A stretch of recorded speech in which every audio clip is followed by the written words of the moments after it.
again, Yatrasi and Nanyumre on the special day of the week. And I adwada na ena yababe swear in the Speaker of Parliament and all the 275 members of Parliament, you know, what's 276, including Sir. So, yababe swear mu in. Now, frankly, things are going to change. And they, yawa NDC upon the subtracted free muno. NPP in 88 or 80. I think 80 or 88 Mubako. NPP in 88. NDC and 183. And I have 4 independents. Out of the 4 independents, you know, emu 1 aye NPP ni awo ko independent. Ya why na dwen say wane NDC ebeye adwuma. Said ye beye onu so betumi anya enuoma e de akwa ne manfo esoma no. Ena Stanley Nandaya wulinsi where NDC ni you are also eco independent. Any other one, and A+. It is all the back one. What the back one? NDC Ababenya 187, NPP 88. Mama ya simple calculation be our ha. Now simple calculation no and say ya wamra sebadwafo ne bia no kwasem and say some your 276 we divided by 3 I was say ba ku bia nya 92. You, you're 276 MPs. So out of the 296, you know, I have 276, you know. So divided the 276 by 3. I was say Obia Enya 92. Enti anka 92 92 92 plus 92 here. 92 plus 92 no. Ubenya 184. What you say? Out of the 184 no. So binya 184 MPs automatically no. Wababe ye supreme leader. And NDC 183 plus the 4 independent candidates are one person or many NDC econo. Etiababa 187. NDC is so huge. Yeah, yes, our outstanding ones. Our NDC is so huge to the extent say. Any decision be anwa. I was so be a taking on NDC ebe take. Now let me tell you something. Where I am kratua me de mami ura John Dramani Mahama. Ansana ya swear in ni in twediam po ya adoma ochna. Na enkratua ya me de ma ura John Dramani Mahama ne say. There is no way. Yeah, what's so red John Dramani Mahama will fail. Tian Komano. Me say, there is no way You owura John Dramani Mahama ofeli because Ghana for a bestow on John Dramani Mahama as the supreme leader for this nation. And Ghana for catch over John Dramani Mahama say, based on the kind of votes, and the kind of members of parliament, John Dramani Mahama no, catch over John Dramani Mahama say, was send the Pabani biti wa maimu, near some kumnu free Ghana, na Ghana hotanwa. And was so samrano because was said to me no so the yes sir. Hello, Messay. Owura John Dramani Mahama now. Okuta 183. And people knew more nyina no. Omukra 88. Now see divided by 3. See divided by 3. I was so be 92. 80 NPP crowd to be a even 1/3.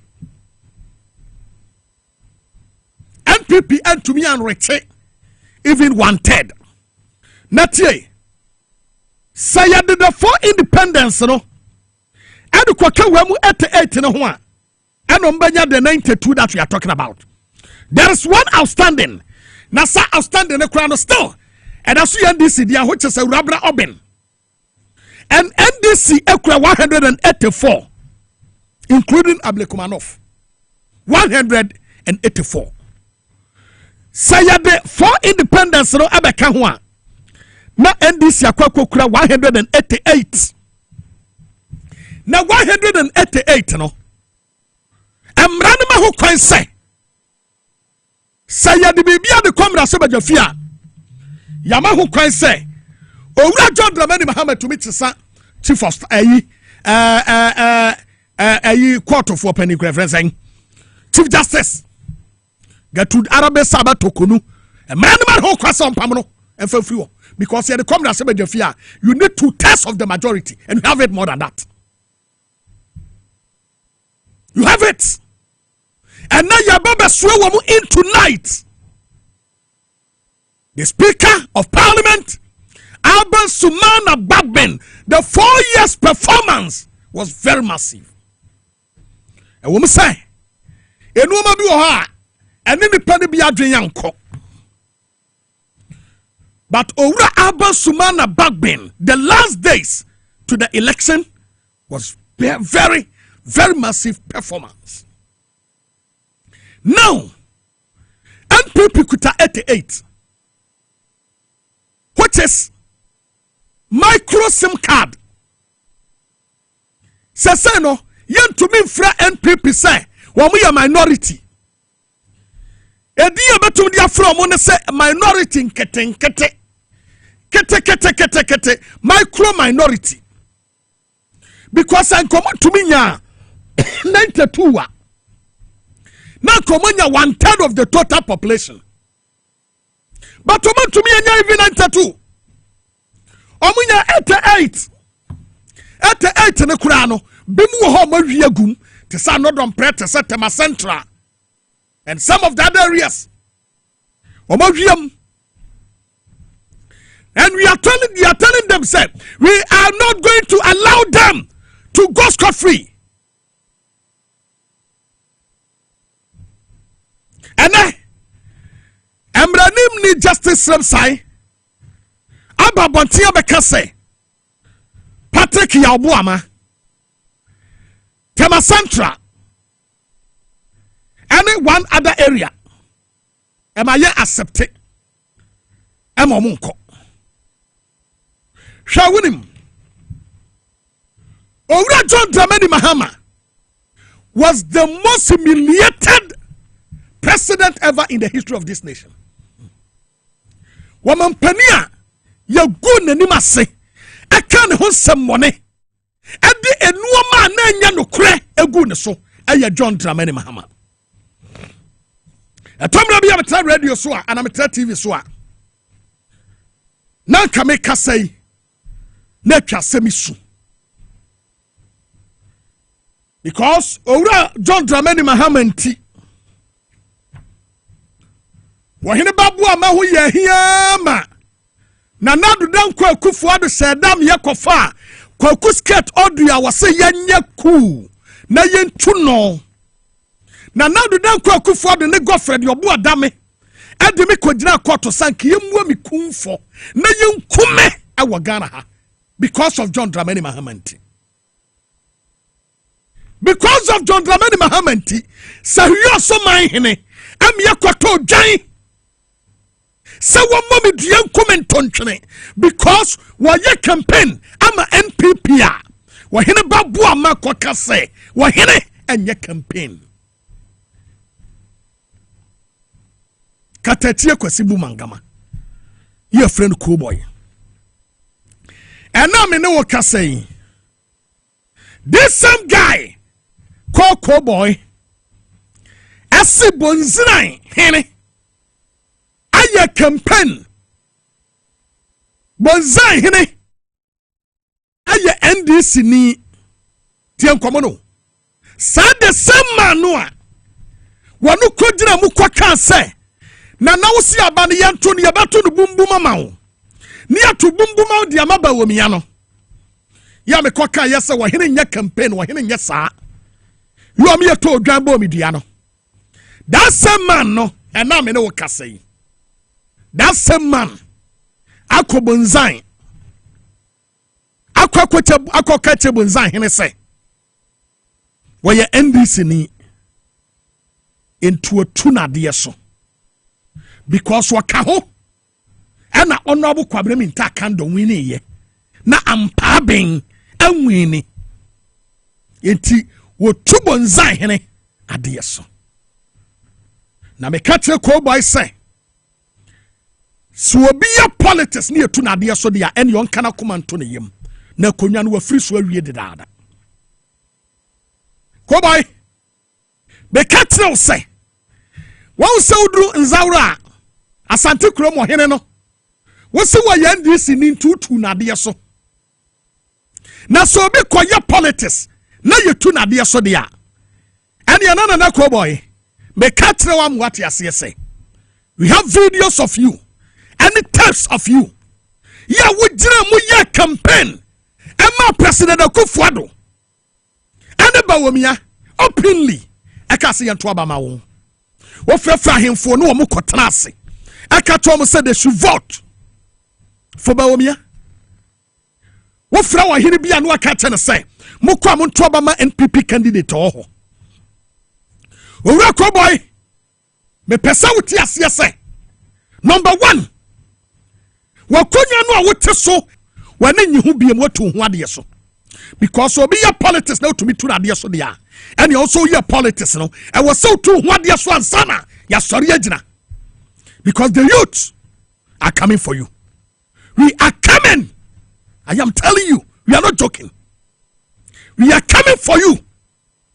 Na enya aguro enya deketwa. So you so we babe managina ho. I told you say jano non contested. Na fa mini abema Kofi Bente. Eno babu mangama ni nyina no form nyina asoma. Manya politics mo bia manya campaign mo bia. Openly you declared your support for NPP. Ya tu abawie no ene Kofi Bente NDC ni no. And why MP no. Owura John Mahama ndinti a obo medua no na tese. Wonya John Mahama nkasa ka obeku no. John Mahama no. Minti ya obo medua no na tese. Wonya owura John Mahama no a na nka obetu no. Ana obeku no. Ana John Mahama na president o. Ba omia no na open wonya president John Mahama na president. Eti ba me na oba ho den. Ubetu ho ade so ana ka hunu se. Wo firi wo bro kire bai no a aba ye no na oba president ye di no. Ka kura na uni bi. Owura John Dramani Mahama na ma na Land Cruiser. Enam rantier ba se be Land Cruiser mo de akosi Kumasi. It took John Dramani Mahama to give you Land Cruiser. And now we see it to Amajere. It wanya a superior power to do whatever you want. I told you the last time, say, power will change. Man can't remember. The last time man can't remember. I told you people, say, tumi ebesesa na emre ye ninkaso. It is a hyoso man. I am for under say hyoso. Tell cowboy to prepare. We are coming. Somebody a medical catcher say, Masase no wa fat on de. Yami anu je samando ni yakokari. Because I am not going to allow him to take. No, Emma purposely because of say. Oheneba Boamah Bennie sinintino. Wa fire sase no ade no ton. Wunya ne tototo. So be very careful and prepare. We are coming. I've already told you something. Say, Ebrebe Basua Ghana be sheki. Ebrenini. What's you on the 7th? John Dramani Mahama, Mami Gertrude Araba Esa Betokodu was swear him in. Ni adinisia konyani so wia. Meba se hua so. Na mama kobo ehu se. Okumangra adubonyo no. Me ya desi okuro no mu, me nyakoa. You should prepare. Look, yadaso wom. Na ye wa hemfo nkete bi wasahia. And me catch the bi so hene say. The bi so hene. Prepare. Prepare. Na prepare say ubenya oman hene. The bi so manyini ensesa mo hye sahia so ase. Bonzai mon prepare. Bonzai manyini ensesa mo hye sahia so ase. Body prepare. Body anyini ensesa o hye sahia so ase. Body bonzai and the biso prepare. Monemo ho, montemo ho. Yes, rise up and fight for your rights. We will not allow cowboy to intimidate anyone. The time has changed. Look, mami monguramu our other areas. We say ene yamra sabada fie ye bedin komo. Ghana ye be sekio. Wo hine bia we ye campaign. Emma wo wura John Dramani Mahama declare support. May God Almighty bless you. Ghana esasa. Wo minor pejagina. Na mame fan kratoa keto we fan ko prosu kofi krum. Mame fan ko prosu krum ankasa. Prosu kofi krum hene. Na na mechiawo. Wo de wa we ya me body we am senior. I was secondary school. Senior pon. I agree to minimum konyo din de. De mo men saka konyo din a. Medina so na machiawo. Iti otwedi amponyame wonhyira na no wanya okese. What you say? When you can see it, now say you see we hene. I will prosu kofi krum, and yenim century ni obe to me aye. Say no. You to not shall see it take you over. So nyame wonhyira no nka ho. Very young go hene, very vibrant one. And you did you say obe to me edi wo hene no amana yakono. Enti prosu kofi krum hene. And I'm a chiao. My member proso hene. Champion man. Matessa wonam proso krum. And a meme na nansa si wutwatwa ton. Oya watwabia mo bi fa container be si ha. Em sajama akwa na yefre na okumangra na wonte nka wo. Wo small boy. Minu yaketwa machiri ba be mienu. Ene wona wo yepe. Masa be very careful. Be too sweat to you to me no. Me warn for the last time. Masuma wa him from ketu mu baako. See ya mebo amane yese. Me na nanu masase no a oton no twa so. Maka em say why wadwen say wunti on bema. I am warning you for the last time. U future jase hene na mete ya no. I am warning you for the last time. Men ya mame ntia tua wo so na mtia tua wo so a untumi ntra proso kuro no wate se metia tua wo so untumi ntra kuro no se metia tua e wo so a fa hwe ya de mirika bedwane efru ahemfie ho. You're very careful. If free school mu ho akuni nyina no e me na nanom asase yo and from market to the down maybe I'm see KVIP ni nyina no e me nananom asase monkɔ na mo ne nanaja se hene ne maame monkɔ trans na monkɔ kan wasem so wankɔ ankɔyɛ saa de no a bɛtew so atwea okuro no ma wobɛdwane sɛ wo nana wote wa woyɛ campaign sɛ yɛnto aba ɛmfama ampaabe ne baomia no wo sɛ wo nana wote proso kuro no hɔ ɛka se yɛnto aba mfama ampaabe ne baomia no ma dwonso ho asie dadaada krate ɛte serious abi serious ate beto so atwea konwati you're very careful you dimi wangura ngɔwɔ so mungɔ fongo yangura kra emo dwea ne ba manti kra small boy very small boy ba ma hin ye cheli e bia se fato ne yo. Are you serious? Be very careful. I am warning you for the last time. Don't joke with me. Because me boss will prosper e konwati. Because me sonia me boss will me boss so miazia. It will be very careful. I am not joking. Be very careful. Mami mongram na mi konkwadi komo sahi bibiani hene nana ngua anyima kudom nana nyamenya okese na onfa wo ensi bia ekron sahi bibiani wo hene no wodi ahoho ya ojebi na nse na akwaje wasase afuru nsam na so twedi ampon nyame ogunanim ase ama sade ni nyina no afiri ho eti eno no afeye mongram na yeni nkomo na yenkonkohwe enuoma asi ewo yemaimu ha.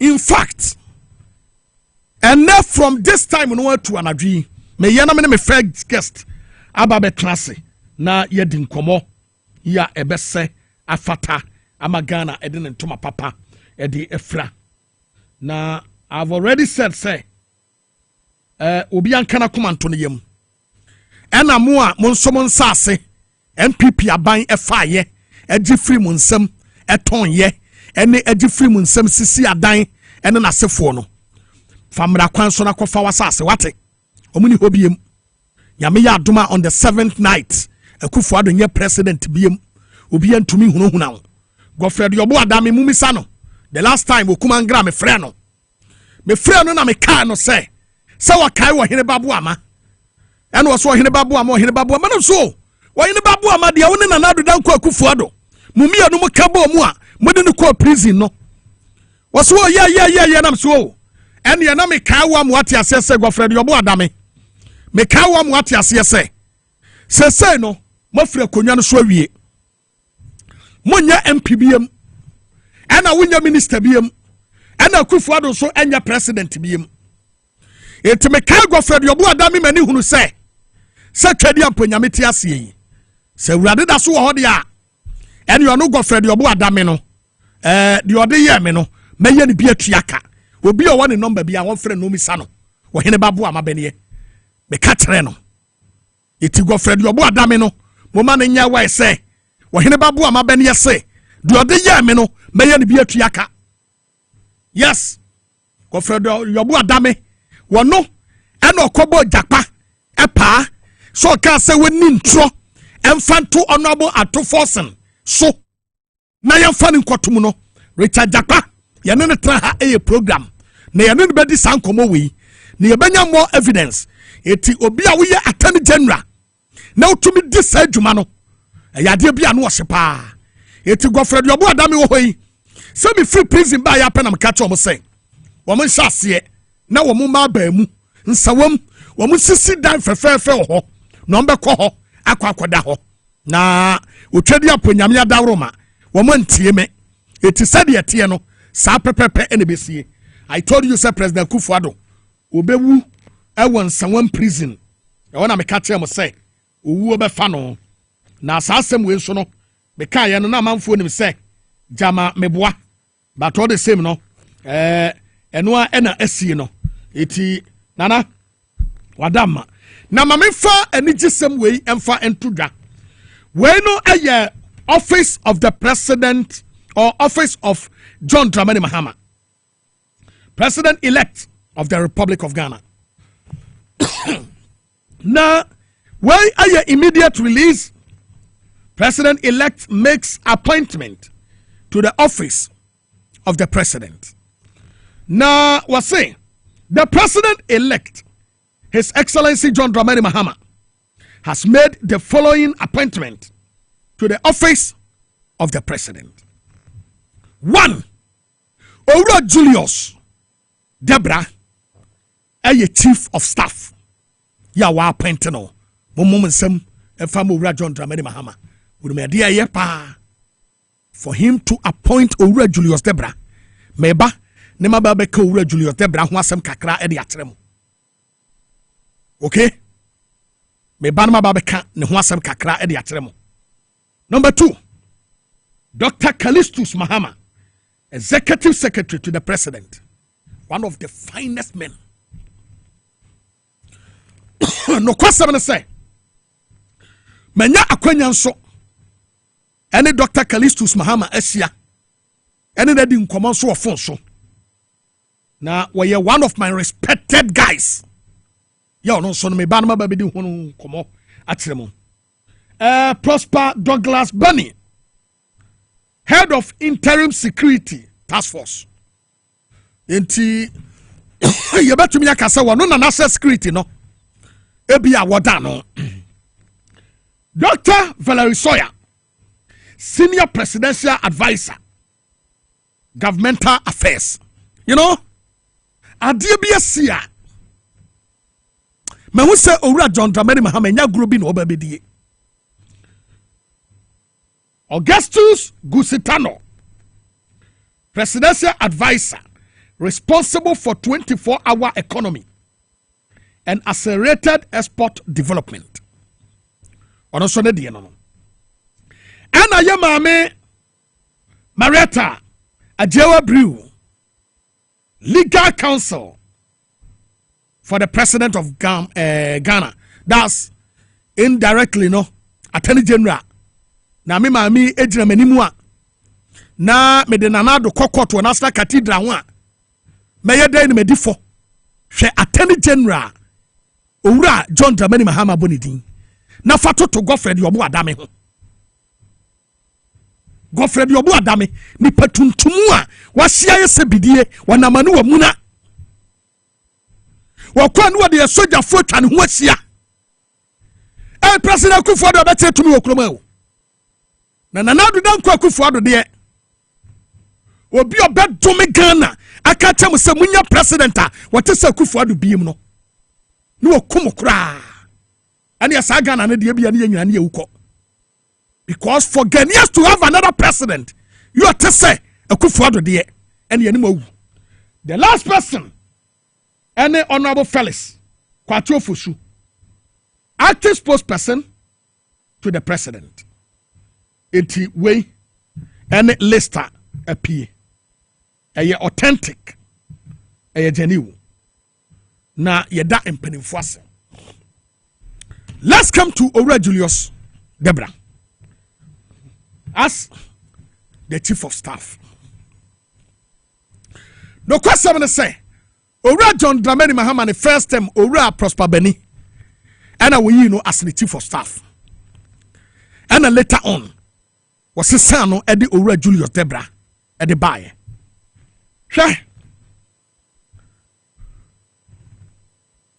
Owura Julius Debra eye Oheneba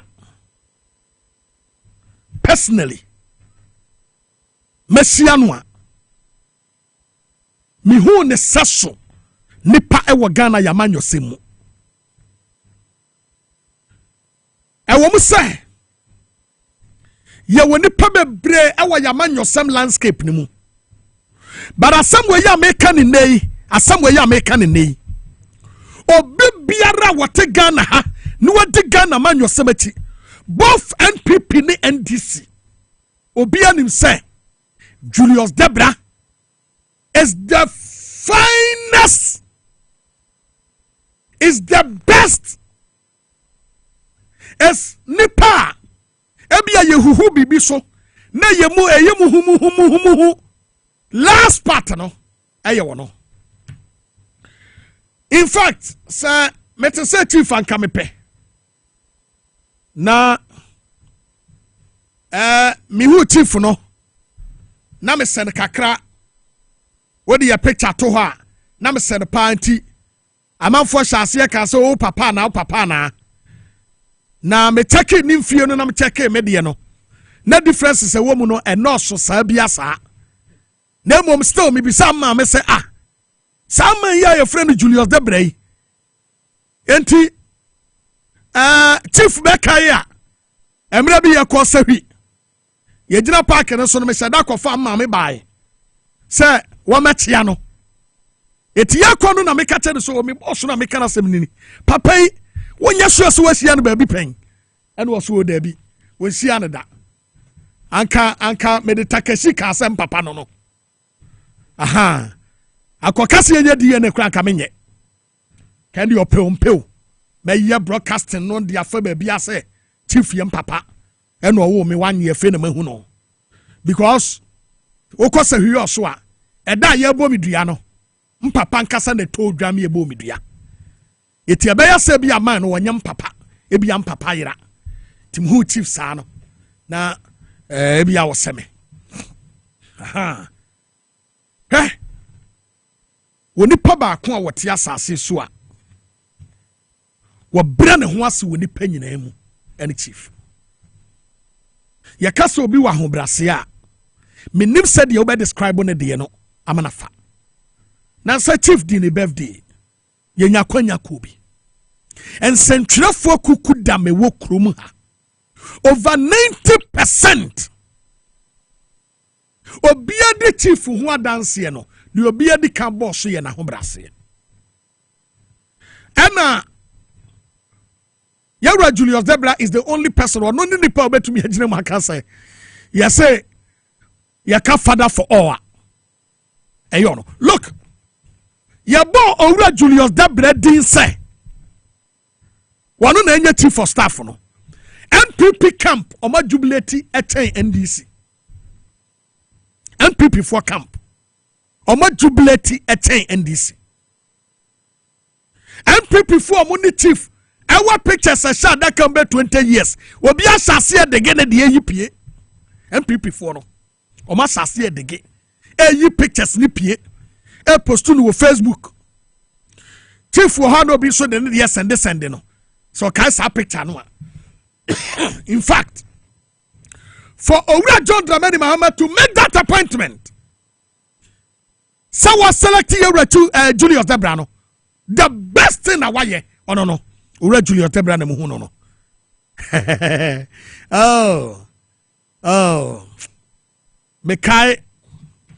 Me first day me share chief na me wo Go FM.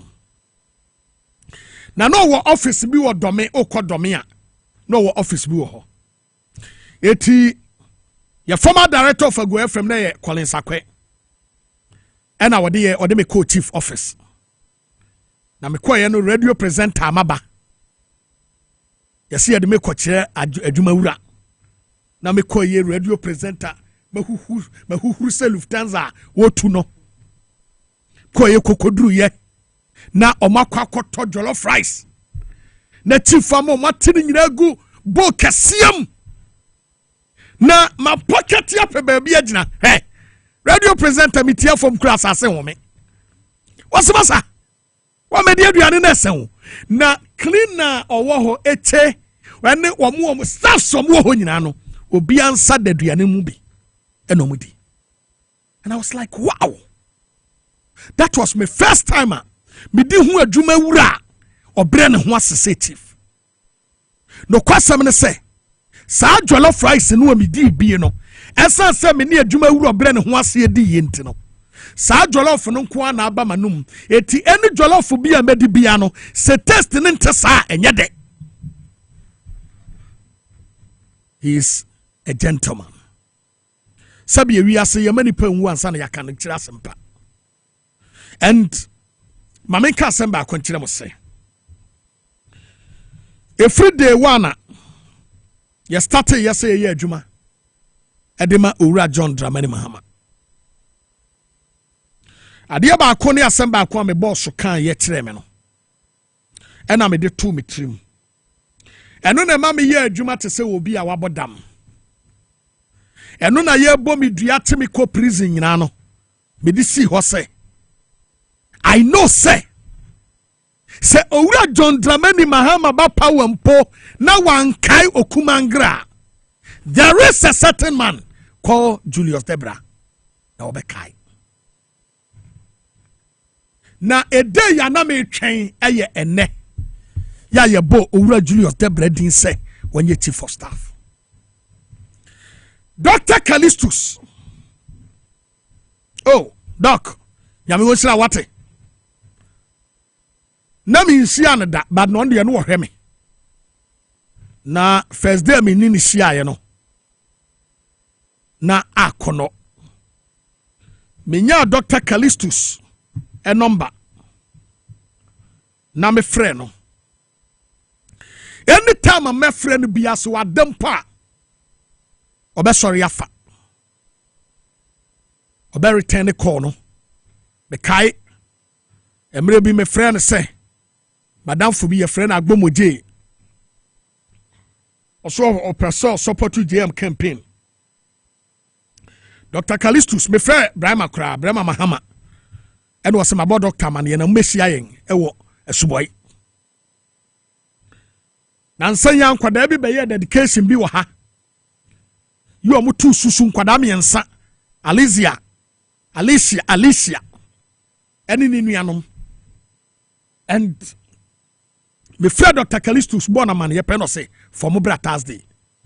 Ye kodu ye Thursday no makota krade. Iti the last day no ankwala ne kono mo no ma me mentumi ankobi. But kusia doctor. Omusia Dr. Callistus. Was sika we me so mo enye yie. Iti me demo be kwa kusia owura John Dramani Mahama nkasa. Doc, we are very good man. Obia wanya encounter with you bia no. Enim se we nipa. Yami wonhyira wo. Ya ma me Valerie Soya de. We nipa bia wo ka ne ho asem wo krom ha. Wa hwe ya daje bebo yen. All the orphan constituencies, any other constituencies. Ya beto abe wote won pickers. Adwuma waye no NDC munya bini. And when him Lester owura John Dramani Mahama wadi kandi aba no won. Eno na ma wo so owura John Dramani Mahama ye ready say. Wo be ye adwuma no. Ya maame Marietta Brew. Manso twepa. Wo so mu na won ka ho a. Enya maame Marietta Brew a. Anka wei Ivory Coast fo anye o ya free ensam. Na anka wei apart lenge Godfrey Yobo Adame. Anka wono wo bia wasa wo kwabro kire ekokodi Ghana case ni wodi Oheneba Boamah ti e wo court any military ni ate judgment deputy tia yen Godfrey Yobo Adame na me say sabo ene de si yen na eti kroma what that guy me no nyina na eti kroma Godfrey Yobo Adame me no nyina na eti kroma o twedi ampo ya nyame ya adomo a ha me ko live aba na me ba me no be ba betra kama pa ha ya ne nyina betra so no kwasem and say NDC the second independent Ghanaians abato na ekoto ye no enye NDC fo nkwa ne to aba no eye Ghana fo ene ka cho wura John Dramani Mahama se na mamuo no a na NPP fo se enye no amamuo no aba wo mia Efre wura John Dramani Mahama say we ye incompetent ya ase kire say we ye useless no samamu no eduru ho bia na Ghana fo afi samamu no o ma fi John Dramani Mahama de no ananya no o ma fi no for the kind of appointment wura John Mahama so make no ama mi hu say why you ready so be serve Ghana for ankasa. Things are going to change. Ghana edin ntoma pa ebi frabim. And I am telling everyone so be a man ni na ho. Na won sorry nyina. No mfa kukuduro ne nam yo. Office bi I do be se bia no. Masa nkodi agro ho. Ya be so wura John Dramani Mahama say the probably assassin their application letter seba.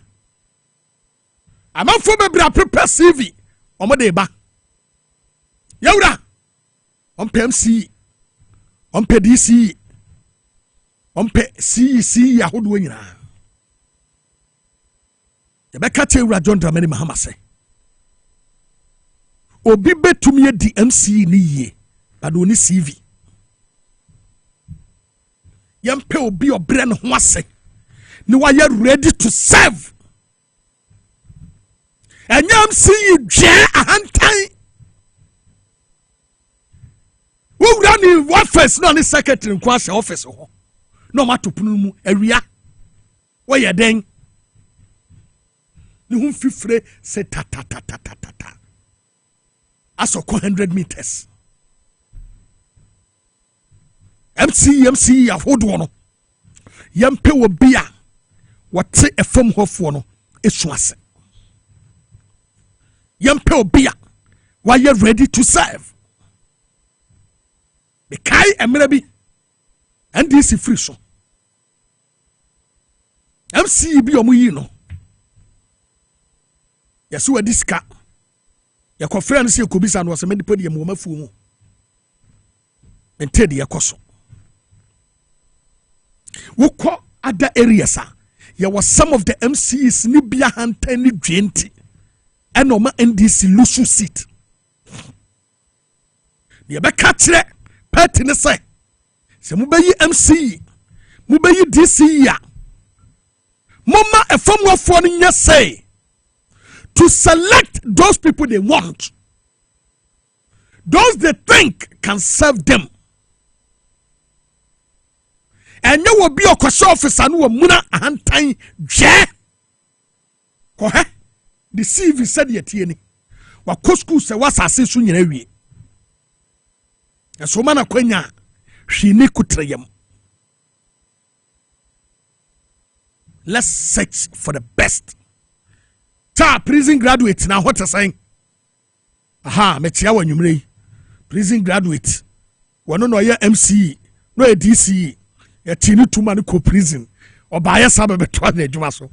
Champion man, metia wa nwumre. Prison graduate, metia wo. Onyankopo twedi apon hwe so. Ah, adwuma na saba. Osem sa ye ma na ye fe. Obi wo ha mo ye adwuma no.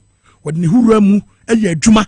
We sika de boaye wo se wo boa party no ye wo mpanimfo bi mo yes so mo koduru gina pembia wo mo koye kokoduru ye no adwemmone nko nti wo mo ntumi anya hwe. This is the time wa minister mo ba beyi no and na sefo and ono bo kwa chofo so say wo ye MPO anameboa. So ye MP Abra Asebu Kwama Abra Asebu Kwama kese wo mu MP no it is say no okay e bi obey minister of information tie bia eno na wa ye no sad but nyame ya adom Owura John Dramani Mahama from tomorrow going obeko ente menemo a mo nso mo wo fam ho no menemo ebedi nkomo ni bi na mo nso mabam mebie phone line satum kakra ba bia wo no osu wo bi susu say mu ye adwuma no amokwa mo ba no ye won krofo bi a amanfo tata won ye wonim se nipa so maside so no so ba bi aduro no ye ni DC yankebeye. The voice of the people is the voice of God. So wonim the voice of the people is the voice of God. The moment konkoye selfish obi a wo hwa wamre da pafo nipa bi o se ba bi a obi ampenasem wa kwa ko bondi masa obondi nkra ye yina ye beto abatia no am wasako am ye yini pa from yetie no eno no enuoma no ba besesa Ghana no ede ntoma papa ede ba befra Asante region big ups mo yade papa ese wuntumi su what you say if free watch na ko no take over if free watch na ko no take over. Let me move to Elizabeth Ejakwa. Hey, Elizabeth Ejakwa Axelode wakwa kotofie ewojolo small girl okwa Axelode no watofie ewojolo na jolo no a wakwa kotofie no meaning baby a watofie no house number everything. I've already promised you say me ma ho ntoda say ya mo hu say abaya sesa no you Elizabeth Ejakwa one of the former CEO no a okono mummy enu aka bom Elizabeth Ejakwa ufiefuo wasese omo de akwa kogu akom I promise you, say, what Elizabeth Jakwankasa we a candidate for prison. I've already told you. But the can't Sir Kululu no, as a general manager for Axeload, Bonia what do Axeload? I am not going to leave you to go scot-free. I will hunt you. I am telling you. I've already told you, Makasa several times. Sika wajen watema. Sika wajen wakom. You about personal account.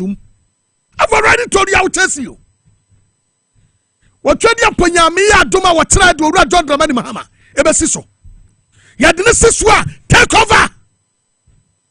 Axeload. Mosumu ya duma ho ye. And this mabunu no. And this mabunu no. Mosumu kwa ya duma nibi. And yo ba akofo na ya duma. Boy se no MPP for na ya duma nibi yate. And you see Elizabeth Jakwa. Akwa sesa MPP guys bi o say omo ye national security for. Say omo mra enko Axeload station bia. Na ayi sebrani druna aban sesa na NDC boys ne ba na national security for na hwe omo. Masa. Ya de eba na yaboa ye hu. NDC take over. Kasa mo de akọ hide efia mo de akọ sisim akọ bi ya adwuma finance ministry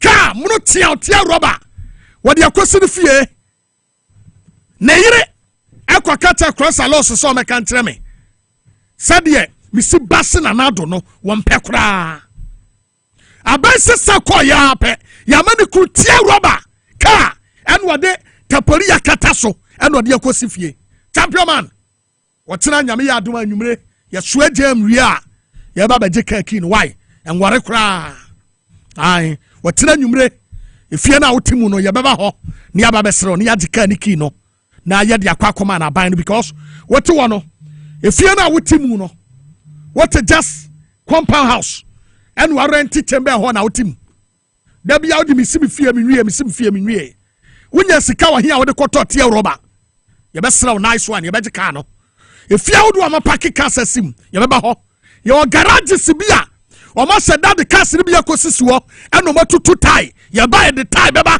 you best ask ye, near Muvukas Nako, you better crave too. It's a motor was to say, baby and people for Catete Cram your FIFA. Can't wait for the man, no. What your quackssy Bonfatiase, the chrome ho, I don't know the kind of quackssy. A brand swan. Bonfa for no one when this for no. They will visit your house. Omo de kan be back. Ya de ka catch them say. Wo medi wo wura John Dramani Mahama ho few. Na unkonya ba bi nyina no. And mame mra sofo ya. Ya friend ho ahwani bempa. Let me start from NPP communicator. Ya friend no Prophet Jewadu. Opani ya friend Jewadu. Everybody knows. So we are NPP communicator. What do? To me be simple so catch a Ghana for inase. Woman kai kwanya Rollins faso. Etwa mu ma minimum play. O ma ya sia ba e wa Santa region. Na NDC ni ben and the was ba Santa region kra be press ye nto aba mfama no. Na wo Jewadu awia ba be ka so twedi amponyame ene wa kasa se ba womia and the bear president. One say nyame atua oka. One say nyame agu ani mase Jewadu. One so twedi amponyame wagu ani mase. And wakwa ayi oso dumo se wawo. Se nyame dua o. And wakwa kwan se mosipoma. And awonsa da kwabra ne kon. Ri na ya bosom sam akwam na fa wakam yetie Jewadu. What I can wa Ghana ha say a different come said the wo and the twedi amponyame de ama na de wo ka and the begina na nyankopon wa kasa seba omia na be president wani nwade Jewadu amene wotumi nya kukuduro eba betigina sori agina eba bonten eba kache Ghana for say wo nyankopon you this man called Jewadu. One say ya 31st and comes out with him. What said that 2 hours interview? Yeah, Jewai do a bar and this year tea. said you don't deserve to lead Ghana. You this man, NPP communicator. You think said Ghana for Jimmy Wong. Ya mrebi and ye tete difa trofo edu omatino. We a fake prophet Jewaidu. We a fake prophet. And the enemy who so difo be your trofo. The me who say odifo be your trofo ne say. What difo be besan come when yamidimu na san come shanamam. And the me who say odifo be your trofo. Now what you found hobe wobium. Krom han yetie. Jewaidu. It is time. I was said if I'm go krum ha. Moko sofu penny usu bempa ho ekosuan komse. Money na frefra. Money na kata. He ewi asiyase wotan wo kwaduo no ayi nimrika. Osofu usu bempa. Esenkom 2016. So ura John Dramani Mahama Belusu. Ulusuye. Nanado beba power by 2020. So for Usuben Passam Beshan come say. When Yanko Ponce what the Nanado bemo my Ghana. A coup for the Samba Beam. 2024. So for Usuben Paba Bontibe Kase. When Yanko Ponce Esa Ura John Dramani Mahama Kuma Penti. Was sad the Ghana man. So for Usubempa Eka MPP for say, Omo berry poto, Omo berry here, be mad. Ampa Ghana bakwa semuno, NPP a ria, be mad. No way a sophobia sorry, a group. I'm a say no, Obeha, Sasophonesia. Ya sofo Usubempa. We see aden na obehye nkom ni bi we so see aden na obehye nkom ni bi ye ne we NDC ye ne ya hye nkom aden na obehye bi na nkom se so ye obi adwuma sanka twedi amponyame no ayesom no so e munyina munyame a mosom no ampade a ene ankanyame no a mose woni akasa no so ne sofo Usubempa so kokasa ankamfo so bi ne ho mo ya sofo mo ye nyame asofo munya sanya atwumsuba no na emwa mo ya sofu bi buafu sade no bi be senkom no bi yes the amount to be differentiate nyame adifo no bi no oka say John Mahama on ma power wa ma wasabe kan say owura John Mahama obeba power nyame so de oman na ma no wa ba monko ne hu nkonsu ya nkomhye ebia na personally on the problem with NDC yes ebia personally were not NDC yes Ebia personally were not MPP, yes. Ebia personally were not MPP, yes. To be in free independence, but Nipan way nipa. Nemum, the Nyamika yadie, a fan is so tough from no Dinwagra. Assassin Payamino. It's a different Kuman Katenketanwa, Moninem Krumhano. This is the time one. It was a Mufamrika. Namoko, so for Usben Paho. Or so for be our son come say. But when Yababa power. Na animguasia kaba wo me bia no kwana ko register so for Usubempa wo kwana ko register na won sase yemfa ediye entitiem ne yemie wani yie na hu wiase ansa na waba bontia ba be hyenkom afei ma memfa enkrato yi emfama aglow be aglow for Jesus gifty afeyi dazi akufu adu amamuo na wo ka ho madam Bedi nyame srewo yempese ye ni nyame benya problem e wo kurum ha gifty afenyi dazi me say yempese ye ni nyame benya problem e wo Ghana ha owura John Mahama ka yentie o wa ka yentie o sa we ya wadwe sa wo bebom pa your Black Star Square we will come after you. I am telling you. We are not going to allow you people for our globium. No. John Mahama was so. Nipaboni ni bedi o man so a. O man si opinion. During the time of Owura John Dramani Mahama. Mo bom pa yes nipaboni ni bedi o man so a. O man si opinion. Na nado. Owura John Mahama was so. Mo mayi baako. Ewurade kai pae de aba yeso mutumi penti kukuo eho Ghana ne ma pae no na nado dan kwakufu ado baye amamuo bone a entese wo baye bebedri ya annual Thanksgiving ya danyame ase so amaduane asodoso nyame ntwia wo kasa de onyumate wate na me se ya ne mo be krase ewo baabi a mo ya maglo no wate mo de kopa ke so krai be ba ho ya mamu me bompa yifu bia o Ghana ha biem abayifuo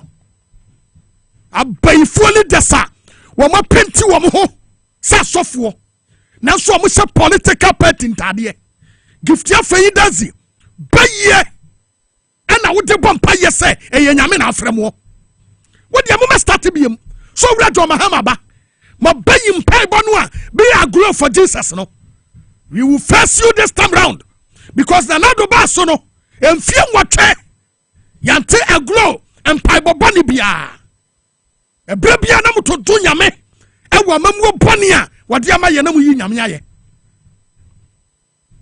yaba he mamen ko Assemblies of God sofo bia wase ye fra no ho ahoni bempa ede akwadwo bempa.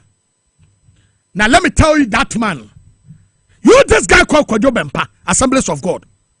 Sabranwa, wabaka when some phone na you break. Na me kokwabu tutume, na me hu tutume. Na me bochodi ampo nyame mpa yese. Wama mi mesia wena.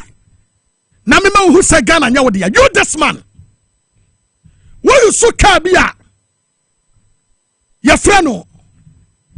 Oh, Mercedes Benz car letters be yaba. Your friend no better now back. Me back. Whoa, Kwadwo Bempa. Who was sikato me back? When you poto me back, mauno, with diagram and bonidin. You NPP for to come. When you kukudro. And you think you don't know you, Kwadwo Bempa. What do you say anymore? Ya baba Tibeka, yes, ane. Ya to about the Mora John Dramani Mahama say. Wamna me bu ma dollar nkofom. Na man tuaba man so metete amanfo. What can home? Omu ebeti omo you are part of them. Because a deal kwa udin bebem. Assemblies of God asafo no awda no no. Ukoto cast bus. Latest buses me you know. When you scan free him. And now you the musical instruments be at the free. Aye, Germany at the brow. Why not Tomao? Kwadwo Bempa? Why not Tomao? Come back and now with Timuno. Who gave you that car? What is your relationship between you and Kwakwati Menu? Don't joke with us. When some who don't know, we just saw them in the name of God. What did Yesu ati? What hiding behind Yesu? Come kwasiasam. This time round, we be hiding behind Yesu. Now come kwasiasama. Yabedre Yesu anim. I come kwasiasama tell. What so fubia? We bedre Yesu ati. Ebe hiding behind Yesu. I come kwasiasam wo krom hano. Yabedre Yesu anim. I come kwasiasama tell wo kroma. And punch more. Abuafru what the heck can kwasi asem say ya to abama Mahama na Mahama on president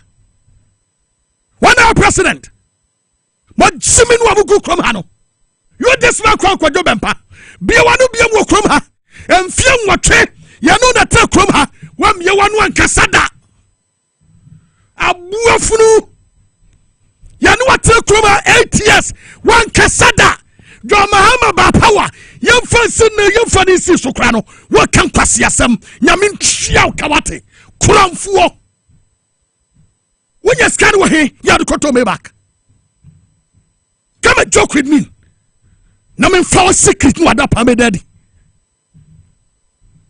now kasa jamekuo no moteye no wefuo no orafo no you think kasa they will not come after you, they will come for you. They will come for you. They will come for you. Masa any abrio. And this year man, this is the time and we hear communicators. And this year man, this is the time and what someone arrange for a dangerous group to face them. Medical catch them say Christian Council, Peace Council, and the council for the more Kurumano. Said the another penso moya yano. Monyan sa pepe mayan. Ubia kananutum. E mo bia miena no kasa. Na obia wano kasa wa hwe ya boys ebete. Boys na tu weri ya hono. Obeti ano pepawo. Wate? Na mami move to Charles. Charles for. Mo pani na wada no. Masa wudin semhuna. Oyura be hu wate?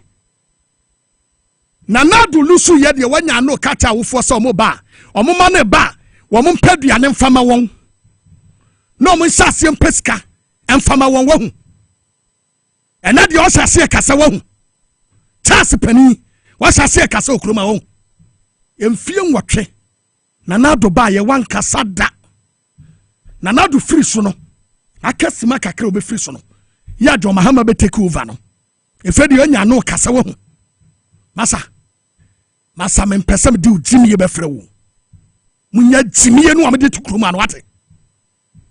Munya mu jimi ye no amede tukruma no. Wonim kasa ade na kufu ado apenso wan kasa. So wonim kasa ade na kufu ado apenso wan kasa. Me say se na ado apenso. Wo kasa ya. Jo mahama penso. Wo kasa me no ni asem. Owura John Dramani Mahama wanyo srabofo we nipa. What me yam from so. Enti so Owura Mahama ni MPB ni minister bi ni appointed bi ayam from so na ka ho asem problem bi ene ho. Se na na do apenso kasa ya ebre we o kasa problem bi ene ho. Ba na do apenso wan kasa na John Mahama penso kasa. Ya be soma boys na tu area ne se ya mra ofie ho mesra wo hwese wo ho a. What you say? Ye ban ya ba besrawo. E febre bia so ye wo se ne guest ne bi. E trans ne yedin komo it is time. Ye wo se ye mani bre e start e ye adwuma. And we are not going to allow such people to work. Owura Abraham kum se nyame srawo. Abusu apani sisi Kristo. Papa nyame srawo. No nya okase e febre bia so me yesase ne ne guest ne mo e trans enya fire.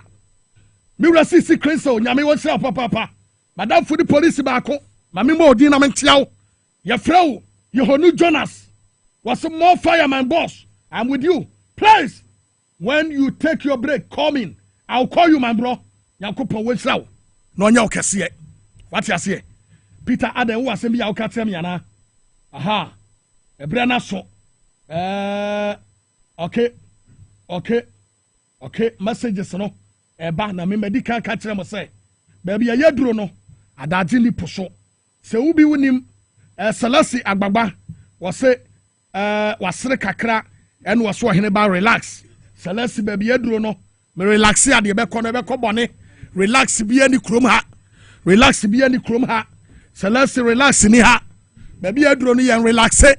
Wo ye sofo John Mahama penso wo ka wanu tumu a sabre wei ka wanu tum na nado apenso wo ka wanu tumu a sabre wei ka wanu tum baby a yaduro no said ya wo ye no ye no sa pepepe fama yen agodie bia ni ho na wo ye sofo na sabre wei Mahama penso na ma wo kasa ye na nado ba ye wan kasa na Mahama ba bia mu wo kasa wo sa ofie na ba sra veseto wasori dem ho ye be storm ho a we yembeso na yesu ye bowura ha yemfa sika yemfa hwe sofo no kan kwase asem no ene ye ne kwa settle case no e wa tire ho because ye hu say yesu no omudi nati no won ka hwenkyere mu a mutumi ba be ka asem di say yesu etie ne wo bi kan kwase asem e wa bato a yatoi ya Ghana fo se John Mahama to bu ase economy asem no na be siesie na be kan kwase asem a si e be sia bu no by the time John Mahama be ka se munyai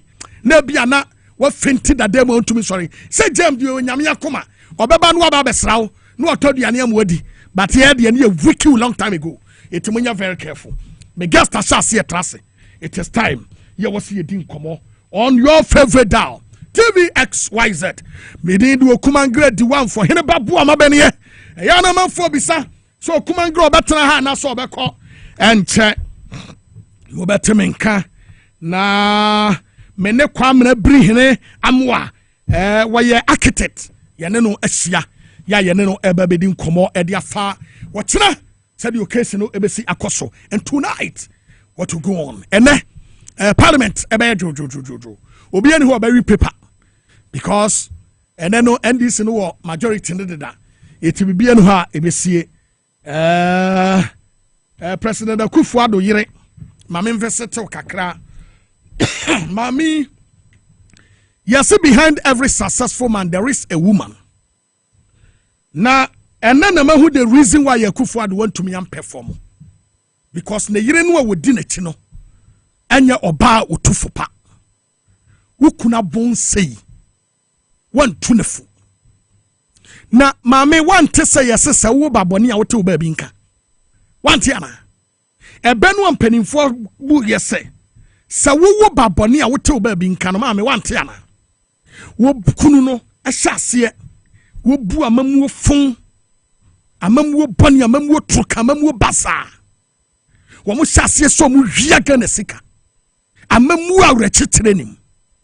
Don't you know say Ukunu is the worst president ever in the history of this nation? Wudi mana when him say Ghana for overwhelming victory of the John Dramani Mahama no it was Fahudi etoso me na no wodi ana. Now what baby tina hose Kufibu akase. Ukunu is the worst president ever. Now to wana obuofu. Now to wanu obuofu a okwa na okasa kasako. With all due respect, Mame, yasraw. Yanu atre kurum hamfie nwotwe. Yanu anya sembia. Yebekọ, yempese na ubenya case bia. Kudi na kurem hobi aho ansem. Ukrom ha obi aho ansem enyam ye na dan wa power so na nya na obedi president no odi agure be dan seed na tin ya bo wa power trew wo hu se krom ha obi awa power yamba wo de enche so obi suro but jamunu muna no ukura no a yento aba ma wo no hu se ba bi fo hia hospital ti ma si bi ma wo ukunu da pafo emfie nwotwe single hospital kro to mi wie ukuna mamuo boni amamuo tantai odi ba kroma emfie nwotwe hospital single one kro to mi wie Akufo-Addo wasabon resika ba ne sam e mawie e djama wo play mu de jema awo tumfo guest house nin kurumai ade damanum ukunu ni naked videos pictures ni na mabanti wa hu what is the wabroni tu kunufo aka ketua bi no okọ wonya ye Ghana nto midnight tonight no nya president bi yem pegirigiri bi ase no benya problem okroma wan hweye no wan fa woni monyam kakra aka no wan fa ade ankotra fie na odi Ghana fo ho agora omo sane gu so a owura be ho timame ante Rebecca wada Roma to bo ase boko ukunu tie mi tum krom ha dem ko prison wuti krom ha oba tampa kabra bonte kro beka se ade a mi kunu de yakwale wanya de said de okunu ye nyina wona na wuta na chi ukuna mamuo bonia wade ni ya wade yasem okrom ha ni nyina na wo krom ha wontumi amue wano ankasa ene de wanya tumi be kasa mame with all due respect me hospital be me enum yensa bia usiye no e ma me respect wo kra ka se ubomode kra che ukunu de be ye kra ka yanye president no emfiri ukunu nsem kra na bedi na ka odi anka obetumi ebibi so ukunu entumi perform nyina no eye wa subanya na no da no edi wo parliament no eye man jasa wate aha ma me get to araba seba tukunu so no ene da kama da yie pa do tena wo adwumayo wo be so in John Dramani Mahama ye pe problem bia wotena ye fe medical catcher say emuna me muna ye komuno na wani bia ho ada roma mamene kwamena brihene amwa entwetwe komo opani yakwaba yeah na bokode nyame adom me pacho so boko papa enwumre de metumu say energy na kosropa me energy no nekura na wo fom mamentia obi di aba was good evening boss my boss I am watching you live from Abrekuma North Constituency more fire ewurabra obin pesua so no oba tampa ewurabra obin ne ho fefefe oba fefefe sei na yato aba ma no a na ayi odi man salad no di maminya no skadi again ato bi agu papa na onyame so atua ne soka anye yie kura akua free yie wakwaba okay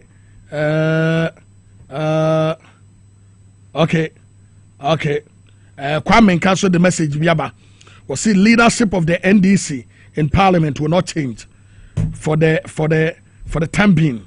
Any change that will come will be as a result of one or two who may be appointed. So that's the breaking. Or say President Mahama any NDC MP sitting now our crunch meeting. You are serious meeting. Point Kwame mo why are dear papa yeah that's so a woman. You receive cleanse so may God Almighty bless you. Papa Pebusia Penny one no mental dia me shame na ya me shande sunsun be wura mi mu no ono an de ehye so you doing a great job. We are waiting for you at your so to storm there at their palace. I me bowura himfie ho ahimfie no NDC ni see and you be adia what ahimfie now from ho so hene a wo ba yemfie nwotwe ni eburumpo wo yo hene a wodi hu ni anka ba ye wasi wa ahimfie fefefe anka NDC ahimfie wanya wo na obetra na wa your politics wo ho afemu mfa nkran fama ya beko jinifo no obo medua no akwa no obo medi go odwan so ebo medua no mon kancha ya beko se me ba yo so na me ni nani ye nan ya me bono mon kancha ya beko obi a woten kra we bia no won kancha ya beko se me se me ba yo so a me bono ne nkwasi asem no a wo to dwan bo medua se me wu wo dwan ba wo ya beko me ba yo so a me bon I will bet you like a tad so ni mu a nsem hunu ne nkwasi asem no me mini wasie na me twa me mre we yaso yo ya beko mema bola no e wo ho no mema otete se bi jaman janaidi wo de atwen wo behu opani akwa ba biem Oheneba what point to say but na me na ba bi sam yam pon de say ana say mam why confused me man su ya na me ana me mu aduane ni wo ma be aduane wo tumi atrase wo de wo ma be aduane di ameji emom de say nyame bo china 7th John Dramani Mahama yeah before I measure said my main chair my constituency chairman honorable Dan Ladi and me new elected constituency ben no Takon Swahim oh okay and the new elected member of parliament Isa Taylor Salifu for 24 years na MPP for na yako election bia omo an omo dikan Takon Swahim banyame adom Chairman Dan Ladi one Sheikh Isa Salifu Taylor omo abeje akonya no ama NDC mebo omo abaso na mesechi atakofo nyina omo hwe programming very good takwafo de ya no mo na ya da takwafo so ase se brano omo hwe but all the same no ya monwura mu ne ni nkomo takwati sen nyame adom takwa enije ene excitement ena abo ekrodumu ashe enne because MPP for abetna so ache ewo constituency nim sebi untumi mfa wonsa m point bibia o maye ama constituency na obetumi aka se we eye very important or essential item a ewo ho nti ekromba ni nyina ni age se 24 years ya twa afedie o se ade yo o hyebo a oye Isa Salifu Taylor aba or the programs and policies be brave impono onye MP no impono na wa starting po a all rule be out dodo na any age send me kan no and they are looking forward to greater things to come for the constituency itself. Very good. Yambungre muna ye monkomo ankasa. Abatu ya yetwe. Edi adwuma na wudi no. Okay. Nyame adom na me ne Western Regional Youth Wing. Ene ye nante. Na me ye working committee member. Me sanso serve as administrator for Western Region Youth Wing. Assignments ni de doors bebre me small say ko Amenfi Central, Amenfi East, Takwansayim. Na Koton John Mahama any members of parliament in the constituency no omo message across board. Oba Takwansayim so youth wing na nkasa so nyame adom omo hu me modern bon and my family as patron. Into no across the NDC divide ne there ejuma no there oda soria ne doors bebre we made sure say Dani no we are selling the message out there. We are making sure that salvation is coming to the people, not only in Takwansayim but in Ghana as a whole. Nyamiadum, youth wing no body mbontino, any regional executives new BR modern born were able to secure 15 out of the 17 constituencies in the region, which is a great feat. Into no Tisani Americano. Me ankasa mejuma na me ye region is to be part of the working committee, and we're serving the region and my constituency at large. Very good. Yenimu watakwa? Yes. Pa. Oh, dodo wa miko school watakwa, miko go fields. Minyi watakwa, and me movie call GSTS, go school kakra. Me free GSTS so na me call KNUST so upon. And I'm a architecture. Intino takwa de omunime. Wow. Because my con list be more baby as within PPM. Where should you see you? Oh, he was uncommodity and Kayen train na processes no go through. Oh, the processor could through, but mention say ya some me to was here, but yen train and processes no go through. You move on to the crux of the conversation. What do you John Mahama in that inauguration on bail. You were no mommy answer. Say ya some keke maybe sound. Me patro. Okay, wo. Me patro question ni bi o. Me say makun krata bi wo ba bia within PPM. Okay. Na OPDC. Me the party adwuma na me baby a party person me ko bia na me ko. Etina me bisa say takwafo ni mo pa. Oh, omo ni me. Ye basi ni ho adanse se papa yi ote hoyi. Yem fi eti kura to ho manoa. Obeya mai because unim se takwa ye minds so. Yeah. And no serious problem your minds. Yes. Said ye be adwuma no mbenya bia ye. Okay. Etesa nye ho adwuma tsen. Oheneba. Nsɛm ne bi wɔ hɔ a akodi mpanyinfo nsɛm. Enti no mentena ha endi mpanyinfo anim enka nsɛm bi. Enti no minds nsɛm ne de nki yɛntwɛn kakra. Na bibia na so obetwɛn a. Because you to know. So the assembly to be anima. Okay. Obi so person obi be ka bi aka ho. Okay. E de na ekoso. What is the major problem on mining sector? For the mining sector, some of the areas be I mean, Akuntop, there are other places. Youth no only mudin koma. They expect saying come we be a mine na momo. Na could be any jumani be a mind the hen. Akuntop. Oh, okay. Okay. Obia expect me patron matu. Aden. Oh, to send me kaya no. Oheneba. And same ni bi wo table so mudi hon komo. Okay. Into no yen fan say send it here no. But only mudi nkomo as party member ya small se koka party asema bebre na ka se adwuma ni ho. the no mo yen kakra no enso yatum into mobile then na mobile mom. So you can see that the crust of the problem they say obema akwenya no motumi aye hu adwuma sa. Okay. Into no, I think those are one of the things that se minka ensi anymore in paying for edi hu komo. And at the right time no me sure say paying for the akwan betutum. Okay. It's any MP all around or kind nyina no adwuma beba omo me so omo ko mining omo a ebe mo musa no adwuma omo be ni nyina intino.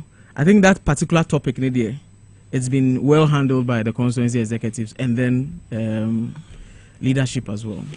Do you think say or see a responsible small scale mining ecoso? Oh, I think it's very important. Responsible small scale mining. The key word is responsible. You understand? Because Sebi, since you say I mean one, and I know I think about 2 days ago or 3 days ago, Ghana Waterfall, Takwanswaim, and the community be out said they are not able to purify the water to make it safe for Omwa Eso Monomo. So it means that there is a gray area in the actual process. Mines is no small scale mine galamsey itself. It's become part of the ecosystem. Okay. Into know what you do is that you find a solution in a middle ground so that Obia will find his feet one way or the other. Like you said, the key word is responsible. And I know in John Mohammed's policies, he's spoken extensively about responsible. Our mother, the first vice president of the country, has said it countless times. Prof has said it countless times that responsible mining is the way to go. And I'm 100% sure that after tomorrow, the actual policies will be rolled out and then everybody will know where they have to stand. Yara so you would yedin komo afeni eba de eba koso e parliament ene nyame ya adoma wochena de eba bisi. Na memfa asere mu oduro emfama Okufuruja Dr. Gezi. Okufuruja Dr. Gezi.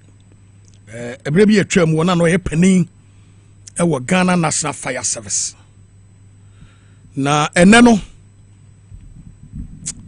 tumi sesa ya na ye. In fact, tumi sesa ye no okumangra mahunu ma bebre ya sesa o mabrabum enano pay na me no obi kasa na ya kasa tepa na kosu bi ba na eba na me wie ye no ena me check ye na true caller ayi oba bi edin amame a woye PRO ewo Ghana National Fire Service. It's my friend no so Oheneba ye press conference ewo Kantamantu Jano a ase no. It is obesumo bi amanaba. Na mani su atete. Na say the fire service for me number ukruma. And I know mo atena have fie nwotwe as the news editor. You invite me program. Doctor Gezi catch on crop for no. Hey, and the fire service to me organize a program for me. So Oheneba suma crop for bimra. And film watching as a news editor. Men crop for young Freya da.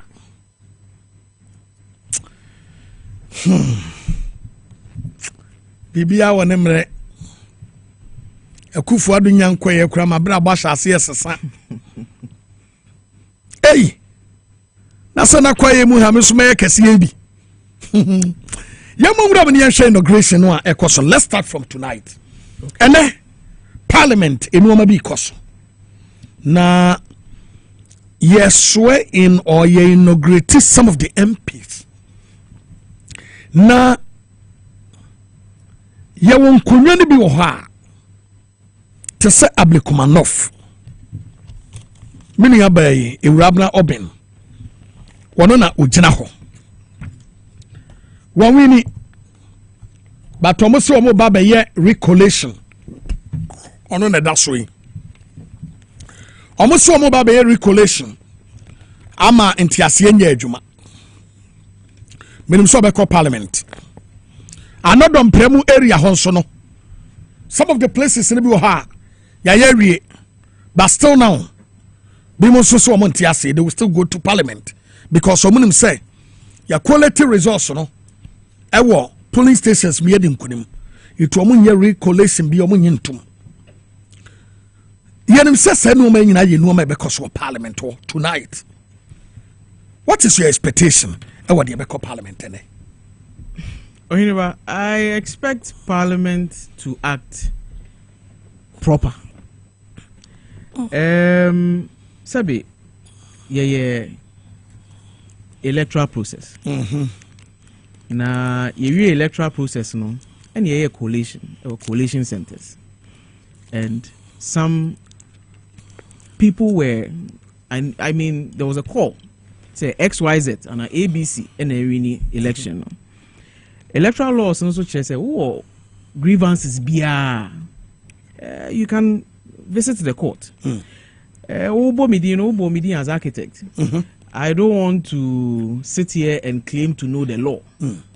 But as a normal citizen and an observer of how the proceedings have been, my expectation was that those aggrieved persons would have gone to the court. They have done recollation. Now recollation no some of the areas in the pink sheet on the buy no scanned copies, they are not original copies. Once you do that, now we're creating room for a certain precedent in the future, no obisu yebia, then it becomes a problem. So for me personally, I feel like the right thing as the original precedent should have been done and should have been followed. Once that is not done, I am hoping to see what Parliament itself, knowing the law and knowing processes and procedure, because I mean Parliament itself is a house of records, and they have their own norms and then they have their own process. I'm expecting to learn a lot from how they will carry themselves through this particular phase that we are in. We are all waiting for Parliament to convene, and then we take it from there. Now, to say, Yemfa Patrick Boamah. Well, yes, sir. Baba Sadiq. Edin Kunim. Yeah. Now, I better just say Baba Sadiq Edin Kunim. Oko Parliament, Eko register. You register no. Yes, you say it is about recollation. I'm here say Patrick Boamah and a wedding kunim. The panel so register the card. What do you think should happen? It's a interesting albatross on the head of Parliament because Nipana co register. Ideally, so Parliament. And a few days or few hours before Parliament convenes, easy so I recollation and wabo nipa fufuding. As it stands now, Baba Sadiq is registered and to be in Parliament. So I think amongst the parliamentary processes and then legal processes, there has to be some rectification to find out who ideally is supposed to be in Parliament. Because personally, I think that Baba Sadiq will be in Parliament tonight. Because he has registered, he's supposed to be there, and he will go there as a member of Parliament for his constituency, duly elected. The legal processes in there, it's a bit tricky, especially when Parliament is involved and then the entire body as Ghana Constitution is also involved. We are all waiting to see how the Clerk of Parliament and then Parliament as a body will address this particular lacuna they find themselves in. Because I am 100% sure, say, by 11 o'clock, by 10:30, Baba Sadiq and then the NPP re-mentioned candidates will all be in Parliament. And we hope to see that it will be a smooth transition between the two, an amicable solution found, so that we don't find ourselves in any grey area going forward. May I share this statement from the Speaker of Parliament? Okay. MPs elects whose results were quashed are not eligible or eligible to be sworn in.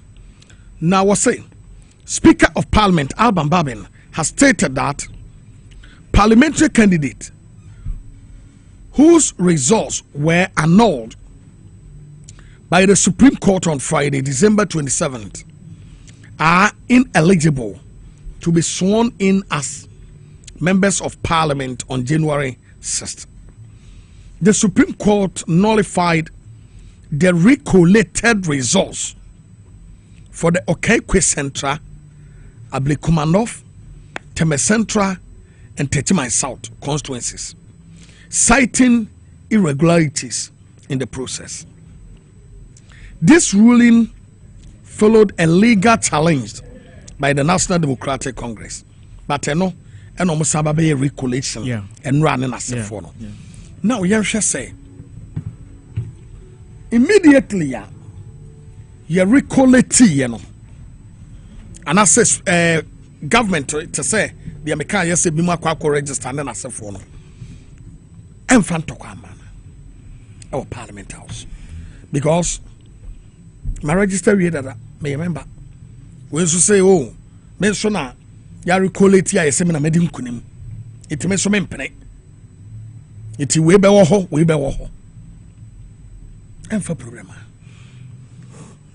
No cranny. Problem ni there. Naturally, everybody wants to lead their constituency. Many winina Oheneba. If we find ourselves in the same situation, we'll all try as much as possible to be in that room and to sit on that seat as members of Parliament. But to say me can I shall say no. Parliament Ankasa has its own processes and laws and then procedures. Into my expectation is both persons involved, have equal rights to the space. But Parliament has its own processes and procedures. Into let's wait and see how Parliament itself will fish out an amicable solution amongst the two gentlemen, so that we don't have any squabbles or any skirmishes. But I mean, sitting from an NDC point of view, I would 100% want my member of Parliament to be Baba Sadiq in that space, because he was duly elected, duly declared, and under some auspicious and some strange circumstances, with some strange evidences that has been provided from nowhere, we see changes. Personally, I am saying that Baba Sadiq has registered. He has every right to be in Parliament. I stand to be educated and to be corrected. But for me, as a member of the party he belongs, I will advocate and admonish him to follow the due processes which leadership has advised him to. If he enters Parliament, I am sure leadership have advised him on how to go about the proceedings for the evening. Yeah. John Dramani Mahama wedding kunim. Yeah. Yami Yaduma Ochana Obeyman Penny Okruma. Nanado Echo. Ediana or the kind of power. Question way dear. A very difficult to Ninsanu Juma no ma papa Nana ebe ye Wagana hey. Amamu papa wa de bre Ghana fu bibi ni ha obeka se obeka me bi dia because me am te here sem na maybe sound ntem some me bi sound no because me dream ho a me ntumi hu agenda 111 oh eno kra no say no mutumi wie me no say me ensa eno kra no me no say me ensa no mpo no me as an architect me wura ho ne wo aguna kwan no so no it's literally not finished, but in their haste to put their name on the structure, they have gone ahead to commission. Ebi na ye rush ya commission hospital and the contractor very embarrassing situation for the guy. And no crown. I feel that as president, due respect to the office of the president, once you reach a stage or once you reach an facility and you realize that no, this building, as I am asked to go and commission, is not even 2% or 10% complete, you don't push it. Agenda 111 our boss send me kind, literally 2 or 3, and in 2 or 3 in the crown, we can go there, yourself and myself, and then check, and we won't find anything. Because a building has been completed and commissioned. A hospital, for example, it has to be operational. Almost our commissioning, the processes of using that hospital should be part of the commissioning. But we didn't see any of that. It was the normal ISN office block. And CC and OBC office. Now so ground floor, first floor, second floor. You see skeletal staff walking through the offices, but we didn't see anything like that for any of these ones that they've commissioned. So, I mean, personally, apart from hardship now, Ghana for in fact, you can clearly see that people are now being vocal because Obier who say MPP MPP government, a free ho, and there's some level of tolerance coming into the system. So let's be vocal. Let's start talking. Into now, Sisi anu so Obier kasa. But say we bisa me pa said then I made be kai MPP Nanado Danko Akufo-Addo na mamua 8 years nyina dia ebia se yeko rage hona sa Olympic size swimming pool no masi wo hono eno na menim se Ghana water ko ombo akofele no kakra na as part of jubilation after declaration inauguration or china no nyina ya ko hono ye de sweet na de akoso me kakra okay ebia no na me de be kai na kakra ana so se kata se hye ne hu keka ho na e wo no ende doso eno me ne otena ha se ye listia ebia ti se jomama ewie ne 4 years na nsan yetumi awie listing no because e doso pa nti no mame fanti amfama sa kode obede pobede ne papa Mr. Usuado papa metia wanyumre wo hwe dwumadi be life we say matade you know say you are looking great, thank you very much medasa papa nti sa kode papa Mr. Usuado nyamenhira wo said you know ma ekono by the way yansan enwura mu bi na yansan ehwe how far no ma esi eko ora John Dramani Mahama now ya to aba e de amane biem so medi mampani na Ghana for overwhelmingly o my endorse no any ni MPs yeah simple calculation be what I say we divided 276 at the back 3 at the ma 3 because I was say in other over to me and make laws our parliament no so huge you know we hear 2/3 of the majority and 2/3 of 276 is 92 and over 92 no 92 plus 92 no about 184 so here NDC anwa 183 plus because 183 plus NPP 88 plus 4 independents no about 275 with Ablekumanov outstanding which Rabna and Anadri the best one in as NDC candidate. So me first overall no NDC were 184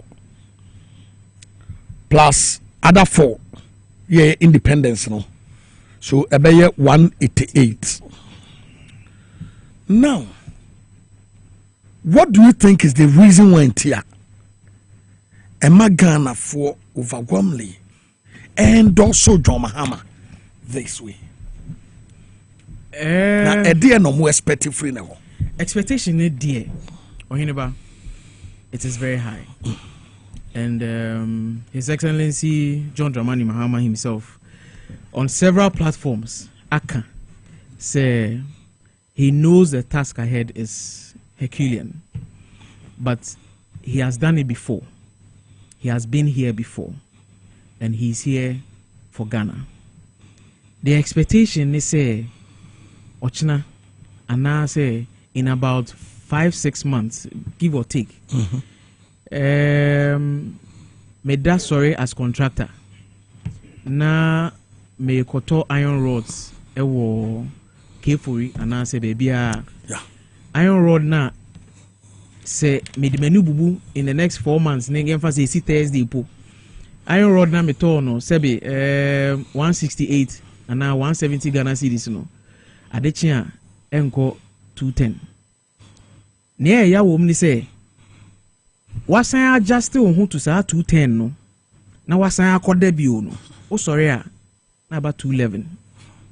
It makes it very difficult for a businessman to plan. Sabi, nyoma prices board there ebekosro. But the price bono is stable. Na say it na 180. Na say almost 6-7 months and go on anima. Obia nim so betimi in planning with 180 no for a long time. But me mama oton esam watakwa. So koto ne esam no oko free esam no flour mill. Na so the back na say adechi na price na san akosra. Oheneba obede. Oboka. Into no expectation, especially mothers no. Ana ye ma me ni nuanom ma eni mabu ni nyina ne say John Mahama oba no sebe oman ne de no kra ne nyame ni atete apansa asay. But yenim say waye bida. Yenim say obetumi aye. Yenim so say wahye bo say oni mabu no ebe ye adwuma. Yenim so say wahye bo say oba no ye maame nom ye papa nom o makọ pension ana ye maame mo omo odwuma omo ye adwuma omenya stability ewo omo adwuma omo ye inti no ye be man grace period there but adwuma no ye expect say obema me ma some stability ewo economy nim obema adwuma na wahye ye bo say obeba biem em obia nye bia ye no obia benye bia ye Sebi obia bedidi. Okay. Yen share to say the now okay now. Gasem. Okay. Gasem Jata. Jata and Dangote. Dangote Jata and Gasem 42 Memfano 42.5 R no. When you 114. Yeah. Jata and so you 114. Okay. And Dangote 115. Your father says swante. Na the next 1 year and that's 114,115 no. It means economy what to tune yana and I say what bay automatically or say a normal buffer na businessmen if feeling naturally a buying sesa nyoma is stabilizing after 5-6 months na policies na a buying for na dia ba no ekeki ina and na who jump and as a reduction me expectation based on in command many omo ye finance related economists edin common say HSA the whole plan is to stabilize and then you take the action from there because so to say your kind 1 year 1 year me obi osida contractor okay na say me koto cement 115 met you to cement no $1,000 $2,000 $3,000 na me dey go ho ende ebasa ema eye difficult because kana won wo di nyina koto $1,000 or $2,000 because who show say ochina ya obekọ ne yes atum ne atum but say me wo iresham ni say metumi akoda 2 months 3 months me ba no na still 115 na meto 1,000 say meto 1,000 na sika na aka no instead say me de beto 2,000 no 1,000 aka na me de share iron rods ni na me de ato iron rods ni bebre na me dey start here adwuma no but what him say inti emma obia adwen very calm in terms of the market and how it's moving like I said I know that prices will stabilize and it's the same. To be real and to be realistic, 1 year is such a long time for how bad the economy is. I am 100% sure, say, we will meet a few setbacks here and there. But the team that John Mahama is putting together, I mean, from what we've seen a few hours ago with the release, you can clearly see the direction His Excellency John Dramani Mahama wants to go, and he wants to hit the ground running. Yes, I expect a few stumbling blocks, but my expectation is that the promise that has been made to the good people of Ghana will be held on. We will not sway from that promise, and we will stick to it. Their expectation is was true, but me assure 100%, if not 100%, at least 90% say. Ghana for ni bebre ni say economy ni abedru ni obia ni say there are a few adjustments I see make it just to get to where we are. Sabi Oheneba say catch me say mean 2 me 9 10 steps in free her XYZ na me fan come anim na oni me na eko na me hu say 1 2 3 4 number 2 no only me na ekwa sebe aka 5 6 7 8 no menim say no me no na ekwa sure but se me 2 1 2 3 na me hu say wo ji echi ana ukura wo san ko wachi a ema gidie na wo mu no ekofom eno na MPP for omde ye Ghana for sebe they paraded a lot of slogans, they paraded a lot of things around. Emma Ghana for Eddie Omure any Omukra na share MPP for. Sure. In fact, they demonized the John Mahama administration, His Excellency John Mahama administration from 2012 to 2016 to the extent that no Biadrin say from 2017 air code milk and honey no ubi tapsa and no be flow but me no nyina me fita kwa ukwa Memphis Central kota konso en ubi onsu a enya milk and honey na eba o I say milo kakra this way kakra na bibia no ma mixing but what I say sure and just tracking back to what I was saying once the people buy into the idea that okay these are the policies you are doing these are the things you are doing for the betterment of us and who say effort I will put in is yielding results. I mean, everybody will follow. Maminu this angle on Feminia on our call. What the kind abaho, but Maminu will say in Raho. Ura John Dramani Mahama make some appointment to be more. Yeah.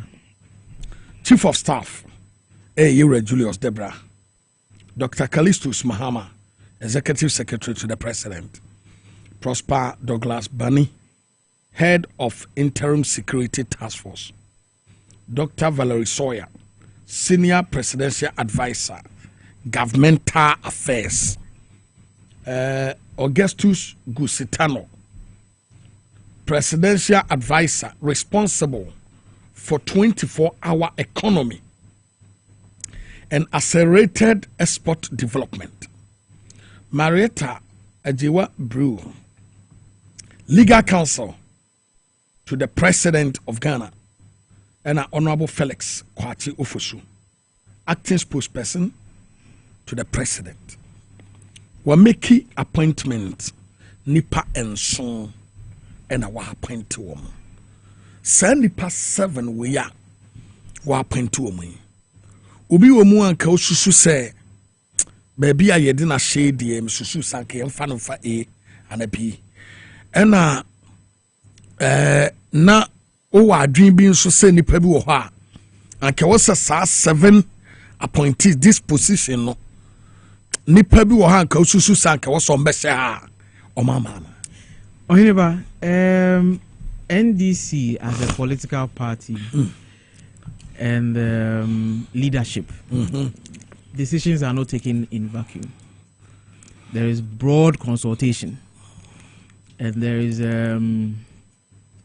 deep review of the people who have been named.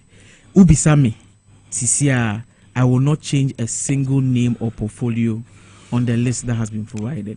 Everybody fits the role they have been assigned to, and they will do it diligently. Let me give you an example. Honorable Guzi was interviewed some time ago on 24-Hour Economy.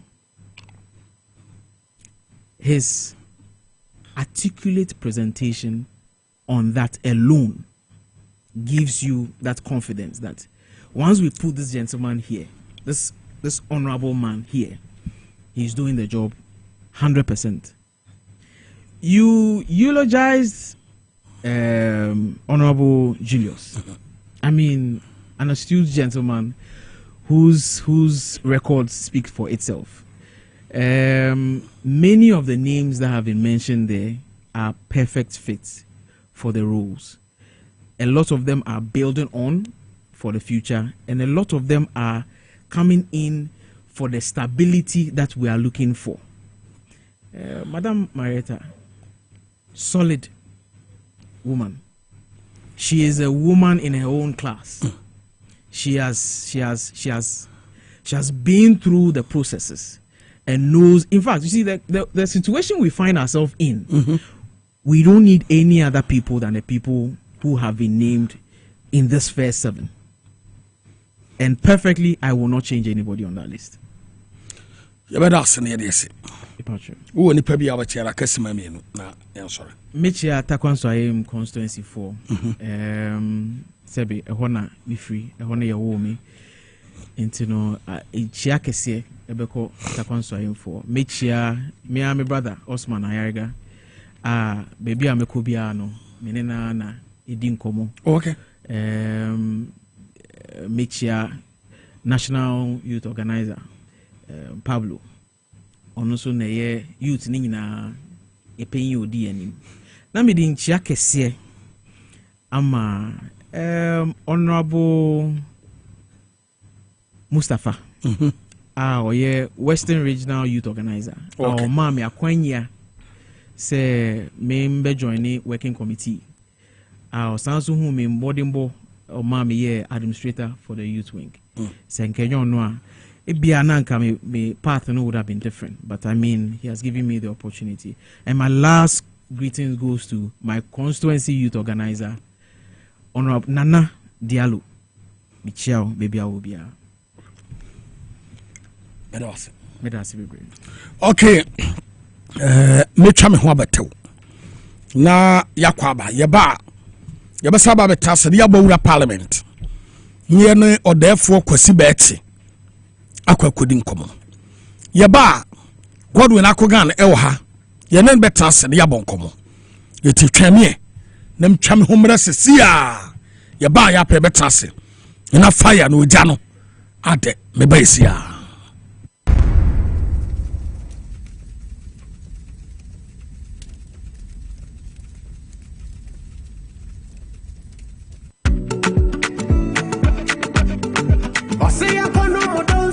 Mr. Daddy, I take a power, baby. You trip me on the Yadjeri. There was our man. I want to Mama Yanubi, now you're more combo. Give you more, yeah.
Okay, thank you very much. Yada so ewo emrase bejafie ho ye ekoso na ochena arrangements a ebekoso so no ye bedi ho enkomo e de afade ekoso ho na yada so ewum sese no position no ahyase bi betodwa bi aba ye eguso ye bobo ho bi so nanam kwan so na yese ubowura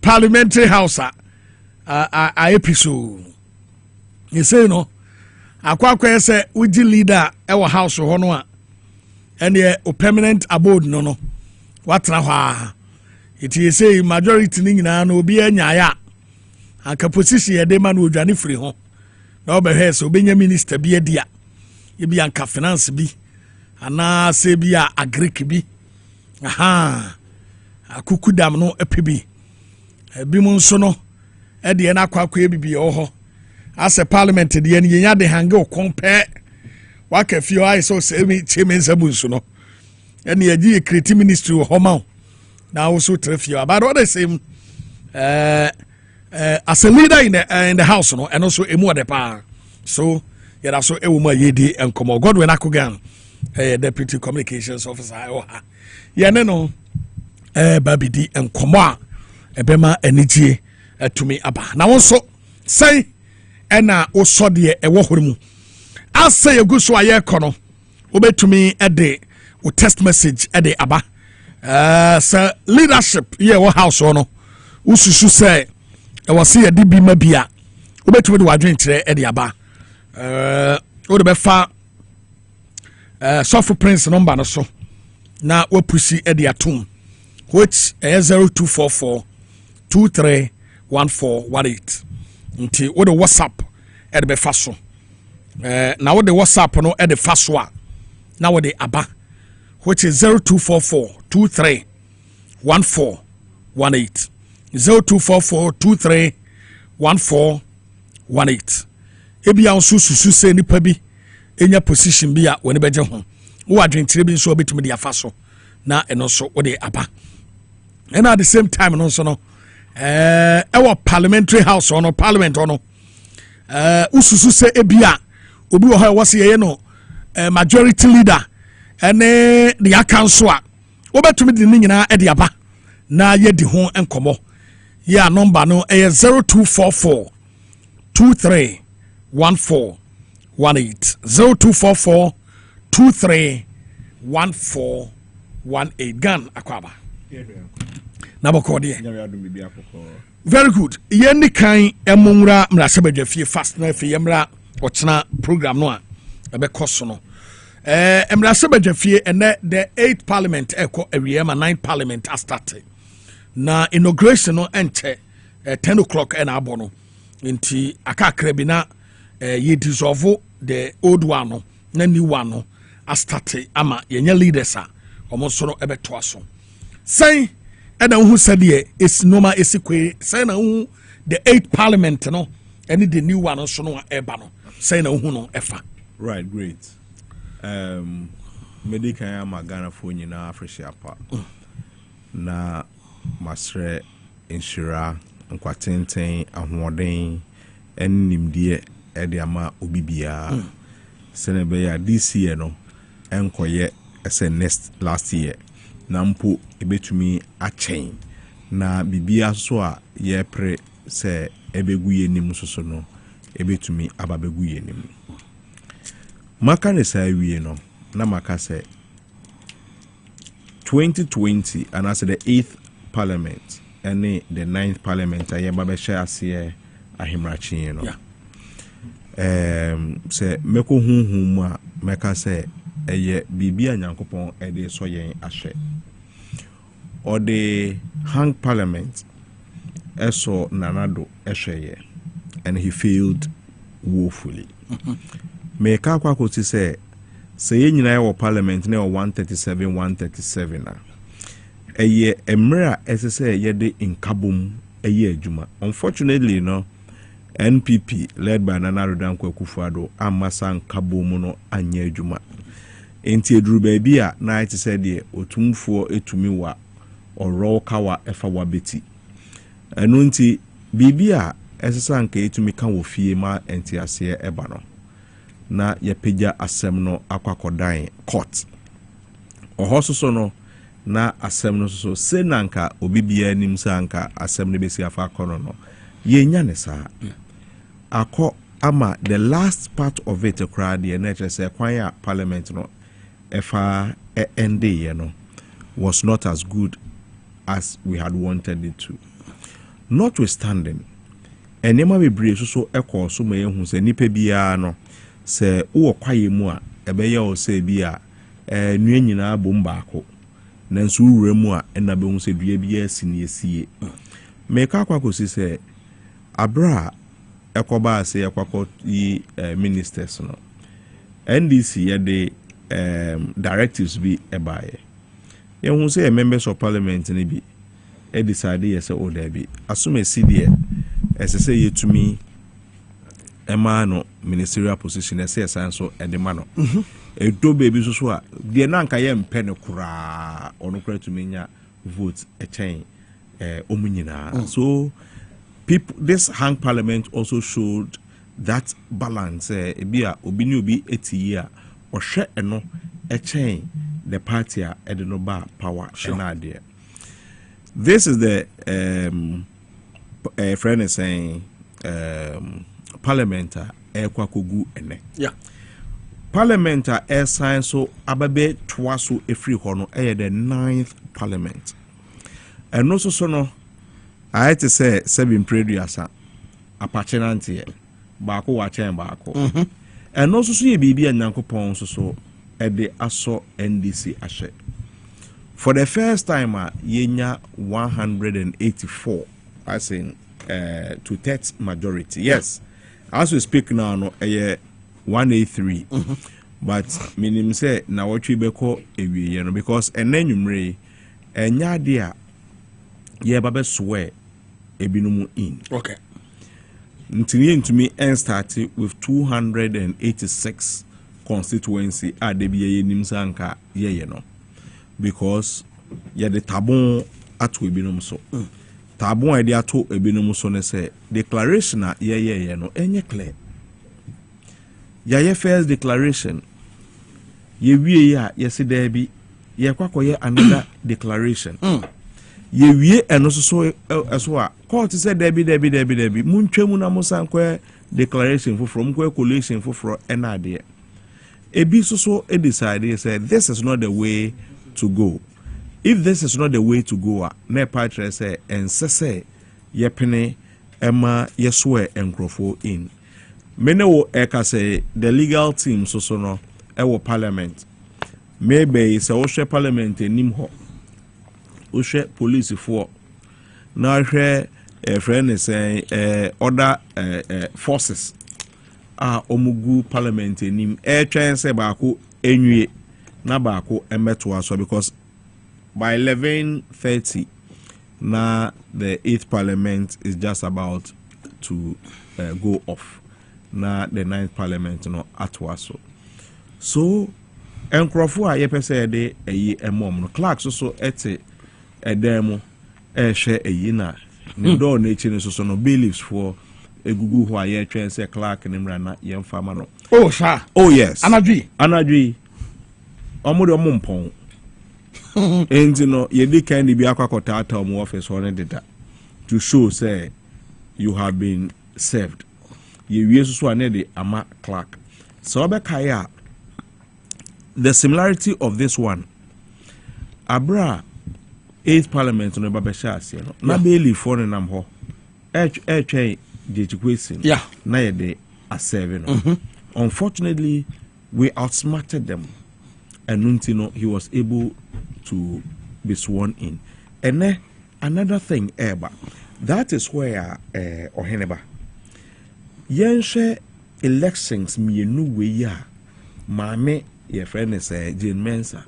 They organize it in Susa. So ni pape mua anka obeka say electoral commission ye you are usi waji wako pension asana yasesa But here election mienu a mami we are organized. So pitiful, so confusing. Oh yeah, your friend say adverts. One of the adverts are place here. Say yeah, the aim to me we elections mo MOBAO. Yeah, we elections mo. Now so say oko ye high na say Mr. Momo has advert no mami isi advert no. Yeah. Yes. Say mo ye high na so bi wi awa and ye wala o. Wala. Yeah. Into to me yes advert we no be wi obi a dey so on te ase. Techiman South 2020 ewia yen. Ajemensa course and so or so ewia elections no ebiu. And these are some of the things that we are all complaining about. However, we have been successful as per the text that I just got. Say yenswe ebinum in ene. Once the clerk has received it, Nepache said there's no way you be to me as well and in. Okay. And under normal circumstance, say wako abatwo. Na ye declare obi winner. Na se eye o say wo necessary declare na ye e dey na mra ne kire Court koya ko petition yeah eye dey na ye dey mandamus enenam court eye dey na dey recollection enenam court. You understand? This is something that is avoidable. However, for us nyankopon aye adom majority no, there's no doubt about it, or they are saying overwhelmingly. Into no, whatever happens today, no, gidi be anywhere you expect it. And Crawford, omu yetu omu fose, and common contest, yanko to a ban for fraud, domeko abenya, or call around me, no, ye catches, oh, honorable worry, honorable jadi to honor worry. Omo ka sa chen pepe policy anyway jai onko bio ebi so say omo nti omo ho ase na omo twe daawre ya weeks a ewo ye nim no na ye de ebe she. But as we speak now no there everything is set for this evening, and in the next after friend is say between 12 and 1 Parliament will close, because obviously it's only one thing na ye kwako is speaker now with the nim akwako swear president in Jamaica the next day. Talking about the next day, so me for be big to where be entwem Oheneba ansana yato ankomodi so. A lot of people have called say omu hia accreditation omo de beko ho na there. No crane say you don't need an accreditation for tomorrow's program. Oh sir, you don't need it. The place is so big and it can contain as many people that will come to the Independence Square. Okay. However, accreditation ye print as in the state protocol. They almost print and just around 2,000 or something. And no for the program itself a parliamentary program. Because the swearing in is done before Parliament. However, they ba abonting Parliament to be sitting in the open to conduct that. That's the only difference. Sa programming at the Parliament for omo abosium. Oh, okay. All the members of Parliament are expected to be there. And omo clerks ne omo your friend is a for. So that number itself has taken a chunk of the numbers, because if you have 26 friends 265 no 266 na obia ye manu 22 so who say workers so e ka ho a na say is even ye wi so any pakrontia ye ba be so ani in no His Excellency John Dramani Mahama, or former presidents who wants to come with their delegation and all that. And no yamomo kakra almost on beshe the vice president the same, and make a former party executives, current party executives, and all that small number to represent the group. And nuntino yedi baby ye yi baby kitwa bi wo ho a yabo ho canopy a ewo middle ho. Okay. That's the only place accreditation no e cover. All the other places there are from the general public. Oh, okay. Aha nti e besre omo say accreditation nti omo ntumi ma ene de keke ka ho no enya no kre. Memo accreditation no endi wanim. That place is open for everybody to come, especially NDC for Amoabre Eyi, His Excellency John Dramani Mahama, any Professor Jenana Opoku Ajiman. Munko witness sa program no na yenswe omu in. Na wankasa so no usunsum no kra emra wo ho. Se me na me boss adwuma yi me kokromoti ene de papa yi esi hoy na bibia enye fe. Nti accreditation de memfa nye issue. It covers only a small number and a small portion of the grounds. This means the Pandabano baby drew Honoa. Obey one who say, oh, accreditation, the FAHA. And now more mooncra accreditation on sono. Yes, so Hana was safe. Good. Into Drew Hona protocol no ayen sheye. Or share unikada. Nature say unko inner perimeter nim. Okay. Into unikada dia. Stance no mabobo ho nyina no nyina ye dia. Okay. Almost so a omo card no uduru a ye hwe o card na na say oh one John Dramani Mahama kwakotena say na say bia we invited person national executives no so no ya prepare baby amomo with the former national executives so no ya prepare baby amomo obi o ha opeso de ne yere eba but onumpo no uduru ho na baby a wo betena no is different from baby a because the two cards na the amount kra no so oduru ho na ye no yere kra na untumi nkotena bia president baby a oteno nti bia okunu no is entitled to be there ye be more another place wo ho a obeko akwakotena nti no don't be too worried. The ushers will guide us in all this. Yara so ewo mo yedi nkomo onso obetumi de wo de e de aba amanfo bi the text messages kakra memory di kakra ne Ghana emra mewie na won kona de asa ochena Jumedi no obekwase na we the odiaba or some more fire. We say good evening. Pasike Efri Blaji was say I like your show. Keep it up. Nedie no. Also Edia wade ebaye any was say your friend was say good evening. I'm Same Glavi. Was say I'm Same Glavi from Soko. I think they shouldn't give any position to anybody. They should rather keep it so so they can work very well. Thank you. Also Nadia was here about an anonymity your personal chair. Was say I suggest Honorable Ajemesa should be road minister. Ajemesa Takrade. Okay. So I suggest Honorable Ajemesa should be road minister. John Efri Nsadrieso ewo Wasa East District and what they ebaye. So Wasa for Honorable Ajemesa, he's a very good man. Eba road condition makes unimpa. No. Where do you about say good evening? I'm Sumaila from the BNA Abu Diabo. Now was it please maintain Bagbin as the Speaker of the House. No. Honorable Bagbin will be the Speaker. Was it the 9th Parliament? We wish Ato Forsen as Majority Leader because of good work done. We say 9th Parliament in the day. But per se Honorable Ato Forsen, Majority Leader. But I believe say as some ya okay the Honorable Ato Forsen baby ana wano and chile kra. We should be say good evening Oheneba, please. I have not heard anything about Techman South. Techman South, no. Almost say a Jeminsa. Omu coalition for from Ababe, no. Say a Jeminsa Kosa and a wedding kunim. Na still no. Yadi so enim say Honorable Christopher Beire and our daso a year the MP elect inti no.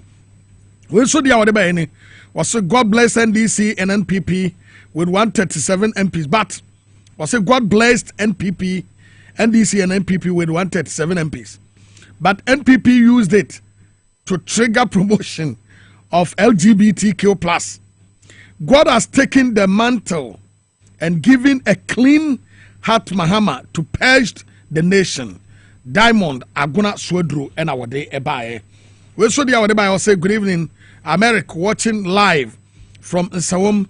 Atuforsen is the right person for finance minister. Now, say Honorable Atuforsen, ebe finance minister. Now, Speaker of Parliament, and say Yamfama wine. And also, Yasem Sebe. We the other by say Backben as Speaker. Baba Sadiq MP elect. Ibrahim Abubakar from Fadama. And also Edway Ebae. We say hi. My member of Parliament for Sehi Akontombra Constituency should be appointed as the Deputy Minister for Local Government. Honorable Pius, all the way, Obed, inside Sehi Akontombra, Bokaso, and our day Ebae. So, Bokaso for, thank you very much. We saw the hour by any. Was say my name is Biom Intija from Pandai. I want His Excellency JDM should know that when your people are many, your problems too are going to be the same. What I am saying is that the good people of our beloved country, God have not just voted for him to be president, but for him to deliver us from the hands of the pharaohs to the blessed line. May the Almighty God or Almighty Allah lead him through. It will also need the hour day Abba and no. Where do you other say good evening, please? Power, God bless you. Please, I want to empower NDC. Should open their eyes because the people are wicked. We also say hi. Oheneba, God bless you for the good work done. I wish His Excellency John Dramani Mahama should appoint Honorable Frank Entry as Asante Achem South MMDC. Akonoba branch secretary and also Edway Ede Abba. Well, so the was a good evening, Oheneba. Please ask Akogan why the leadership is not talking about Damango and Insawoma Duejiri from Showboy Tesi Nungwa and also Edne de Ede Abba Betumi into Showboy and no. Well, so say good evening, Oheneba Boamah. You are a brave man. Thank you, bro. When so the hour day by and was saying, good evening, big brother Oheneba.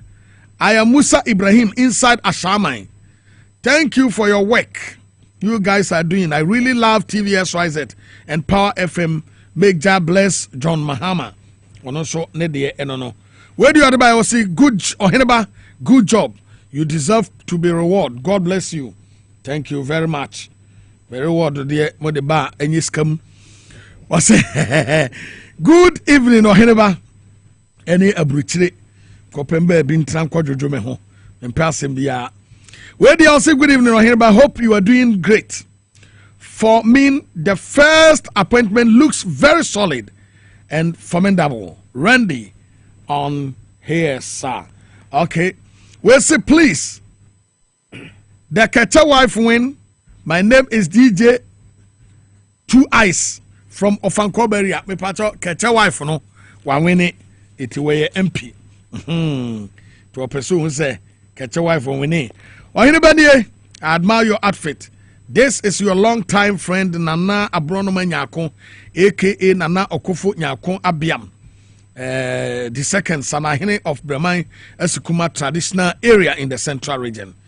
You met Reverend, okay. Until on a day our day Abba and no. Still, obey to me at the one so dear Eddie Ababeko say, Laman Lewis from Kumasi, please inform JM to tell Nana to go with his bad luck chair. Aha.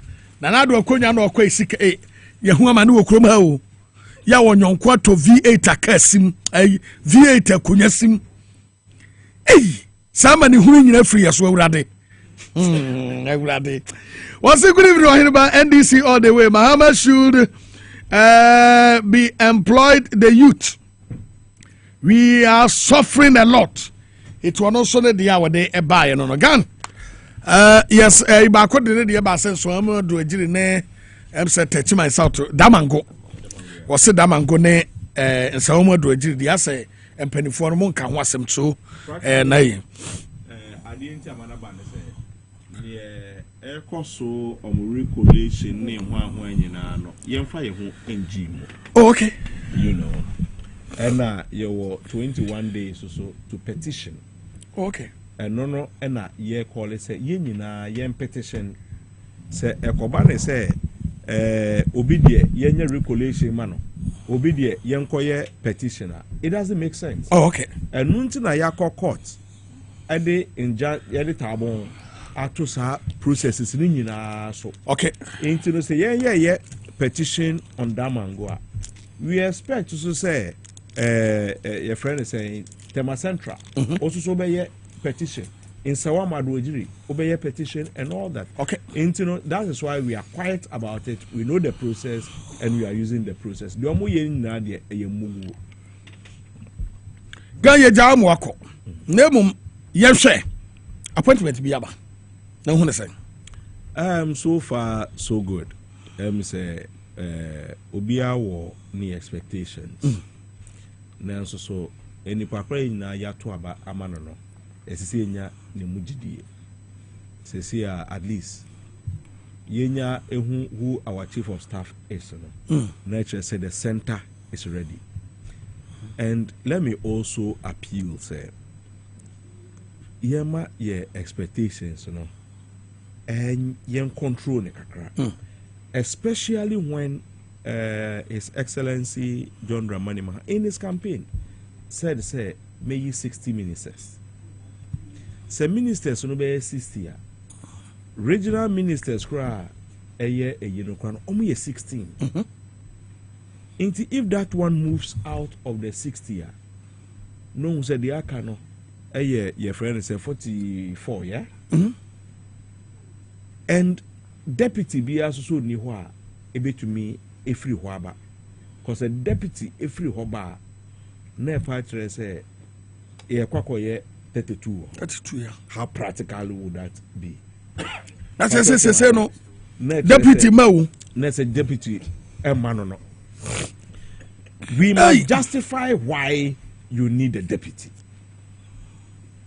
And I am why I didn't two deputies so I can. Western North Deputy Regional Minister, I am a KO. You understand? Into no, however, you baby or her. You made the answer.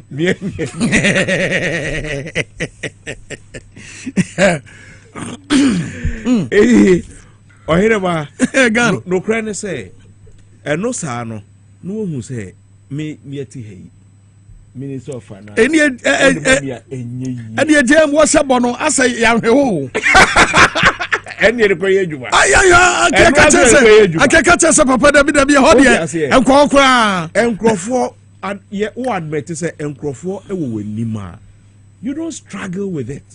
What you say now when we say monkeys play by size, the most important thing they say whoever is appointed as say ohun ne say or ye adwuma ade am mind say na be a ye nyina no ye bedi adwuma no ho emfaso Akogan doesn't need to be named say minister for this or chief executive for this, but say any pakura obenya position e di odo tema ahobrase me de bia no ahobrase na hu hia me che hwe se de no be ye adwuma ye nyina be di hu ene omo ya adoye exactly hey wa show say pop a e be ye dio entino se sa ade no eba se solo eye ni business e wo baby a it will flourish me ye me business e wo baby a it will flourish Oheneba your business it will flourish. Even for some of us, you must make a decision. Say, either you want to be in government, or you want to be in the party and serve the party. You must make that decision. You understand? You cannot be here and also be here because positions, is. So this is why I always plead. Maybe I may say, yema expectations, emra form kakra. Say the beya say if ready say Oheneba ankope Western North deputy minister na one who say na the ebenia ayaka there be say chief executive so ho a obetu akokodi DC ya na MCB wo obro no bi so eno me kro say the amanfo ne asi abre no so mu gu what say o go bread ya abatebe wo o ya na de mo ti akra ni pada dika for sa champion Boamah na me pese FC ne de me am de o to adawro mamu muhame na wode abre wodi mu say da tere be na wonu wayi uti a akwenye enti no ye hwe sa eniema no so na ye hunu say enne na menya ekchena menya you know if we have that spirit of comradeship me sure say omo mbedi eni mu nyina no ye de sunsum ta omo achi a omo ni yen hwam ho akohwie na yempe adada na yempe ni aka ne de ye nyina be so mama na ye adwuma gan ye be da ase ne ye do ase ya misra papa ye sa no ahia biem gan ana ye ne no ahia no okobobo an ho kyena ye ne besia e wodwuma de na ase ntite sa de oka ye no wanya position bia na onipa bia won say John Mahama de no ente say na na ado de no a wode nipa ba akoto ba bi faako a 10 years 20 years no nyini free ho no owura John Mahama de said ye tie bia no obey reshuffle ama yenso a aye ka no yenso yenya ba bia ba be hye nti yenhwe na yenhwe said ye noma ebisi akọ where the other say good evening Oheneba more fire. In fact, you have fought a good fight for Mother Ghana and NDC. As well as for the past 8 years, you have really have to be rewarded. This is Obi this year, Nana Akwesi from Adesso. Nana Kadiamanida Sunaya Mekano. Now, when so the other say, good evening, boss. Please, I think Honorable Erikopoku of Asunafo South can equally hold a position of a cabinet minister if such position is given to him. I'm Yusuf from Goso. God bless NDC and God bless Ghana. Bagman as a speaker is a win for Ghana. God bless His Excellency for such a great decision. Where do you other buy? I was saying, good evening, Oheneba. You look good. Well, was say, you look good. I want Honorable Lawyer Sosu to be the majority leader. My name is Arizona at Republic of Nanakrum, Papefew Hills. Oheneba, please, the accountability of the e-levy on our credits and data, Arizona, Yigan, Republic of Nanakrum, Papefew Hills. And our day, Nedie, the Ababe Bumi.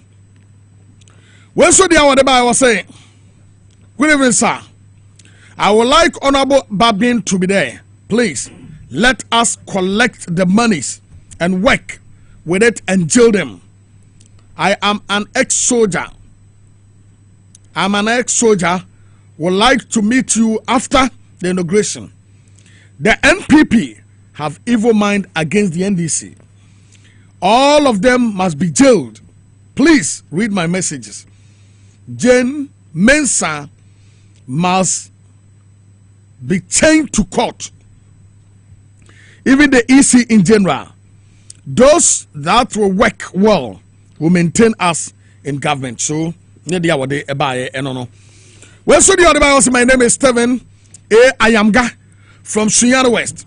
There is an information that 3 days to election, the ship that came to Ghana with money, where did the money go? It didn't go to Bank of Ghana. So, was this Ghana? Yes, Kano and Bank of Ghana. My name is Dominic, alias Coach. Because ALIC is a Alice. My name is Dominic. Now, Dominic Dominic no na yɛtwerɛ ALIC ya ɛnyɛ Alice coach na alias nso no alias coach was a good evening Oheneba, please tell our leaders to tie our security very well from now till tomorrow inauguration. Good job. Okay, Alice coach.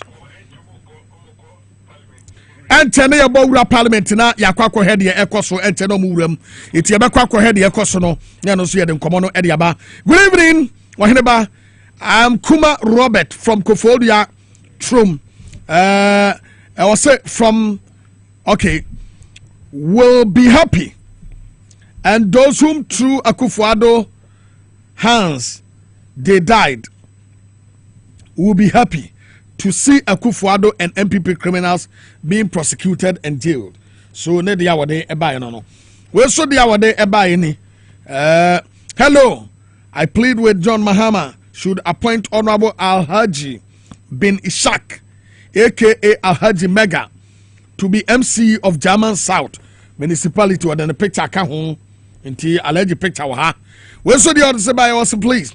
I want Canada Japan to come and prove to us the NDC members, those who are meeting to burn the market tanks.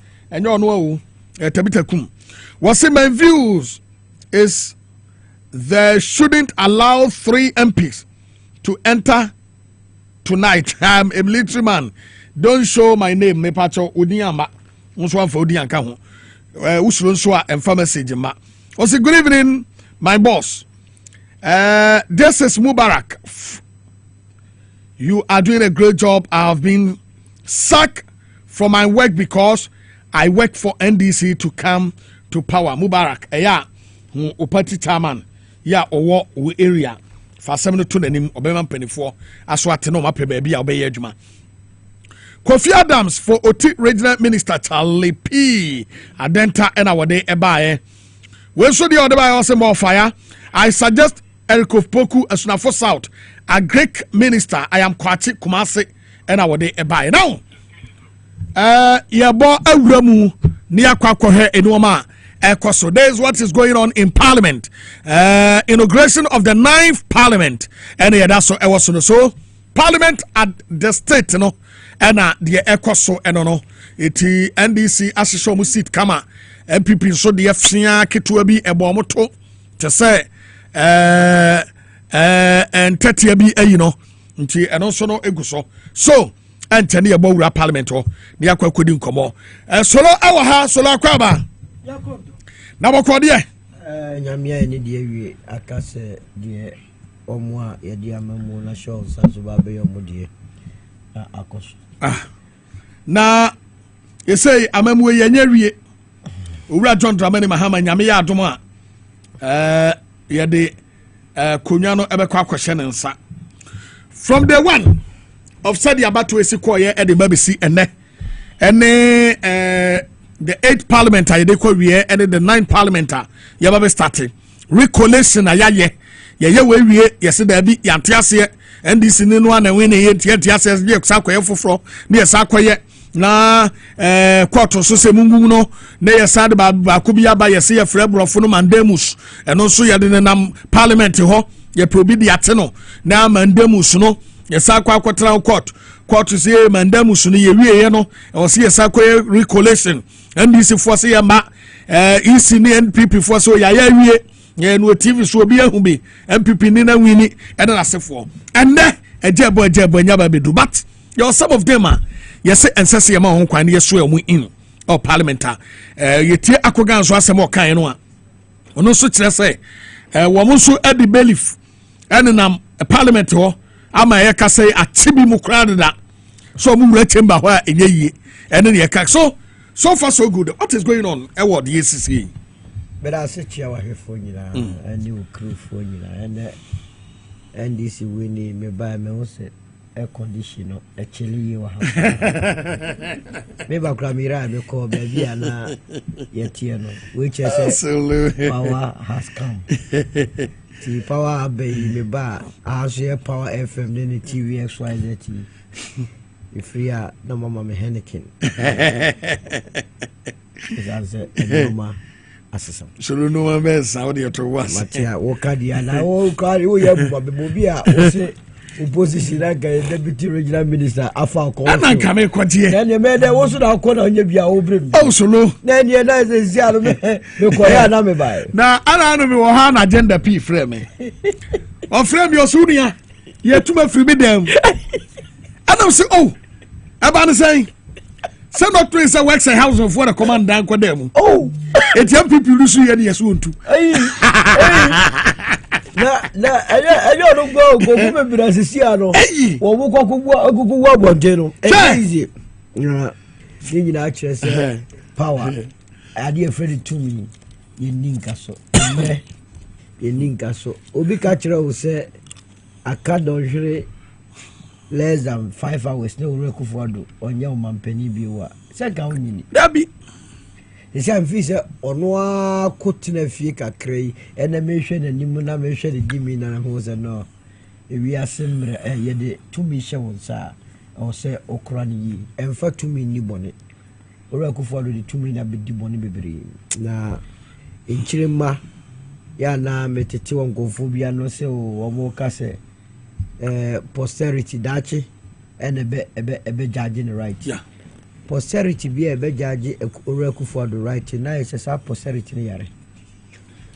Posterity be a judge the right na say o mampania o babedi na de te so ra John Muhammad na wa bon papa because say be mo obi a judge sa posterity right na say di pan so ba be two amna the $100 million akoshim ayenye ho. Say a becca say posterity be a judge right na di pan ba ye no wayek yentumi ntuaka ema nkwada nye resource. But no question pan say solo say enye na nado apenso ananka me kura no minim say say wayek kura ne yatuaka areho te say asefem hwe oba ye ehemfo a ede nyoma bobo omo sisi a omo ko program asia bibinti omo ba ye mo nsore uhu omo ase sori na tiame na bibia nyeme bufu kura ne sa the bodyguard na no akwaje akonwa wo alajo no I am expecting president bia wa baso uhu no obedwemu a mane sorry samre no behu se saade na no di owura kufu ado chi a no mo yero na ye totally disrespectful o ma beni a oso wanto aba ama no enti na ni se ka me bebehemo na so I mean how obia ye nyina na ye tuato e de chichiro man ye yo mampani a o yo mampani for the entire country and so odono oba ebeyiyi we me no kase Gregory Afoko Paul Afoko nua Gregory ya wademua edi ebone nko yaman bill me koto no nsa won so chese na office adabia Gregory bebi odebi obehome no enye 13 votes na tifre MBB. Oh yes. Do no one that say akoye 38.2 no. I just say Gregory muhome bia sana be right. But defeat na no was defeat no well nyame nwanwa me anyame nwanwa da me na me expect 13% ti we no kura no was here starting coffee ni film ni ekohwehwe wo mu ato nkwase aba no na ye bo wo machima because you see obedience mu a let the person understand say ye to abama obi se se bedi animu a ade ba ko pe na ye free wo we me asetene mo ade akoyi hwe nipa 6.3 million ato abama ora John Mahama so do me mo bia position dabi enunti die Ghana for do no a pe free no no say enhyehyɛ a ode ba no ebe ye nhyehyɛ a ebe boa do na but ora kufuado oba o mass paper so a no de amane ba contract kese na ke ofori ata sa kwa no mu hunu bi wa na ke ofori ata mu na che o ya mo frɛ no o do mean this can go dane o do mean say o man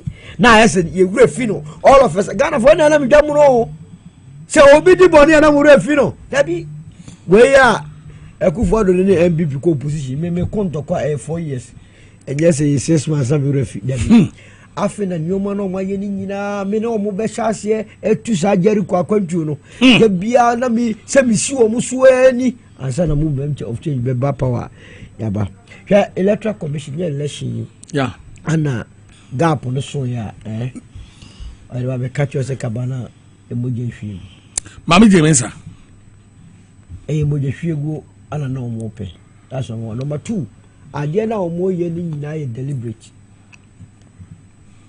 all of a sudden the electoral commission no organize election class also the pin sheet hey who the pin sheet so wa organize election no mo say ba omi ade pin sheet no nyina so ka so o consider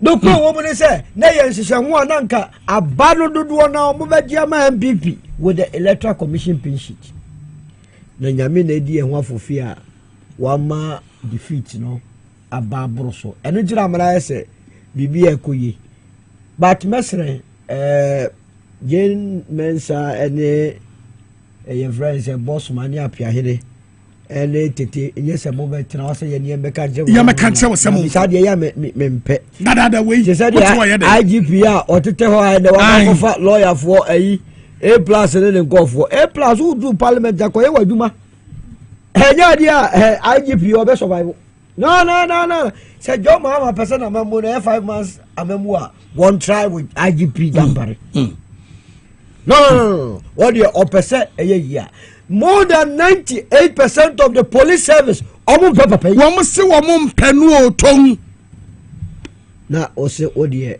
na obatumi abo awura mu ndisi for ya gale mo sa mo nkofo connection men for do so wo na mo ba bi no so no o se Dampare odie kakase ya mo man 6 months penam si na me John Mahama na wo so a wo ye ndisi ni a wo frɛ me say ya mo nko man 6 months na wo mba o party ni ye wafu sa nkofo ne gu party no anything not to say James and Electoral Commission there na ba we no ma hye we say MPP enwini hwe edru baby yes ink wo ye budget yakoto parliament budget ade koye no wa kire ink kan be koso man no na wa sa be ka kire yen se abana ye koto de yusu ink ya no ambeni mu a come here you see ink ego yifrim wa de na nke kosie ni se nka nsamanfo na ba beto abai edru baby o issue statement bia was robust register robust IT system robust yet one obi ko transfer ni patate from Tamale Central and Sanarigu eko infa pusiga oko IPAC meeting no enya single for abalu ya to ba wi am ntene ke na o ko kroma ma hwehwe no no enya apalu le to fi apalu ya me ente nka wa na ya te nka te ya mo friend on the phone so nkofo yare o dem o abatu we nkofo ade o magude ha last minute I don't go recruit to CPP ni ba ko bi ka hu ni team hu ni nine na de ade ya yipesi wi abem ana Ghana force okay ye be kire munyansa esanse oba ye yensu a na leader hokroje no watumi wodi omampani a waba be science ye kwaye yenyemu yentum wagudie eno ti yensu enyi nyina ade asai to be kai a asore ponte se Roman Catholic Church ankasa kra ye demonstration no mo ye no wo mo de mpaye no obi di mpaye ye demonstration se wo anu wase and you make out 13% no so munya na memo what me ama asofo e sheka shock e de mpai bo se adwumadi e also mampani ya to abama so also wudie no wodie le se wonye nje o se ye de mpai bo e de na eno ababe yi ti se de woken Land Cruiser ye ne tie ye ntire bi mu wodie Land Cruiser no se be ye mena gani partner mo se da bidda akonwa na ade asim ana Land Cruiser ye bo akonwa air condition ade ya opeso tena wakonwa so obi keka se owura kufuado abato yi a yetuma o ye hiampuntu a oza ontoma mi amonkotoma ndisi no makotoma ndisi o ko abris for ya okodi o matem anoti Jane Mensa ne boss man ne apia hene wa hwe openipa amana ko share Electoral Commission as a commissioner na wakoyi apia hene na minini nya communicate o MPP mass communicators ayi defend MPP abram mo MPP se has ne kotokoba bebo wo se wo de wa nya referee bia wako chapter o akwakoyi chapter o supporter so on na mbedi ball na me kotokoni ezaze me ohuru manim kosurunti na matra so chapter o ni no befe we sa de ade and the electoral commission dear. Woman Macranke, about to Ghana for an moment in the air day, and yet to have a children 7 constituencies. Now, may end this if one, and I go focus on most young Mudiabo. That man go, more we need less, no more media farm call. I don't know one kind of man go answer. And will be beside him. That man go.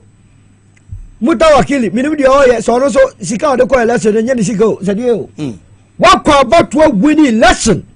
Yakwa could take that to electoral commission office, Mubaya, my day will be unconscious. Say Abujina Ponsan got in a parliament, Obi a Waka check, young man, who sees one at Chimota Forest, oh, Baya, one and an iron Kamasam, Mako Tam at Chimota Forest, at Chafa, forever, Obi a Bema on your room. Mudibe waka temu sam wall asaso na se beye pa ye bi ense be wuro mu akofogwa and the young man he catch us we dua nua maako nko almost 15 million okruma so okay ekohwe mu a bibie ni wa ewumsa eno nti eye oman no na de obo ne man no wasewie na besrese Ghana ni bia said yes ebeboa John Mahama amemu no na ayeye na yi ekufo ado sana na nke nyina ye pese eboa no bono no ogine hu di se wonu nyansa se obia owiase okay enonti na the ope me patro mame nko parliament ko ne ye de eko odafo kwasi baachi anwumre akwaba ye ni Oheneba mo se no parliament to say e dey na ekoso so far Sammy MPs na ya to aba mo foforo no sure wo mu na Sammy Ghana na se do jana ba be ti wo mu nsem na say all no say the parliament na e do on the 6th January na 4 years ma automatic dissolution the parliament no stands against a parliament and it say who are on the team me fan so mo almost suspended sitting. But new MPs no na ba se sia o mba yen se na se bo anajoju mi nu a o ma to aba edu ba ko a o ma to aba e dey use speaker o be do mani me no say juma dey air clerk of parliament and be the time MPs dey no ma di say juma dey ni na o mu to aba ni wi a na so o ma yo leader so we yo leader ni wi a na fi no speaker aba speaker so afremo swai na fi no omo de parliament no djumadi no oma ko joma ho me kakre de a e ko fem ta ma de fi anajudu djumadi ho no mo kono oma ko joma ho me kakra na anopa tanya mpa anopa e parliament free be dey o sami le da ko independence square e kono na parliament djumadi no ko na to na if that is ababa be djumadi ne parliament no ma swa oma ma ora John Dramani ma Ghana for ato ababa no ato afrem esa kile Ghana for no mo na to estate nya so na fe ora John Dramani ma if you stand up for no wa ya te edini ma se Ghana ama penyi tisami de ye gusua wa twen mu ase MP na ya to aba mo mtito no o baba kakra copy se e baba na jo be du ba so mo nyina do na djuma de wo no clerk of parliament edu mani na eduma de nyina access therefore yenim say some of the issues ni bi wo ha and some ewo ho bi te sense wo mo do agiri da mango Ablekumanov ene Patrick Boamah Bennie Sadek Hwei any other areas no yenim say a lot of issues ena aba ho na akwakweye say yebema akwa parliament ye ma onko me na madi nkune me patro sankrofo e wahu bi wo parliament ho ya sankrofo bi aba na say bi mu abekrase me na mawini foi bi abekrase ana Sam konfono ensem kakra wo mu abato no no enipa ba ko ame hu no ya Boamah ana ningdam pandai ono so ha ba tante mu nyem ni sendi support wo mu de kokot enti kwanko mu fa so mu de wura mu ne de obi ani ndo be kire obi ni kwanko mu fa so mu de wura mu ba tanko fo mi ne metima bo mu din se o mu asem ni se asemo ho a o mu abado wura mu na obo ensem wa drejo wura ben say another plan so na se be jomo ha no enti so fa tanko fo mi entan na me di nani ayede ehu wow now the other one to say meme pesua so Ewurabna Obin ene akua free ye uhu wo mu bia ho we akua free wa ha ana me hu awrabra obin so ha ana nim say akwaya fofo ni ntino awrabra obin say wo jano abai e bia sem ben ka kan tan me hu akua free de ase ni me dada ntika enye me ma me tini hono ba te bia na to mu nam kwan so to mu makra me tini enkre. Very good. Or therefore, you best say about Untebium now. My will be best the atmosphere no. Say na etie or more baho for freno. Ya when you MP da a friend and Yamia na dumine one winnie. So what baho no. Say na obi be say feeling no etie ne omonia day. Obi wa be so to the new riem be all crap parliament or no. We hold that the first time we say na euphoria etie. The crepa obi o ha bia ni age o hu no yonko a na o de ne nsatia ne se no mako ya wa kinta especially aba fufo no so obi ho no e bia na wo hu ampi o tv ta ene won na be yem ko nim do no do me ka na akọ no enti ani je e wo de ma no mpa a kese o mu tiacha o mu kama afenu ni nyina o mu tiacha o mu kama na se yeah ni ami za na ade ba ko ye tenso ni se ebi ma kwa aba okay ebi mu koi anomata aba na ade anwon temba ko esi eni se efi se for republic ye hu se e man hu se MP member no obi se ketu savoka oba parliament olusi e no ko e no taba ye okay Debra Collins Daza olusi no ko e no taba oba nkobi ora ergo poko nsisu ta na ni hu se oba bia pa parliament olusi ata akọ ababa patade ba ko akọba ni se e fintan porta ben de fi se tin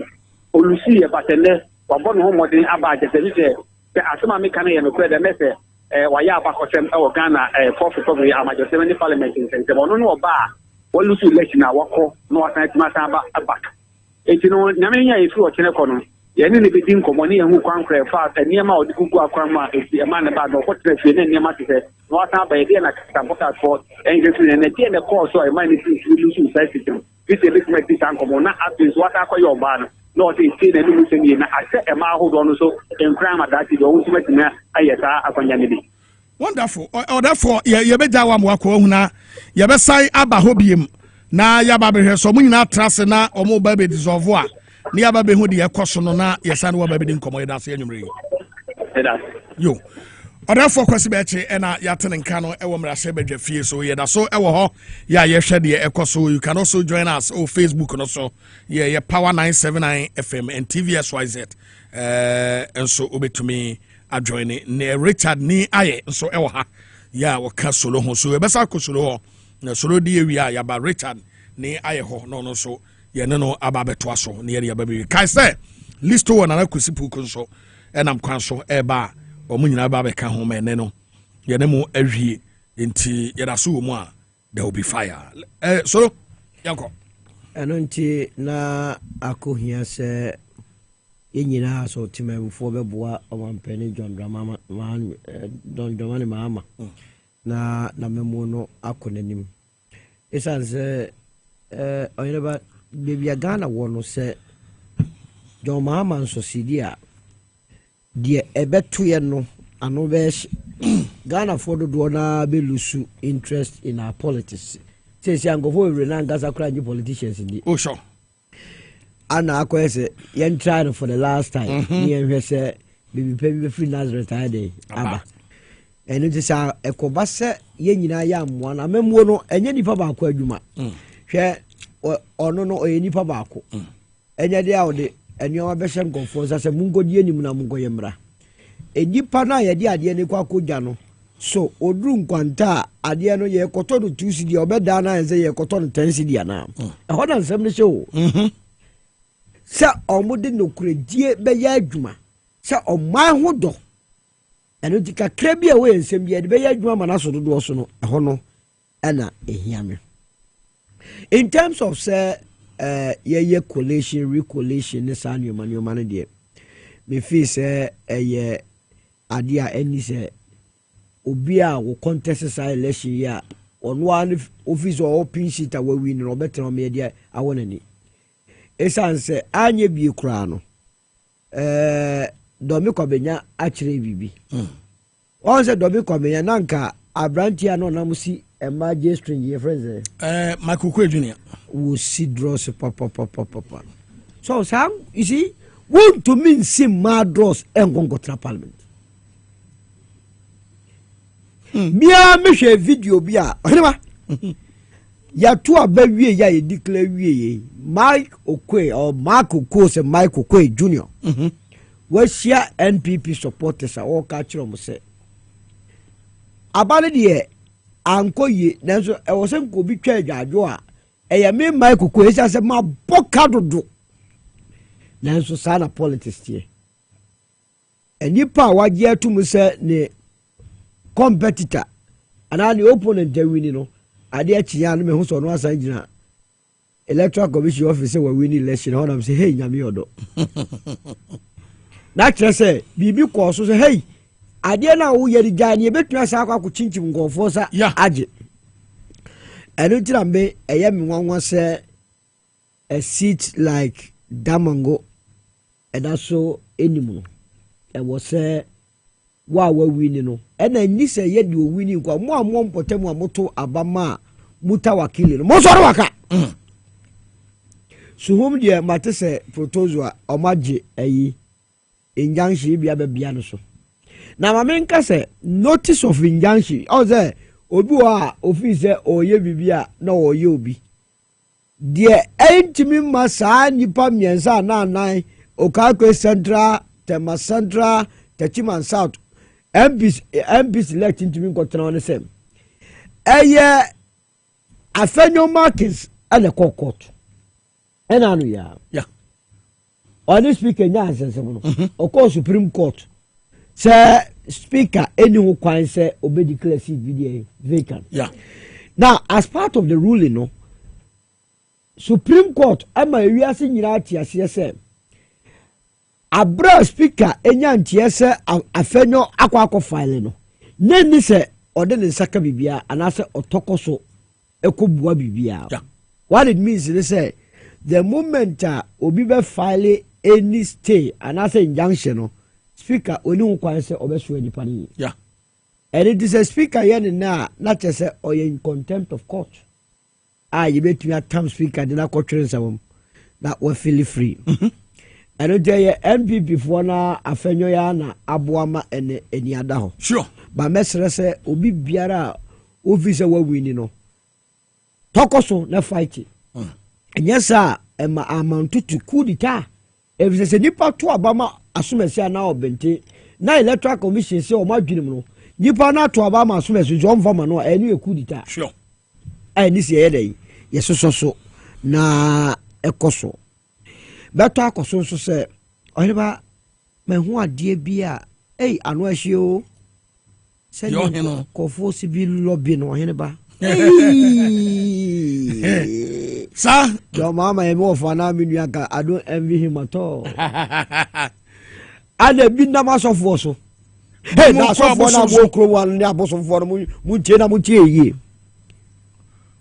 obi eni wo bomba ye hu am obi wini election wa Sam azana mono 2025 me no be wie de pepepe sam kwa asem ya na ya de asofo na mo bo akufo do man ko de 58 million akwa sefo no eye kom ne wo man ni mu ana Ghana fo na hweso to Obama owura John Mahama finito that's it wo kire Ghana fo ne say esa de come demon me ba meye ABCD ebi na aka wo so de 24-hour economy be dey ebeba ama nkwada na nya adwuma ye wo so ba wo de apprenticeship program ye dey ebeba wo ba wo so be man konfon kokon ketekete amoma ye kokon sa policy no a very good policy esa say enkuko funu ya wi no fried rice eno kwa na miewu ndam ene de say eba benya live bed awi a eno amwa eno ho na Ghana fo no hwe ho a omoto abana mawo enye obi ekogina baabi bomba ye hu omo akro mu ntua tax obi ontwa to bia ne ba enu nyamiani wo mu bitin kofo yire no mo fa wo no mu ya mama ya wo no mu nyina ya di pray for me obete soro pray for me soro wo no mu ba ye du nyamiani enu ro ena no betesa sofo ba ko bi wo se bra wa bra wa ndi so se ndi se fo ahwe no am hwede ni na afza ko na dwene nye And no dinner in the last days, no. Now me what problem we say the be a candidates in the course of no. And yes, I feel no bell of your house almost so. Papa is share boss say 60 ministers. Yeah, 60. We 60 regional ministers free Wakase. Aka 44.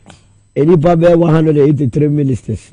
And a MP 44 no one now could na hala ni bi asem say duma we duma so me goye wo de ma kwasi akutuku wamuna kwamna muna but you be yin bi abefo you be yin bi obi be dwalai but say odo ne party and asa odo man ya the also money here on say why na obetumi aye adwuma hwe oyene ba ye nya call kindergarten no ye start school foforo no ye die kogu classroom.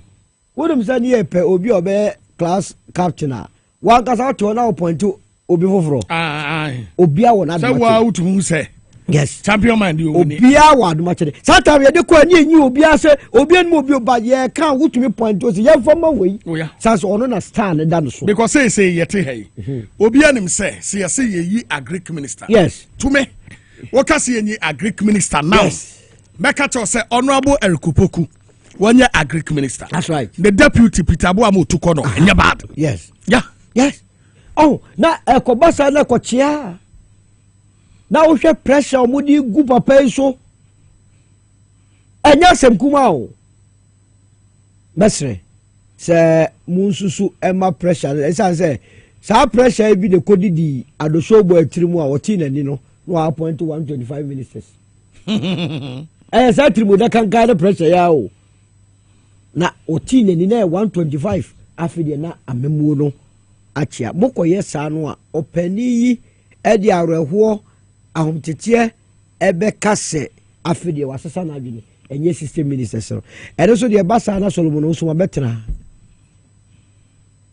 enye Gumbe no obe gene left right center why na betena aheya na mabetena wa mama mbaso isusu a mekoro a Facebook live all them here data na metumi abon Gumbe so be failure hey but ye vanase so ma mo boss okay say abon din say o sanke be ba ho yeti mame nko ani e kono Richard akwala kese mejoso okay yera so e wo mu parliament ene the 8th parliament ye dissolve na the 9th parliament ya started saying na wono mena wasipa na safi we remu afi na me ba for the first time this year and then so ya started for the first time starting not just I'm privileged pa yanko po hira yen adwuma no de mabadwuma pa maba se a men ka enkom anim abra me emfa aseda enkam ho because victory abai nyama fidi kese wu ya anke bimpo ananke ni hase na nye adwuma sonko a oni uti members nyina mo boaye boakufo ado aban achi nyama bone ana wo ye anaga na fo hu bini bremu na mo twi Ghana fo adwen baso Ghana fo nso di ye ose de yo etiemu na omoto abade ma John Dramani Mahama ni the NDC nyakopo hira mo amen na afi nso nyakopo hira Ghana fo bia mi ankasa meti ai de ene me ba se Ghana fo a omode ose ye oyo eto aba enya gidie ewo His Excellency John Dramani mu any NDC any the rank of file of the party any members of parliament across omo to abade ma ye boom nyankopon hia Ghana ni bibie ne what sinadwa o hweme ewo mo fidi kesi so na kaka ameka ne se sa parliament we any ochina nyankopon ya aduma inauguration ya ebei sonko kra esan say under the Fourth Republic this is the time I call election you can supreme majority and this as a political party you could the supreme majority say Ghana for almost share the past records of John Dramani Mahama and yema obeje ye once school done from primary school to nursing training to university training college polytechnic no Daniel need the technical universities sa duma sa adwena John Dramani Mahama enya ya odibu Ghana from 2012 to 2016 no almost share Akufo-Addo 8 good years hospital ba akumpo entimensi bi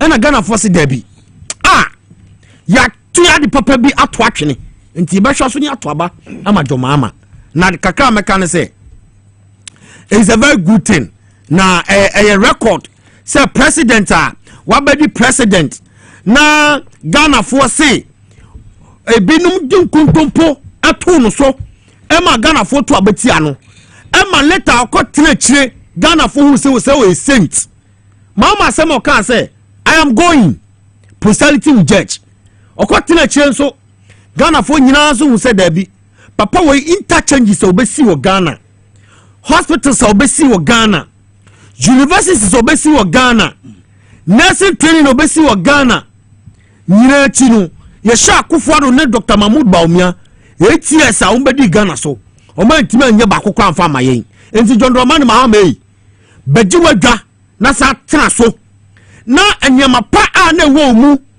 a na nka opese unyamfa ma Ghana wantimi anwie no befa wabedwa na wie eno ne de tia Ghana for to aba ede ma no ene yenya the supreme majority a John Dramani Mahama for the first time President Awakwa Awasa Ebabium, he is coming with more experience. One thing I want to assure Ghanaians, and he said, John Dramani Mahama was vice president before, and he has also been a president before. And he, wabetra abenya wesu pen, wako, washekwa Akufo-Addo, ankasa be boom mino, and on one kasa the time as a president, while reflecting on so many things. So he is coming back with a rich experience. And to me, and then listen ya, a bad you I wasn't surprised at all. Say, Osha, or more your bomb would you listen, man. Now, Osha, or Mankasa, or more track record. For instance, your current chief of staff at John Dramani Mahama Bonidin, Honorable Julius Debra, Papa Way, wouldn't say Ghana for Penasem Pa. Almost say a dear Bakwa. Ewo Honorable Julius Debra mun se o wa ho brase papa nim kasa na ohuni pa ne reception a odi mani pa no eya na edasronko enti na meti se John Dramani Mahama abonidi say wonye the chief of staff for his comeback no I was really enthused and I was happy John Dramani Mahama nyakopo nshira no hwe obeti se Callistus Mahama so o the secretary to the president wonderful Dr. Callistus yes Dr. Callistus Ofu anu ma obi e ball gushitano you see NDC fuaka 24-hour economy opoku pempe kwa be ka say nyankopon bo wiase kwedu anadwo a oda but na say 31st night no say no okobon pa ahomache waya opoku pempe nyame ya wada no okọ no so okobon pa ahomache say wontie ni pai bo say 24-hour economy yentimi nya ho hwe ya appointing the advisor of 24-hour economy Honorable Gushitano, rich man, rich experienced man, and so on. On my bomb dining nano, I am sure. Marita Bill, former Attorney General, and then we're legal advisor to the president. Wonderful, Felix, wonderful, great guy. And Nankupon and Momunim Jenna Jane, I am Mudo, a lawyer to room, I'm betting. Edia brought John Dramani Mahama. Amani come back way. It's my successful. Going back to this parliamentary experience. Yeah. Me going to election 2024. Me kanye. Ewo mufidie we aso. Say the Electoral Commission. Ushe time was starting arrangement from say registration. Or try say. Oben limite a lot of Ghanaians. Say one come on to a baby. Ghana former buru na nka manyina susu anka yeye registration yebema registration no aye open na aye transparent na aye accessible no Jen Mensa say obi a wanya 18 years ana obi a want to register kaninu bia no this so called district level yeah amenu no e ma Ghana for me brain o man tipo say registration anya den e koso yeah youth no dodo na ante ni nyina achi no NDC for awini yeah Jen Mensa ya na say ake ye to aba wa wie woni boss Manasare nanka margin no ekoye close a ya nko betre mu kafe a ukroma ke ho nanka betre mu say yo betre say yes no ko ye je nkrafo bese no ko ye je me shi numodomo na sa dwen a adukwe Jane ofa ye no nyina no atonsuom emene Ghana fo atoaba ama John Dramani Mahama wa wini adukwe ni niama ne plans a oni MPP fo agenda omo set ye sanka omo to aba na MPP fo enya majority seat e parliament a anka omo de by force ebe declare diama MPP no amaso. And we are going to this parliament with supreme majority. We expect say the current the kind of MPs ya to abodi amomo no omo be boa ama mputujuma ne enema Dondramani Mahama ankasa so opese wonye no omo be boa no ama sa nyama no etimi akotu afenso there are a lot of constitutional issues me as a person any other Ghanaians yes petition ometima aboa ama reviews aden abam enema obeti say yes try your judiciary say akoye ayi automatic stamper assembly abeko bia no we predict the outcome no we expect say John Dramani Mahama esem say jata obetimi ene ni parliament no o ma hihye bibi about the constitution na san kofo we ko amufa so di omudwuma amufa no kwaredie ene parepare eni omudwuma no o mahwe na o ma atimi ahihye niam bia ebe hold omu ama if they want to give judgment they will be fair in discharging their judgment. Apart from that, you say this parliament you call with the current speaker of parliament. Sure. Agban Sumani Bagwin. We will be was several parliament. Meaning say in the history of Ghana Krampunu, obey me several Ghana for that long. Essen or no. From 1992, NM so Bobura parliament. Waboy Jumasa. So in terms of experience to handle both sides, no, he's well endowed. Or experience no honoma obey me na wahodu afafa ni nyina no ama enyama wo say government business e wo say yenhwene project e ma no koso ntentem no e betimi akoso ama bibia ye wano afenso mefo sa akwanya we so na yakasa kire MPP current minority mini minority to say micro minority leader omato abade ama say onu leader no he should be very careful with some of the statements and let me tell you the statement ni bi wo no ma is not honorable at all current minority leader afenyo Markins he should be measured where honorable member what is say enra wakoka say Futu constituency there MPP is going to be in the realm of affairs na omo assembly members bebre enti no MC there and this we shouldn't even think of asama afenyo Markins ekoka no na ukoka kire wo assembly members say John Dramani Mahama ebo obidi say sa nimpotu so wo no afutu wo no mo no onko MC wo na wo hye assembly members for say mom to aba no e mani pakona you are denying the people of the development that they supposed to get. So afenyo Markins should be very careful and should be measured. Afenso only the front of the micro minority no now make sure say he will do right in the right direction with the speaker. Then ko say obefa kasa ho na wa faculty kwan na oyeya the speaker of parliament. Okay. Afenso no you share the current parliament now we have a lot of young ones. But my main fan into just say the national chairman of NPP NDC Akwakopiem Yura Johnson Esiodun Ketia who is also Penia Parliamentary Affairs Committee no me say parliament to yenum bibi an waka ho nti Wakokopiem e wo ho ya wokusi to 8 say enuoma ekoso parliament no no manyina betumi akoso and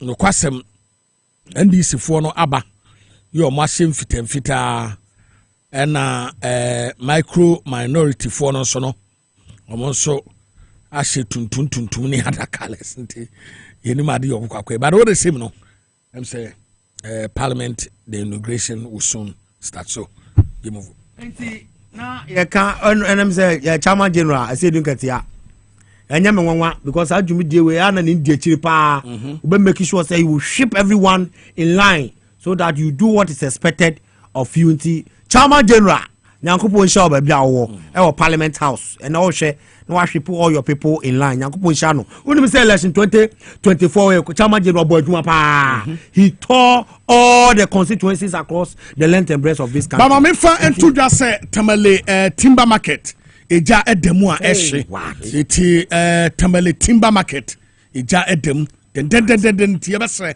mo am tamale yi am hwe live na wonim say oton nuoma e wo timber market na enuoma ekoso adaroma bomode na twipini ho na things are not the same said the enuoma was ekono no enye sa na ehu no de etie kire say eja edem den a ana wo hyepanti yento aso am say menu asaja hye we are starting ekoso pa amanfo e the allegations na niama eninamu security agencies omo Ghana say no omo ma omo ni nyeden enda from na nkofo a omo hye kire a omo make sure say omo hye Ghana no or yen you nyina mfiri honum omo ndi akiri na tomorrow we are forming a new government sa government na ye form no enya ade adi ba be di agro ye be ma MPP fo a ya to abade ati omo no omo de sa ejahyehyɛ ne niama abedi de akyi se MPP ni se NDC ni obi a ohyehyɛ sa niama boni we nyina akyi no ye hwa na mra no nkye no na ene nye dai endi esan se amanfo sika ene omo niama na edai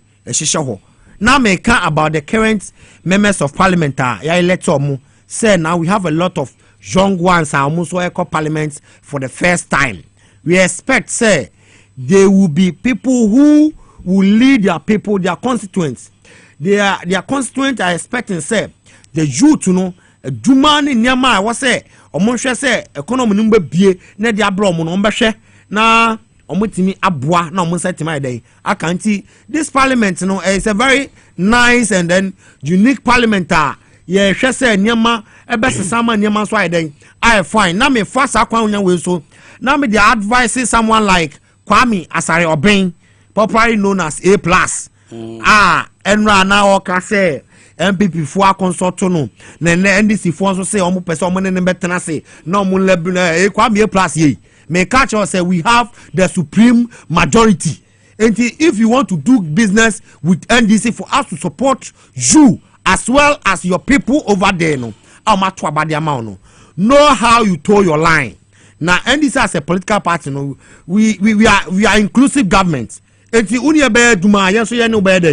Ebe duma, person only NDC be duma so you the direction that you want to toe, because abanya when we don't have time for people like A+, say or per se on play with the minds of Ghanaians. We don't have time for him at all. But Adia Bakuna say, fine, I like him. I like A+. Say, we're very vibrant, we're very young, we're Juma. But Mr. NDC MP say, Munya very measured when dealing with A+. Because, obey to me, I record A+. When it comes to business, we need power, we need agro. And the made to me, I can say, A+ I Juma. Fine. NDC in Kunim D or Kahon. Or ye Jumani be. Name money no a delia. Who say A+ is another form of finance and urbano. It will be winning a Kasana Muka business. You're very careful, me. Solo we are nipa ba kom suro no pa eno obi a woni ne din komo to make say I more recording wo me mo obi ntie bia na ana say obi a to make so say me no me no chat o send a message we say I have it there me say bibia sa kra ni hona wo kasa na maka che say mateme you very sorry na say nipa no uton wo aduro ye me numa menya nkwakora meka che say me mo afọ oh yes manufa yeah. It make a NDC MPs na say be very measured when dealing with A+. And A+ and so no yan kantum it do aduna ni be hu bia na no beka it munya very careful na emamu njoku edem ne nkurɔfoɔ pɛ n'asɛm yɛato aba ma no deɛ ɔmbɛtumi ayɛ ama no monyɛ ma no ɛno mɛsrɛ A+ sɛ ɔma nipa nso nye nini because sɛ wokɔ baabi a na obi twetwe ne ho a na ɔyɛ ahwɛ yie sɛ ana no information bɛ na bɛka wo nsa a wolekiɛ so ne famisi na yɛnsankɔ soro na mende ewu esi no na meka akosi sɛ ɔmo a yɛto aba ma ɔmo electoral commission ankasa e declare ɔmo sɛ ɔmo wini ɔmo various seats a MPP for fa akwetiri kwan so e use ɔmo current leader of parliament Electoral courts Electoral file case against ɔmo electoral commission for so ɔmo anfa no kore ne perepere endi ɔmo juma led by Jane Mensah e declare seat no back to MPP no speaker of parliament akwashin say sankofo no on swell mo na omo edin kan eto abade mo mo obi ti say Ewurabra Obin omo na obe recognize omo as MP is elect baby ti say Obuasi is Abuaje Abrante we na asem no unim asem aye mobo ewo na asem nim Abuaji obi a ye to abade man no o wini ye hands down ni constituency ena na sojafo pese omo koso mayhem wo hono ma omo constituency communication officer one some of the party boys etijina say omo masa adem no nya den ensi omo ko Obuasi is ko campaign e wo hono na Nidia no, unim said the current member of parliament for Obuasi East or signing the electoral commission pink sheet. Say or no, what Jatum say will lose election. Okay. Was sign MP no or no? MPP MP. Yeah. Oh, no election. Omu declare he was standing there. He was standing there and was signing. Yeah, and was signing. Now, Obio member of parliament who nim say will lose election now we win election. Now you declare the ama Abuaje. Electoral commission say the big da omontiase say the center part of Obuasi is Abuaji be win be member of parliament no omo di seat no back na unim ade nyankopon be ye Supreme Court ema judgment no omo di sa 4 seats no eba no na omo yi Obuasi is edi free enti na mate say Abuaji wa register our parliament house me expect say ye be swear no into office na ye make sure say Obuasi is a munya jidie e wa Abuaji mu no nti omo suma na so ombra parliament omo ma no kwan ama na ba be bo aduma ho na sojafo no e fa tu ankomode bo abrante no ye no ono wo ko Obuasi is wo nti ni case no a very special case say me expect say me hu no parliament na ya so into office na dwumadie wo say ombra mbedi no wondi afen so ba bi ti say afa no north sa constituency no the current nadmo director general Adjuma Pepe what the Ehudu rather some any etuani matoman enti as we speak now unim say your man for pink sheet and the declare results what did they the paper ordinary paper and omo throw results e di go so omo declare for no na pink sheet no pink sheet no what is here to abani we no 2 days down the line no omo bene baby akomo ye collation no e bene all the pink sheets from the place. And so omo declaration no wo hwe ya laptop so and omo declare for no North constituency results. And see there's a lot of bad things surrounding these elections. MPP for MPC NDC for seat bi on ma ye win da no see ye win ni nko ade omo makwan mas those people enko parliament. Okay. NDC leaders who are going to take charge from tomorrow going. Omo make sure say omo nuanum kuma e wo say yan support omo winning omo seat for the first time no wherever I was say yan for omo nko using the court no yan for omo nko na yan seat no emba back to the NDC Ewurabra same way ya o hwe tema e be bright na sam no so ya pa yan timi hwe emma MPP fo yusu sa wudu way yusu court no amfa attention na omo fo ngisa seat no emma MPP fo so we are taking over from tomorrow. We expect say they will fight for their fellows who are not yet. Baby to say Fantiakwa. I say mo take where ya but and then Matisa omunya injunction I prevented those people from going to parliament. Okay. Nakopon enshiramu. Yo Mate we da say papa da so ewo mu a ye din komo on this same dial that's TVXYZ. Ye da na say papa Minia Richard ni ayi ena ya tene nka no But there also a woman Mamentia Mame Fusia or serious. So I greet you tonight. Obi bia wo dwumadi hu a wo hwe live bia no. Still ye bewura parliament ya kwa kodi nkomo e de afa e de ekoso list wo nana kosipoku nso e wo ha ya ye ne no ahia de den e bedi nkomo mekao se solo nso e wo ha Kofi Abusua Pani enso nam kwan so eba ya ente oba be kan yansa na ye di no ma e de atata so na the fan away no ye so ye de awie. No ma me fa information we emfa ento am so say Deputy IGP in charge of operations, your friend Christian Tete Yohunu, at the Captain Smart at the Nako Court. What the Captain Smart Aquakujina Court. Now, the reason why Emma, what the Captain Smart at the Echo Court, no, and they say Captain Smart Aquacotra, the network, and also Akeka and Simbi at the Afano, Ama and Semna Waka, you know, Emma Oman, lawyer, Electoral at the Cocoman, say.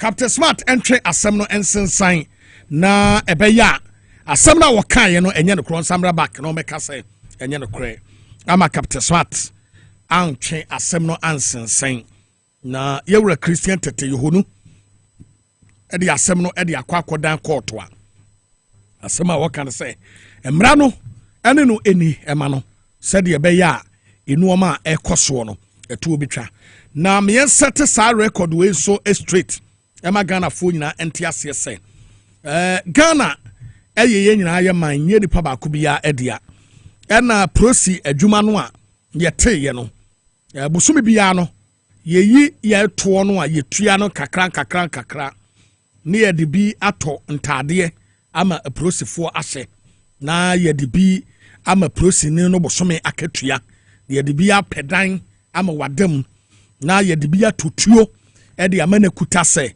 osia akromfo yiramfo a wode apam won e de amayen na yenya IGP bia ye frɛ no ye dampare na akoa no hu papa nipakum ye ne hobby ya moti krom ha ye ne modi nkomo e de afa IGP dampare ho wabra botia no wo sane etuo e de gu nipa makoma kudunum eso ekum wo mo dwebe e jam wo mo within a minute.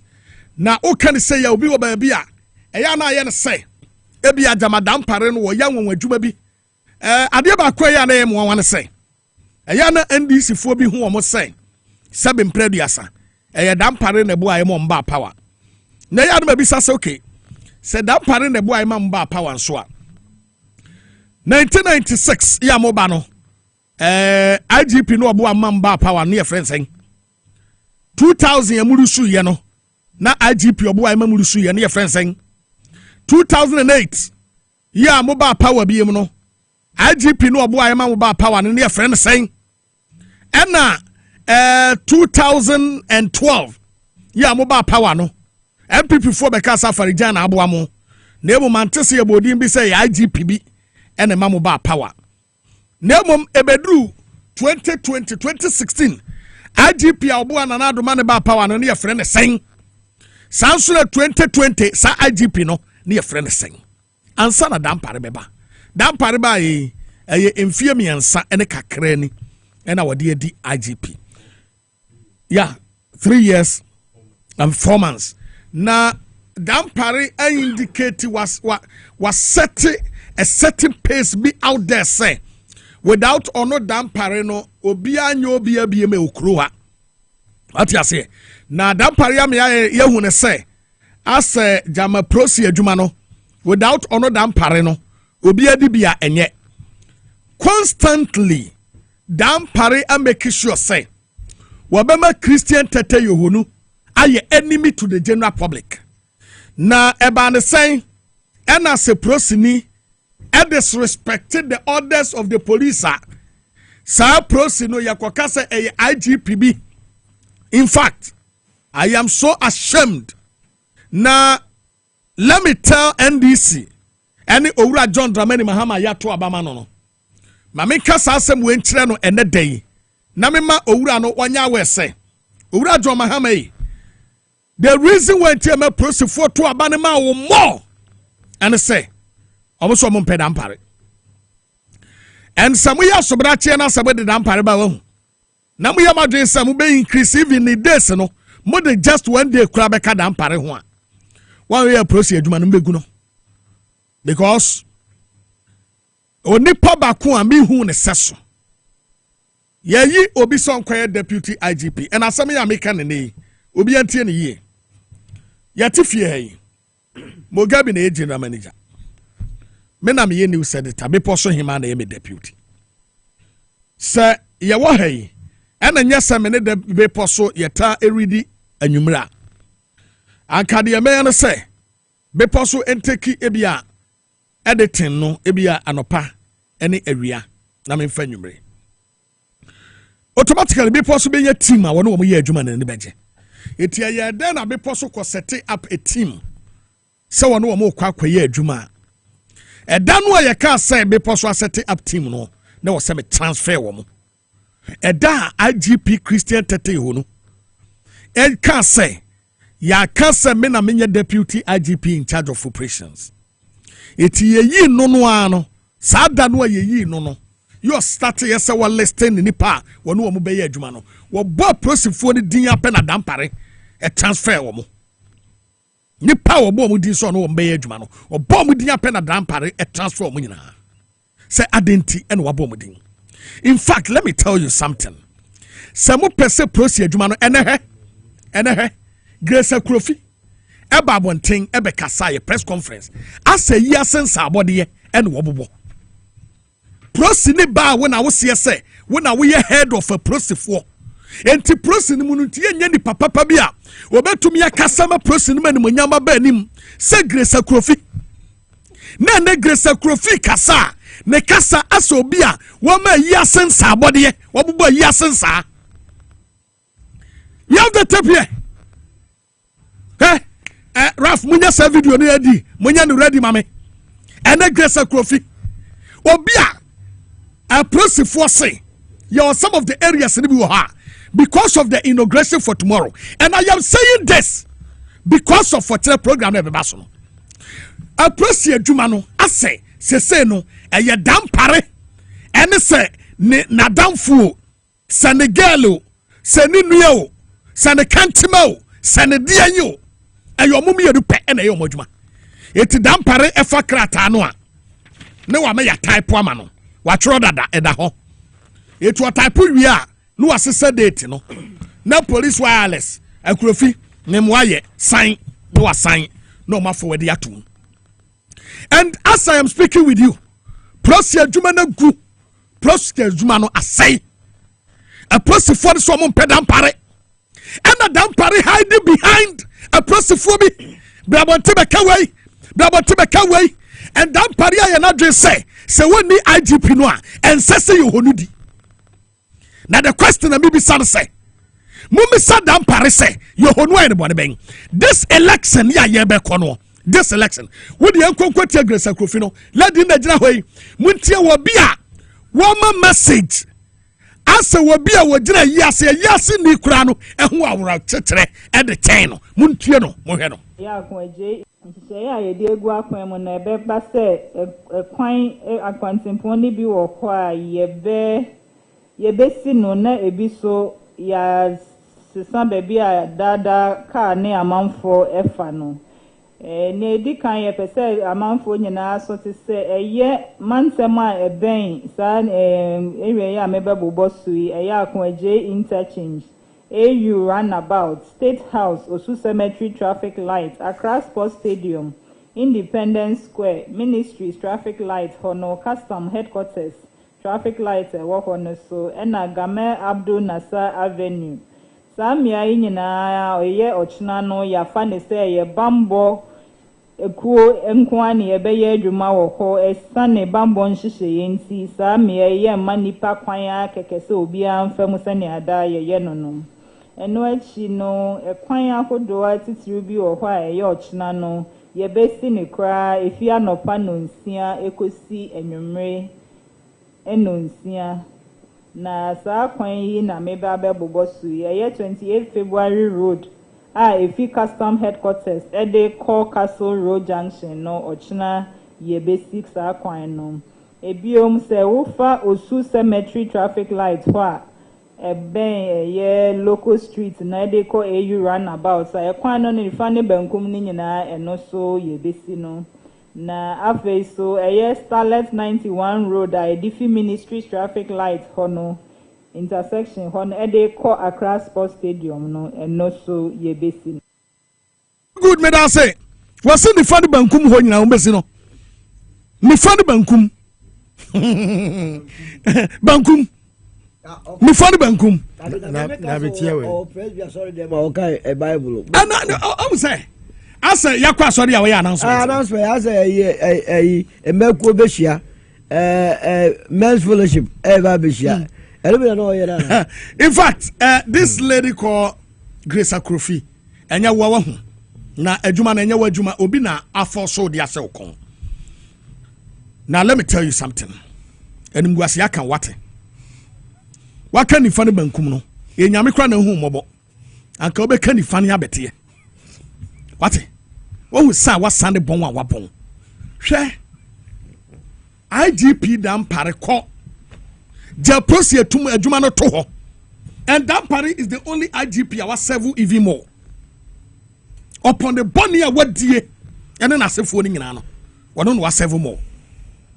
Na brother ampare say Mr. President he ya beto obey dampare na no sponsor ba omia yes ya mi saban dampare say pickers do what the sign of Toma ba omia any sika do so sika sign and what ma ba omia support to the campaign 12 million but we be wian wa ba be ka Ghana for say na me do NDC ntino na man for square pese ye pam me wate me nyame hu mobo no fa bo ne ntew na wo de ekoso na wadwene sɛ GP no nya nia eti dampare wakasa wo nam ho a ho bofunu no enti wote wakasa huya ho hwɛ a ho bɔn motre ho bonfunu awudie na wadi ne bebrebe no wo kwa na nsamanfo di wachi wo wuro prosi atade ne gu hɔ a ɛnkyɛnsamanfo bɛtwe wako wate wo ni kofi sapon sadia prosi adwuma no mosia sɛ no ne mosia gu no mese Shatawale kasembi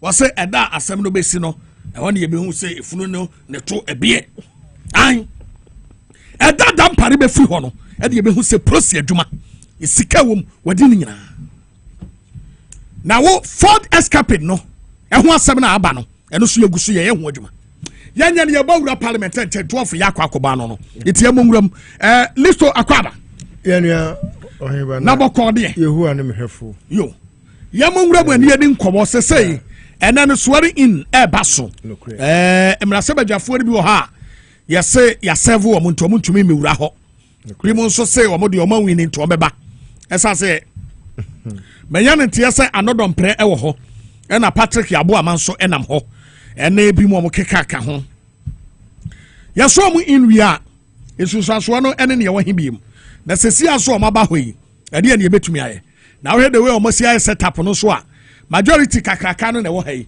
ena minority te sa akukọ num no ena no so bia hofia ehu ye mo wura mo ani ni nkomo what is going on yo Oheneba we ma memfa akonya we su na menchia tiefo ne ahwefo na menchia minua e se de ya de asa akoye mpuni na Oheneba o se mrashe bedua ya yeah, baby dissolve ni 8th parliament. So there have been so many issues. I was say yema Ghana for nyina yede kaka ye ho. Say never again. Ni kwansi ABCB.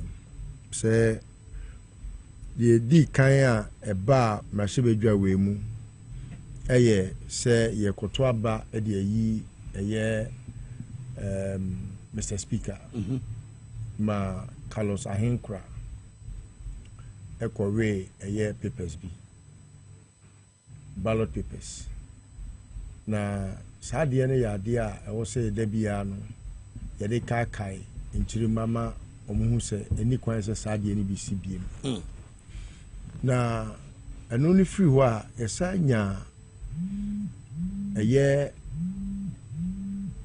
mrashebedwa esanse na akoye mrashebedwa nipa ewo mu no obia wo 137 members of parliament na a very historic mrasebedwa ebin sida enti the koba any say after say even Mr. Speaker kura every new year no na dare abase ebeden na yehu say we majority and now we nya majority na say Mr. Speaker rulings bi o wa oyeya ebi o wa ebi mbe funny say just in the interest of peace and all that no and all the ba ye num bi ye na anya adwen okay typical of them, they say. So be free minority, no, so on a majority for Bayer Juma. I on a fat Bayer Juma. Na Emremuno.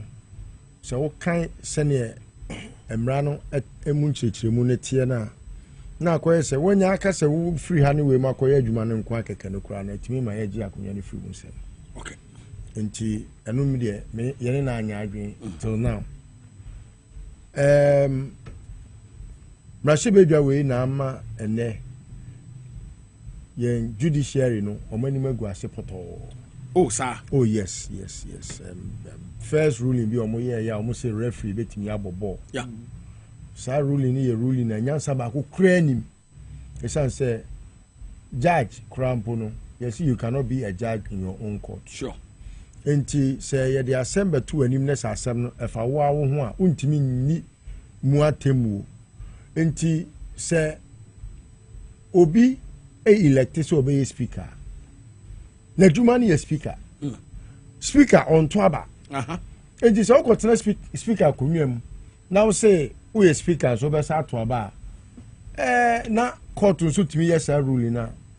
Emma yen atemua adwumakuo no atemu adwumakuo no omoto da ho enti parliament we no nioma akoso ne doso emu levy emu nioma chese sisie chese mrasebedwafo a Ghana fo ato aba ma omo afi omo ade omo tumi ye de omo ape MPP for enti na obehu the list of MPs are nyankopon ayi adoma omumra hye omumpesua so fo ato abatia omama free mra hye bedwam no unsa donso papa enti ni nyina ye nioma a wo se ye de ye ensena ho na ye de kaka ye ho na Oheneba, back to your substantive question no on say mra hye bedwa ye wo ho ya wo hu Patrick abo amanom ni omo ho nyina sure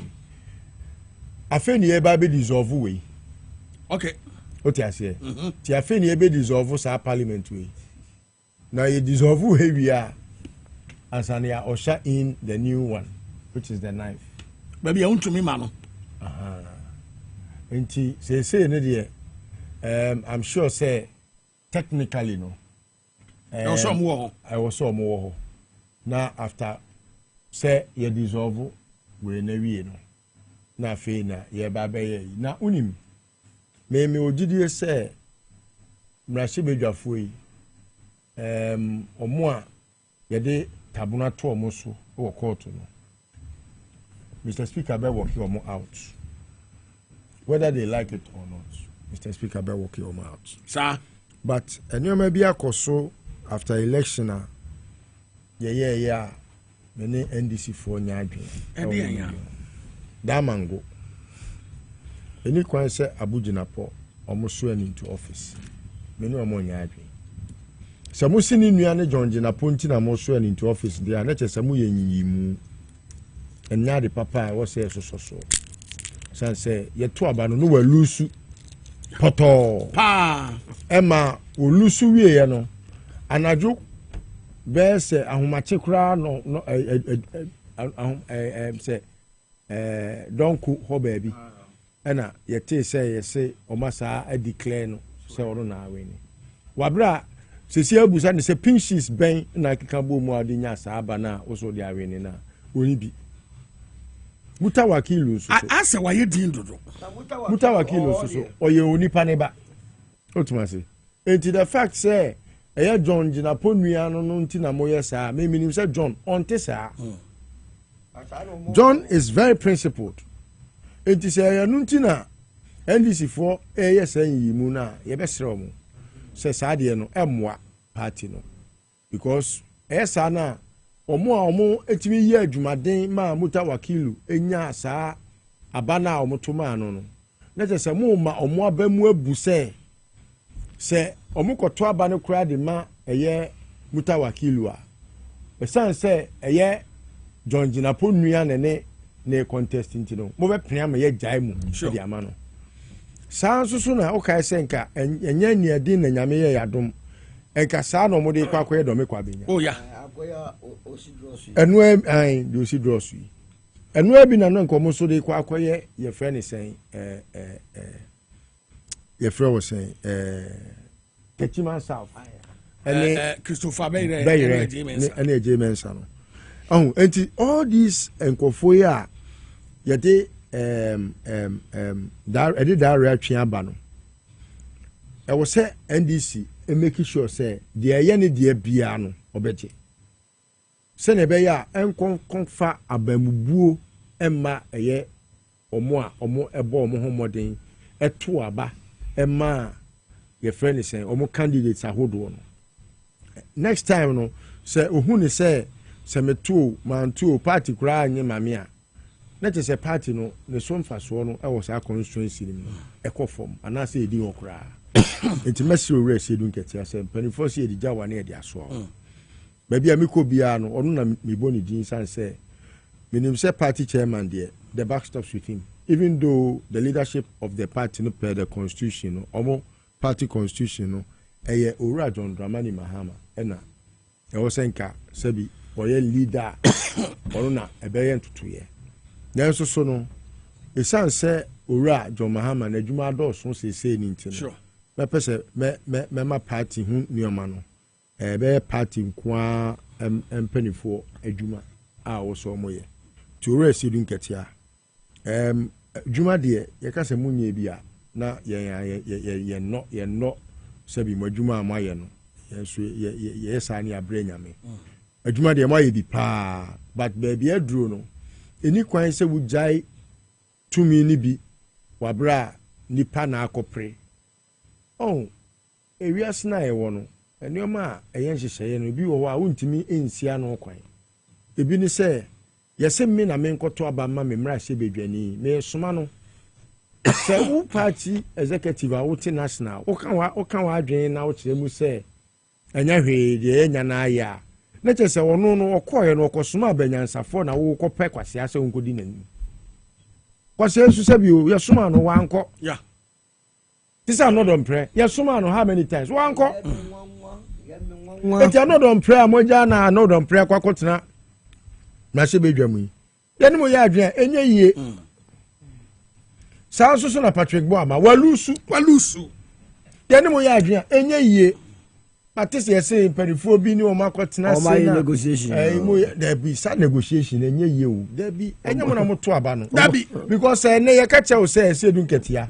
Miami New Ramsey lose side seat no in the interest of peace. Many ni so obeye not at all because one person obesuma obi a sebi okwa a won fa hwe ma o person osuma obi a sebi ne so be ban fa so enti wo ko ye no o ma ye koto aba ma Ramsey enti ade na Ramsey de wono o constituency general mosquito o constituency de wo anya wo MP obi nso se me mpese kwase abedi me so biem enti mayi na free ho na mde nyansani aba wo se da bi enya hwe no na management ase enti be sra mo ma mu nja seat ba ko kra ma omo we mu omo deserve anyone sympathy omo munipa oh yes hwe Ghana for aba na omo to ye no mo hwe ya omo de ehun abufuo be ba mo so yeah oh yes because yes Ghana for say never again sesi e Ghana for ya say MPP for kra wo mra se bedwafo nwanwa me ba yo me nuanom a omo bantema omo say sene official for ye no omo so pese omo ye bi oh yes mfie na ye di animu enti se bantema e kwa koto aba tia MPP na omo to aba ma NDC a adene wo se motena no obi fa mo aba ba akokra because Ghana for entesuko kwa emu api e no mo de agu MPP so enti yɛbɛsrɛ mo saa nneɔma no nyinaa mohwɛ na monsiesie na ɛnyɛ fɛ na mmarahyɛ badwani ɛyɛ obi constituency mmarahyɛ badwafoɔ no ɛyɛ me sɛ me mmarahyɛ badwani yɛ John Dumelo because na mempɛ sɛ maame ya ni kunu wu ma ni bedi ade ɔno no she's not cut for the job mempɛ sɛ obedi manim biem because me hwɛ sɛ ne na adwuma nso ani ne kro no obi otibi kɔ ma obi bribe obi ɔkɔtɔ aba no akɔma ne bribe ubusa na ɔsɛ ɔnya awe wei ɔyɛ mmarahyɛ badwani wei asisi America sɛ wakɔtena hɔ bio enti no sɛ uhu sɛ Yiram nam hɔ na sɛ John Dumelo nam hɔ a ɔwɔ sɛ uhu sɛ soma nyansani otima sɛ makɔ soma nyansani enti sɛ obi akɔto aba na ɔno asoma nyansani a entena region ana national na constituency nka sɛ me no me choose wo mmarahyɛ badwani ama wo dabi yɛnyɛ ho negotiation ɔno ne negotiation ne sɛ wakɔto no aba awi enti mɛsrɛ mo NDC mpanyinfoɔ mo a mo nkɔtena se na mo nsisi nkonnwa ɛnyɛ mo na mo kɔto aba no constituency foɔ na mo kɔto aba no mo ntaa wɔn akyi na seats na MPP foɔ akorɔmfoɔ tutubotomfoɔ pɛ sɛ ɔmo wia no mo make sure sɛ mbɛgye ɔmo seats ama ɔmo. It's 12 o'clock. Aka 1 minute. Na Akufo-Addo nye president bi yem. Ah, sɛ a wɔnyɛ.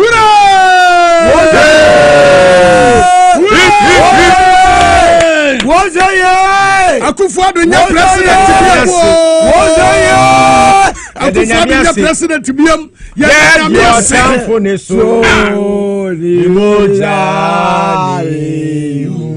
Eyampara yeyotamfoneso otamfo Akufo-Addo ni moja bonitiriso gonem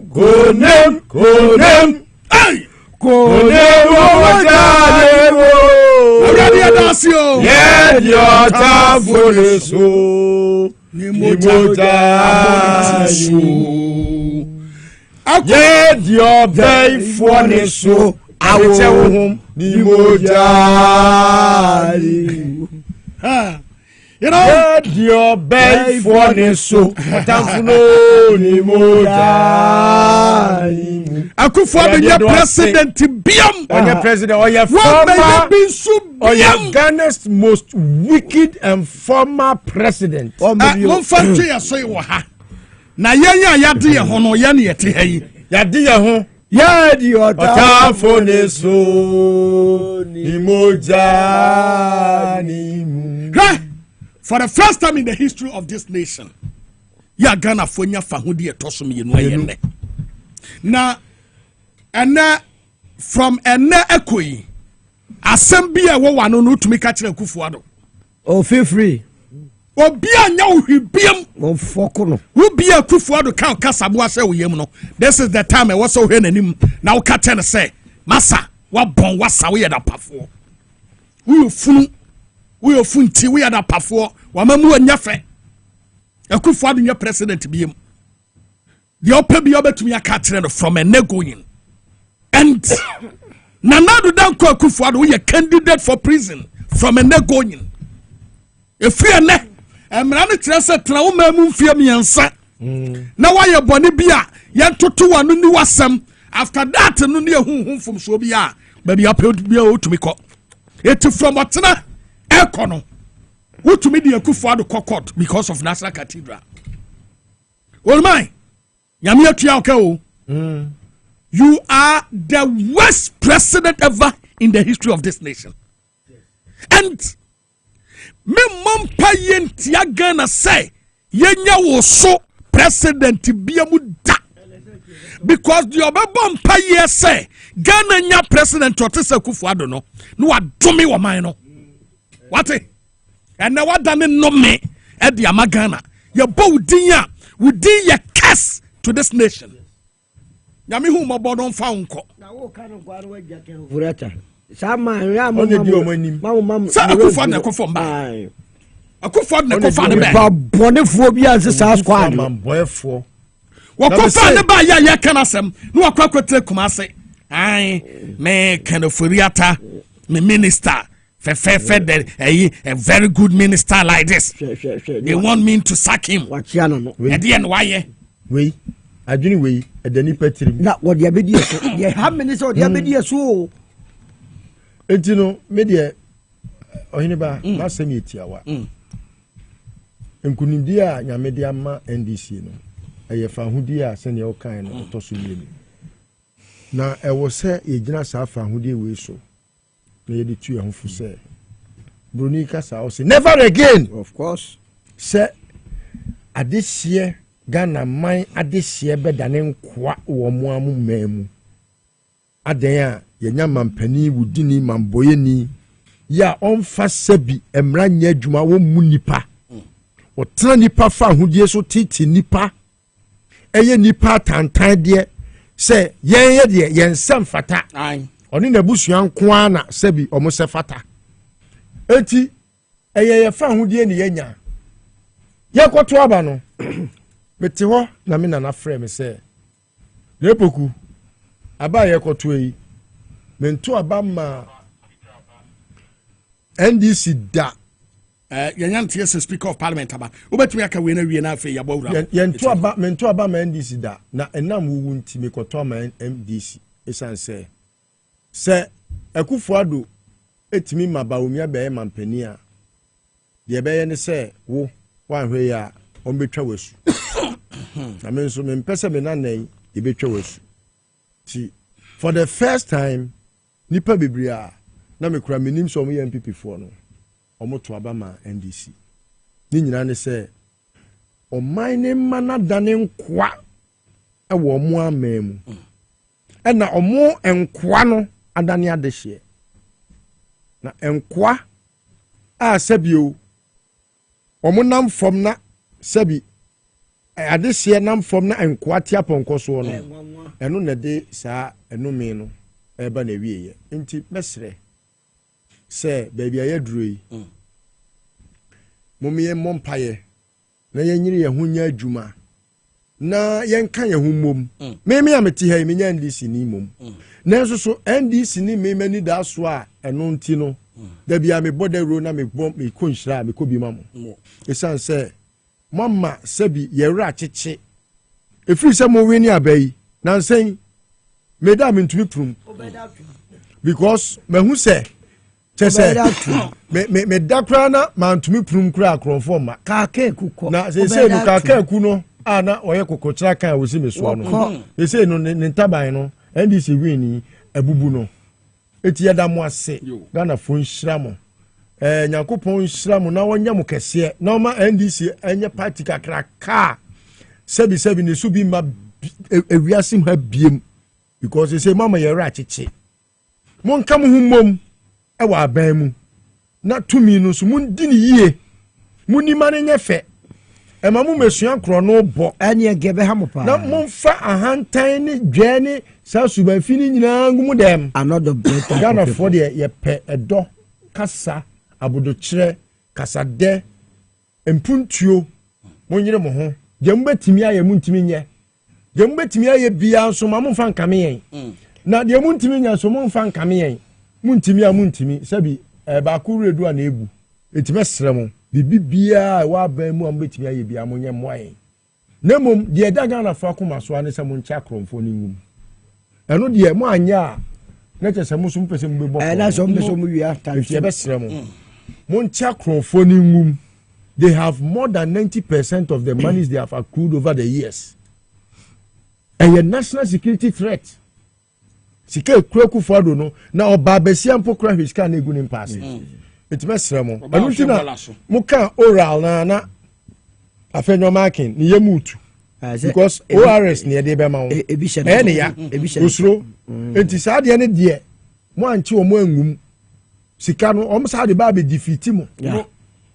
Enti monte omungum na mo make sure say be yense na ho say obiara ma ban mu mewie o man sika te say de Akufo-Addo ne nabusuafo ne na yonkofo ne na mayo kuofo akofo ene ne guess na guess abewie sika no Akufo-Addo ne na guess masem tiawa yamongura parliament yebekọ odefo kwesi be che hobiem na yede no adi nkomo na fei wa mayen last briefing de ekoso na fei speaker so estatia yene no adi nkomo odefo e parliament se setting no kamia yɛ sɛ yɛyɛ wia no deɛ twɛn na me sɛ speaker ɛbɛwura chambers na yɛatra se sese no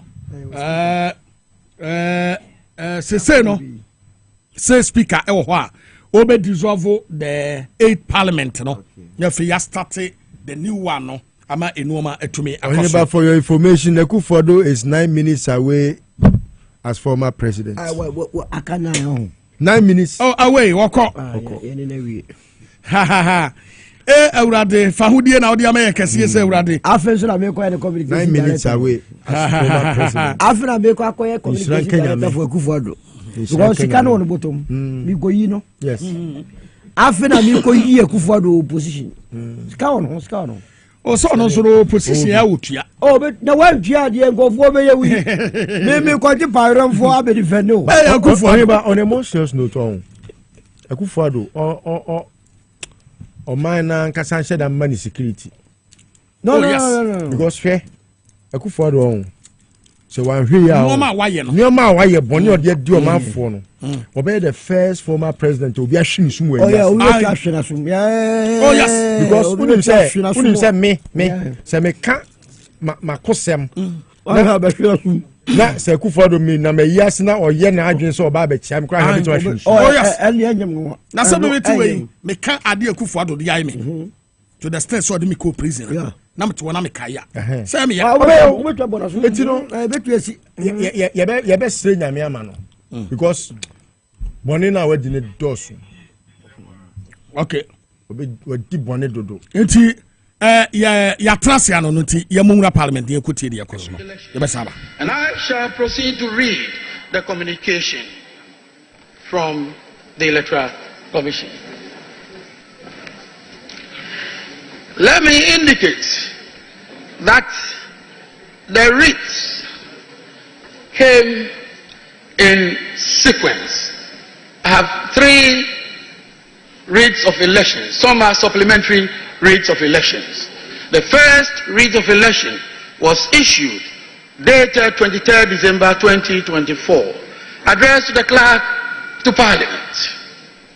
And it reads, Dear Sir, submission of writ of elections for the parliamentary elections held on 7 December 2024. I bring you greetings from the Electoral Commission and trust that this letter finds you well.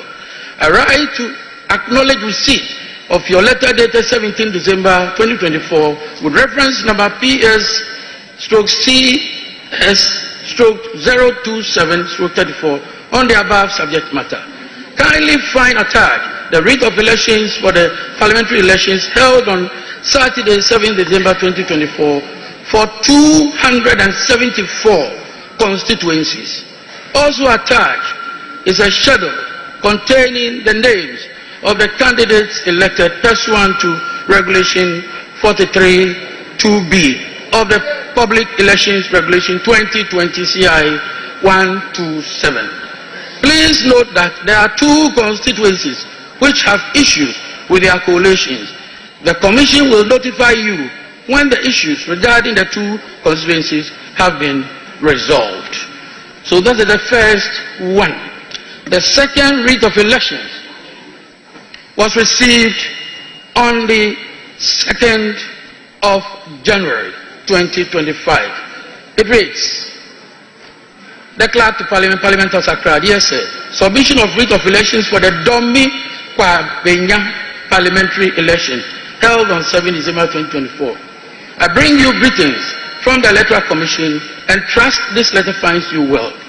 Following the completion of the collation of polling station results for the Domi Kwabenya constituency, kindly find attached the writ of elections for the parliamentary elections held on Saturday, 7 December 2024 for the Domi Kwabenya constituency. Also attached is a schedule containing the name of the candidate elected pursuant to Regulation 43(2)B of the Public Elections Regulations 2024 CI 127. Signed, Samuel Tete, Deputy Chair, Operations. The third writ of elections was received on the 5th of January. 5th January. Also addressed to the clerk to Parliament, and it reads, DSS, submission of writ of elections for Okaikwe Central, Tema Central, and Techiman South parliamentary elections held on 7 December 2024. I bring you greetings from the Electoral Commission and trust that this letter finds you well. Following the completion of the collation of police station results for Okaikwe Central, Tema Central, and Techiman South constituencies, kindly find attached writ of elections for the parliamentary elections held on 7 December 2024 for the above mentioned constituencies. Also attached is a schedule containing the names of the candidates elected pursuant to Regulation 43 2B of the Public Elections Regulations 2020 CI 127. Again, signed by Samuel Tete, Deputy Chair, Operations for Chairperson. Honourable members,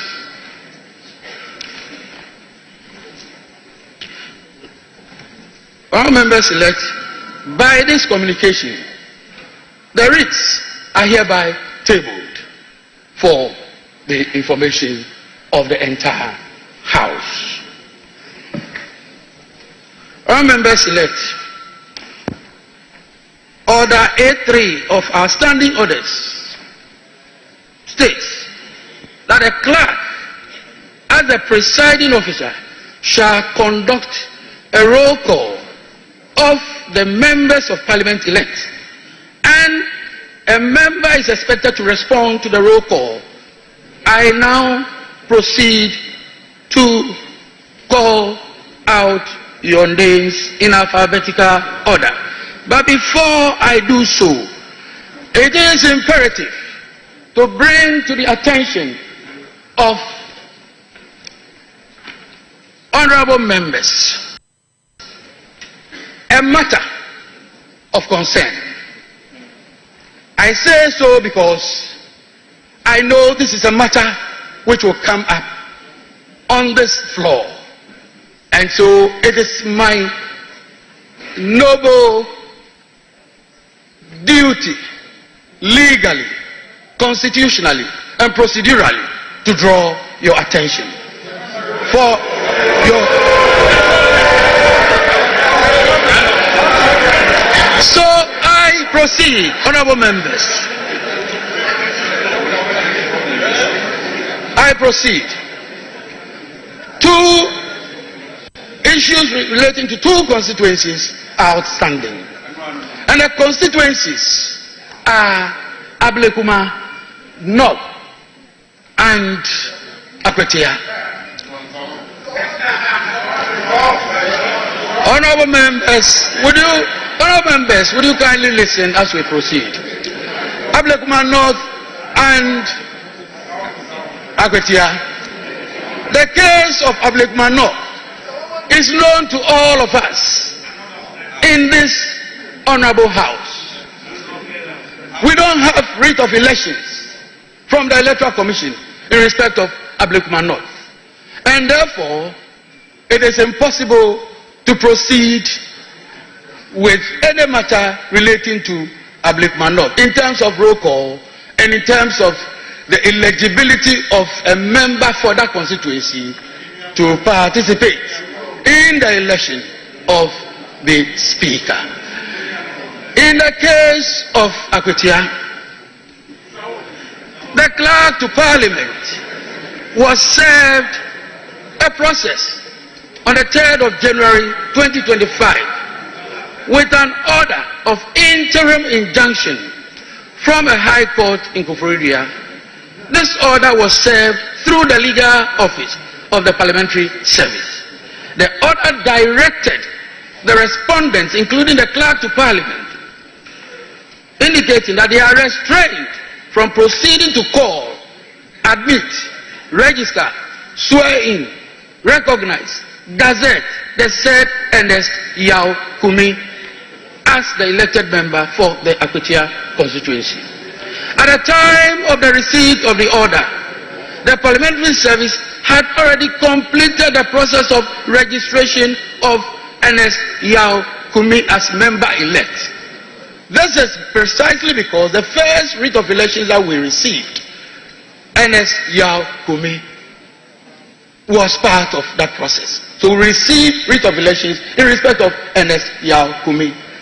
And without the pendency of any suit, any process, the Parliamentary Service, in compliance with due process, had to register the member. So we did so. Subsequently, it has come to our attention. There's a restraining order of a court. Restraining not just a member, but a clerk to Parliament from proceeding with the registration from proceeding with the members' participation in the election of the Speaker. This is a matter that honorable members ought to know. Since it is a court order, which order restrains the clerk to Parliament as well from proceeding or dealing with a member in this matter, I find myself constrained.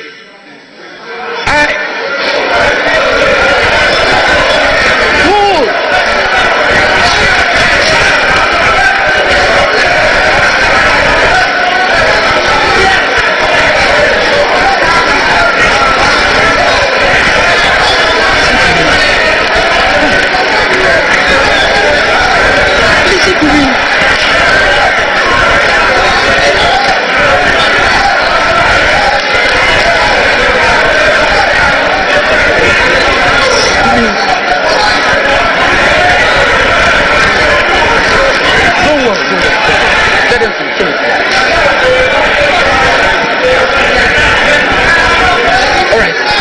Let me finish.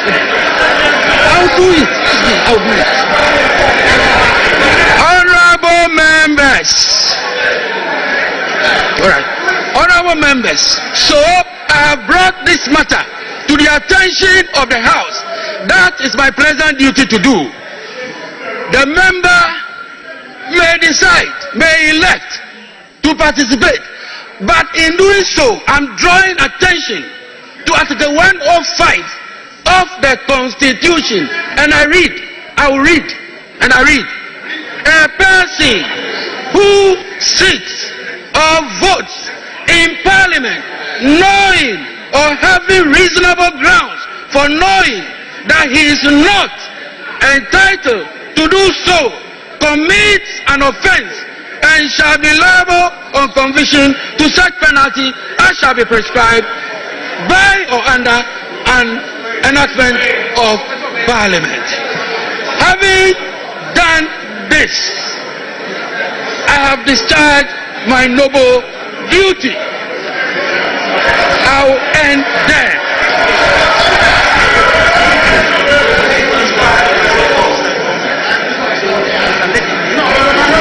At this time, all members, I proceed.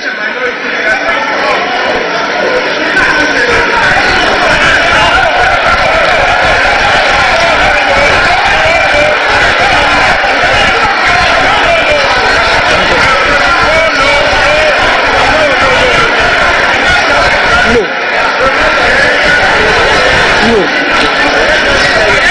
I am not sitting down.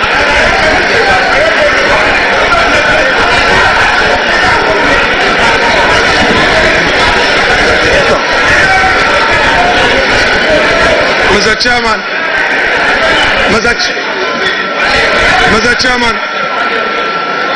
colleagues, please, let's make a headway. Mr. Chairman, we have heard you. This is a house of rules and procedure that is not in doubt. This is a house that relies on precedence. I just have a simple answer to the point you made, and I have the instructions of my respected colleague-elect, Honorable Ernest Kumi, and fortified by the precedence of this house, which precedence is dated 7th of January 2021. I simply, Mr. Chairman, the member so desires to proceed to be sworn in and to also participate in the election of the speaker and bear the consequences himself.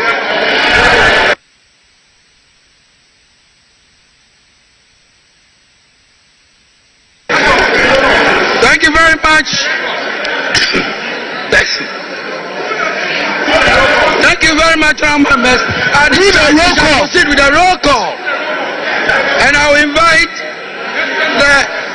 invite the head of table to proceed with the.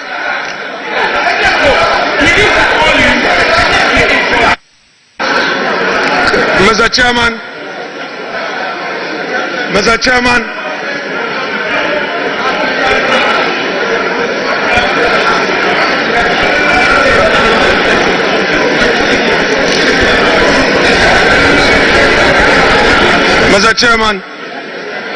we do not want surprises. We do not want surprises. We do not want surprises. I am therefore, for the records, inviting you to respond to the position the honorable member concerned has taken, just for the records, because we don't want surprises as we proceed. So we want to know, so that we take.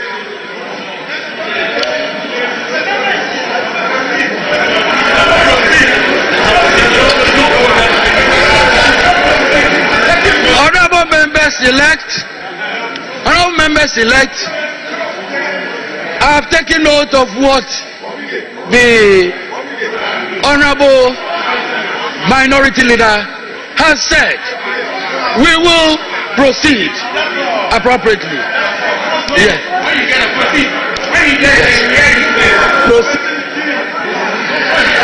I have taken note of what the honorable minority leader has said. The honorable member heard what we said. He knows the consequences of his actions and inactions. So we leave it there. We will proceed. Right. So, head of table. Mr. Chairman. Thank you, Mr. Chairman. Mr. Chairman, thank you again for the opportunity to speak on this matter. Mr. Chairman, yes, the minority leader has spoken. He spoke for the member. But Mr. Speaker, Mr. Chairman, since the member elect is before this house, it will only be right for that member to speak for the records.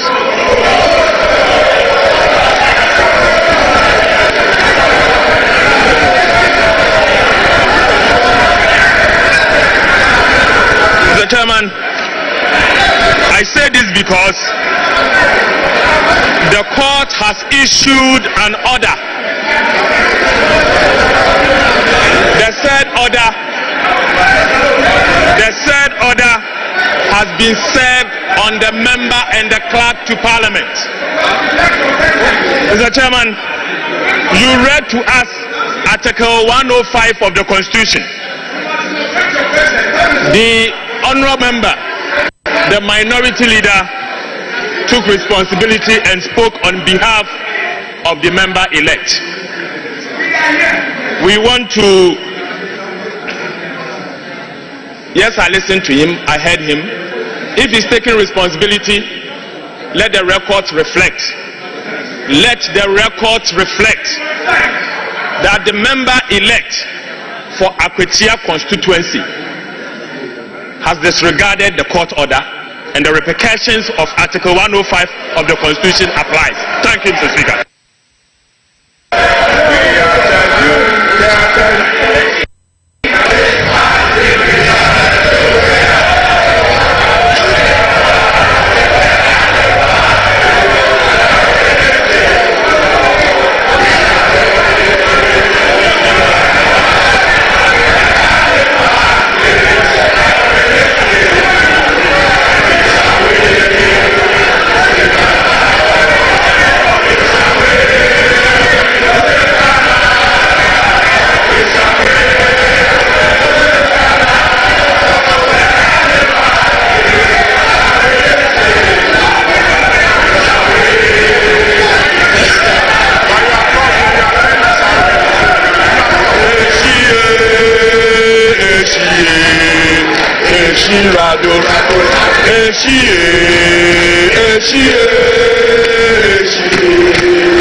We shall now proceed with a roll call. Yes. We are proceeding with a roll call. When a member elect's name is mentioned, the member must rise in his seat to be recognized. Thank you, fellow members elect. Head of table, proceed with a roll call. Abdul Khalid Mohammed Sharif. Ablakwa Samuel Okujeto. Abuaji George Kwame. Abuaji George Kwame. Abuaji George Kwame. Achampon Brian. Achampon Richard. Aqua Alexander Kwesi. Adam Hamza. Adam Mohammed Amin. Adams Abdul Salam. Adams Kofi Idi. Adams Mishab Mahama. Ado Ebenezer Kweku. Ado Kweku. Ado Yao Frimpong. Ado Kenneth Daniel Nana. Adi Frederick. Ejay Felicia. Adomako Ernest. Adongo Isaac. Educhum Yao Osei. Afenyo Sedem Kweku. Afenyo Markin Alexander. Afol Eric. Afol Kofi Bente. Efriye Nanayu. Efriye Frank. Agalga James. Agbana Eric Edem. Agbenyo Fred Kwesi. Agbebe Charles Akwesi.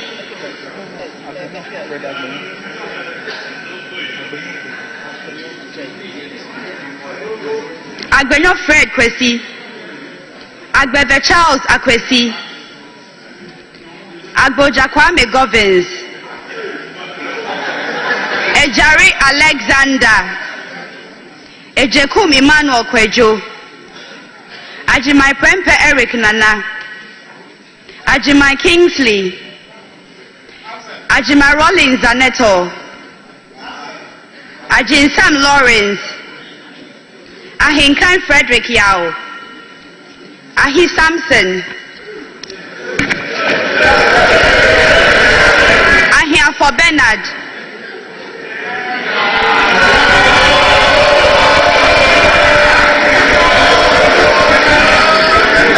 Ahmed Ibrahim. Edu Michael Kwesi. Akando Kwabna Minta. Akrugu Faustina Eliklim. Akwete Okli Felix. Alajo Seidu Al Hassan. Al Hassan Abdul Fatawu. Al Hassan Suini Sayibu.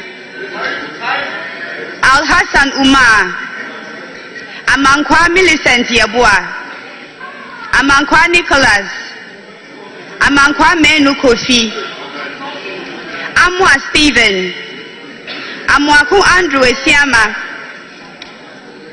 Amwaku Jampo Rudolph, Ampa Bin Simon Treme, Ampofu Kwame Chumesi, Amprechum Sapon Kweku, Enim Enestiao, Ankuma Emilia, Anodompre Frank, Anyimedu Enchi Kwame, Anyimedu Enchi Kwame, Apak Clement Abbas, Apieje Patricia, Ahin Ebenezer Prince, Amable Nyameke, Arthur Emilia, Asamoah Fred Chey, Asamoah Vincent Opon, Asante Lauret Koko, Asante Boatin Kweku, Asare Kwame Obeng, Estiedu Aida Ajua,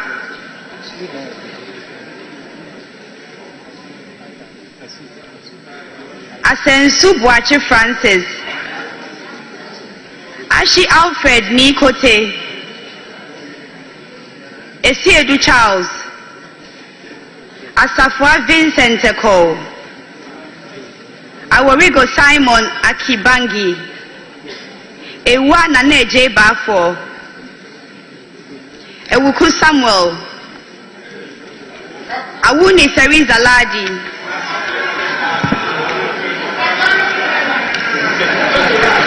Ayamba Ladi Ayi,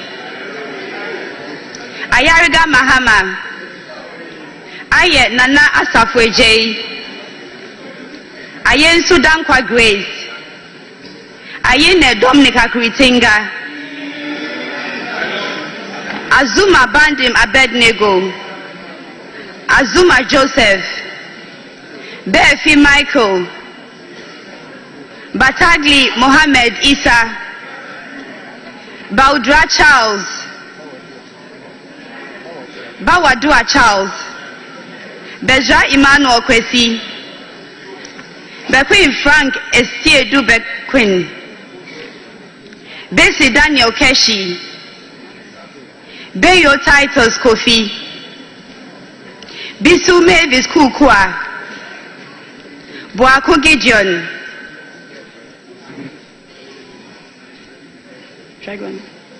Boachi Yadom Patrick, Boa Emmanuel Kweku, Boama Patrick Yao,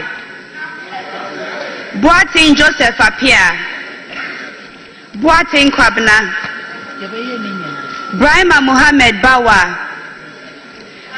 Brefo Bright Asamoah, Boa Emmanuel Amakofi,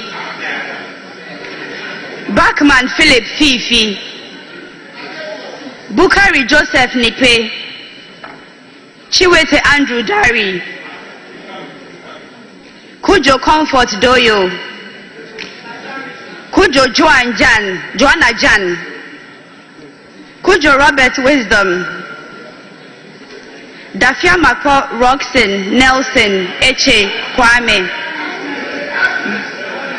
Damwa Kwejo, Dan Abdul Latif, Dangbe Ernestina Ofori, Dapa Elvis Osei Mensa, Dapila Kletu Seidu, Dako John, Dako Mensa Kwabnotre, Dauda Collins,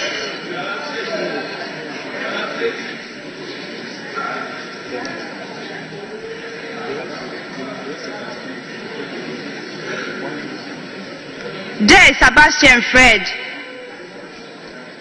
Jabab Nelson Kofi, Jogbadi Dorani Godwin Enimli, Dra Emmanuel, Dumelo John Seto, Jiwonu Laurentia, Enu James, Fatahia Abdul Aziz, Foko Chinebua Kodia, for John Intim, for Madi Jean Marie, for St. Castle Atoba, for St. Charles, Frimpon Nanampao Kwamiado, Frimpon Joseph, Frimpon Ohene Kwame, Frimpon Owen Kwame,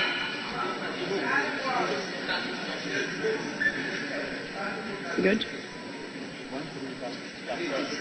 Gakwe Kwame Jujoli,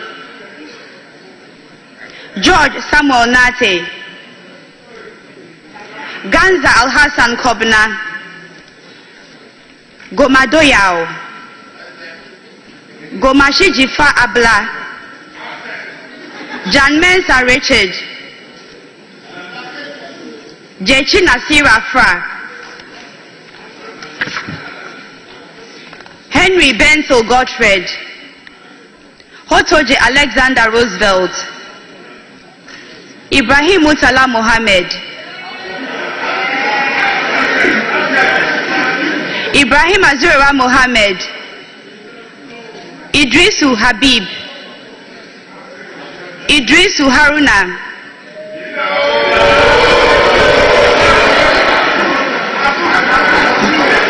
Isa Atta, Isifu Mahmoud, Jack John Kwame Ado, Jaja Yusuf Isaka, Joshua Godfrey Seidu, Jinapo John Abdullahi, Jinapo Samuel Abdullahi,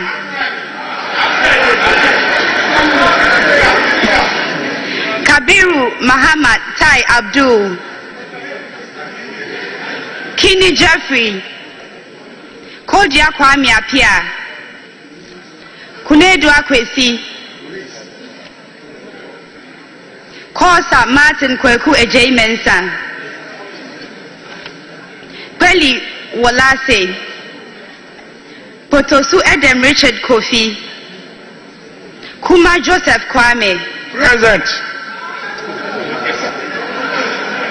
Kumi Ernest Yao,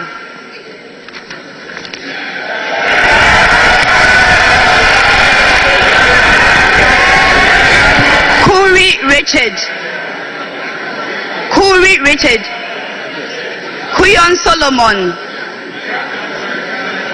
Kwenu Othniel Echo, Kwatin Kweku Ajimai, Che Shirley, Tredia Dixon, Lamisi Akambai Balidia, Labi Oscar Ofori, Late Agnes Namumo, Lukuto Maxwell Kwame, Mahama Daniel Dang, Mahama Shaibu, Mafu Kofia Henkwa,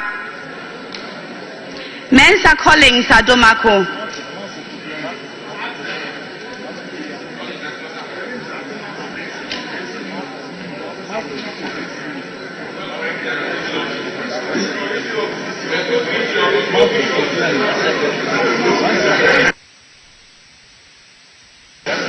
Mafu Kofi Ahenkwa, Mensa Collins Adomako, Adomako Mensa Collins, Mensa Isaac Ejay, Mensa Joseph Kwesi, Mijima Shaibu Nuren, Mills Samuel Atta,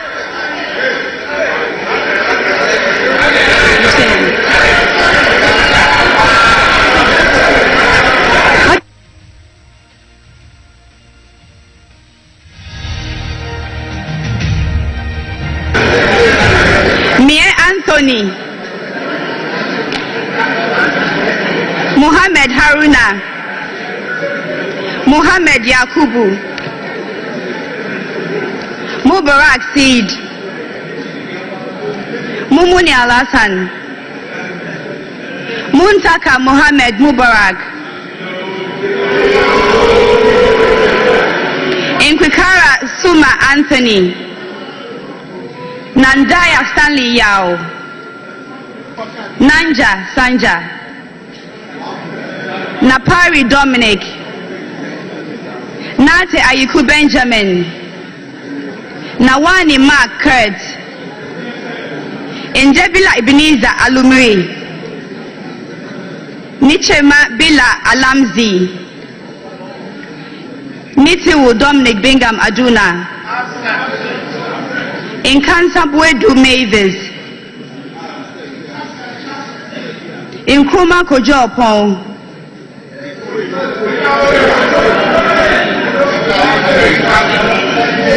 Mukwa Pius Kwame, Nokwai Kofi Ako, Nogbe Ernest Henry, Notuko Toe Peter Kwesi, Intebe William Ayo, Intekuni Emmanuel Kofi, Intim Adelaide, Intosu Helen Ajwa,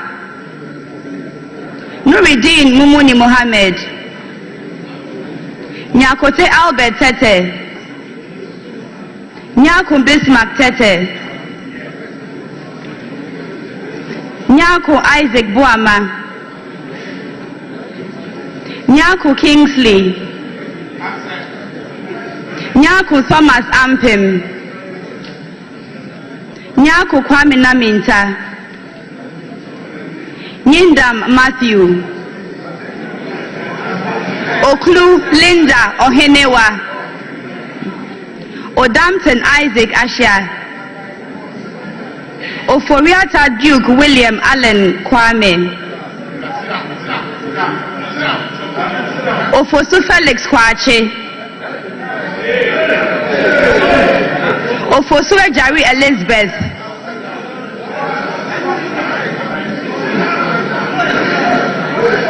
Okuno Phyllis Nakoyo,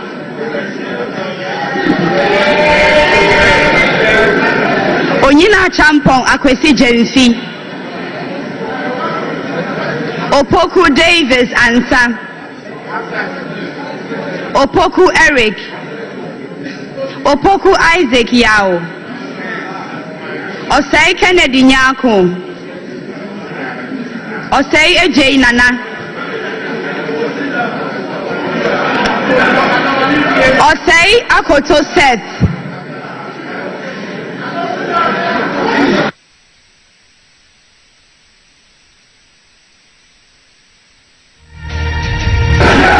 Osei Akoto Seth,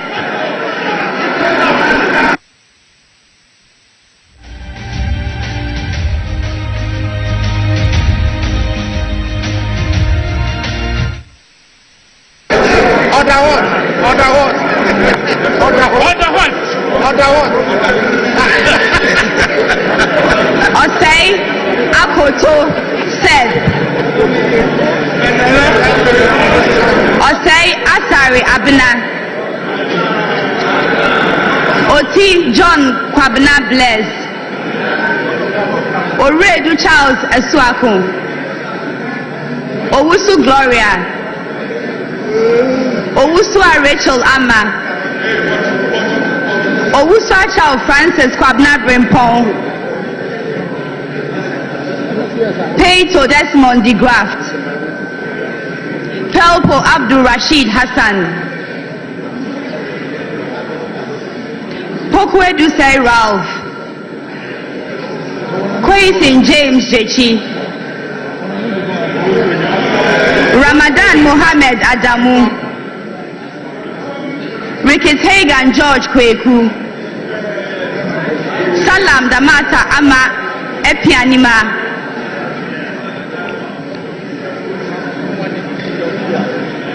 Sandari Sebastian Meneso, Soya Queen Sapokua, Sefer Richard Kwame, Seidu Haruna, Shaib Jerry Ahmed, Sosu Francis Xavier Kojo. Sowarita Nao Dole. Supari Mohammed Adams. Absent. Sulemana Adama. Yeah. Absent. I'm here. Sulemana Al Hassan. Sulemana Al Hassan Tampuli. Sulemana Yusuf. Tanko Mustafa Amaju. Taylor Isa Salifu. Taylor Abi Ebenezer Oflite. Tete Agotri Gisela. Tete Joycelyn. Tete Joseph Akwete. Tobin Emmanuel. Tofi Dokas. Tobu Peter Lanshini. Ture Mahama Nasir. Chekpo Thomas Walanyo. Tubazu Abdul Rauf Tonjem.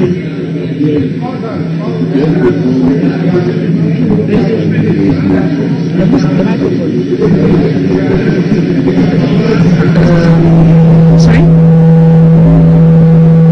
Yusuf Mustafa. Vandapoy Alfred Oko. Bondi David. Winsum Annaba Thomas. Yabua Frank. Yabua Kofi Obri. Yibo Isaac Awuku. Zidin Bid and Watazumo.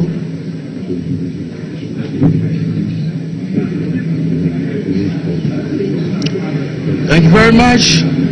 Our members elect, we shall proceed in accordance with Standing Order 8.1 of the Standing Orders of Parliament.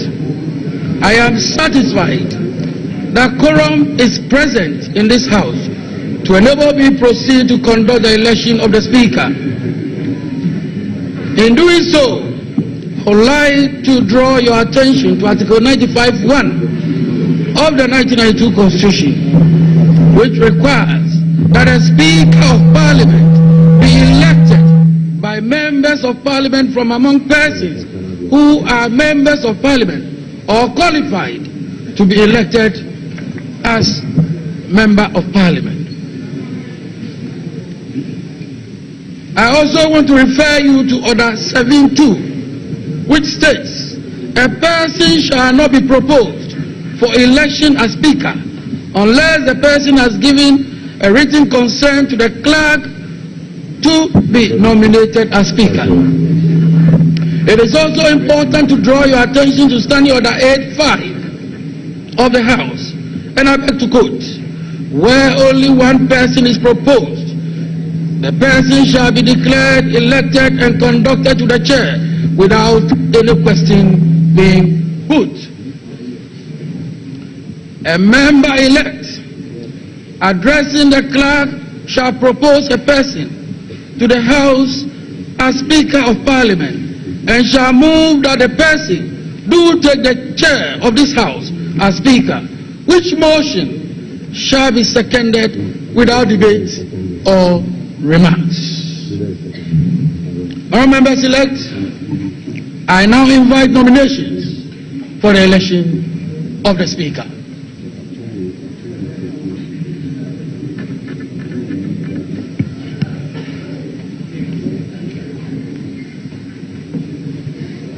Majority Leader. Mr. Chairman, I come under Order 8.4. Mr. Chairman, I beg to read. A member-elect addressing the clerk shall propose a person to the House as the Speaker of Parliament and shall move that the person do take the chair of this House as Speaker, which motion shall be seconded without debate or remarks. Mr. Chairman, I move that Honorable Alban Sumana Kingsford Bagbe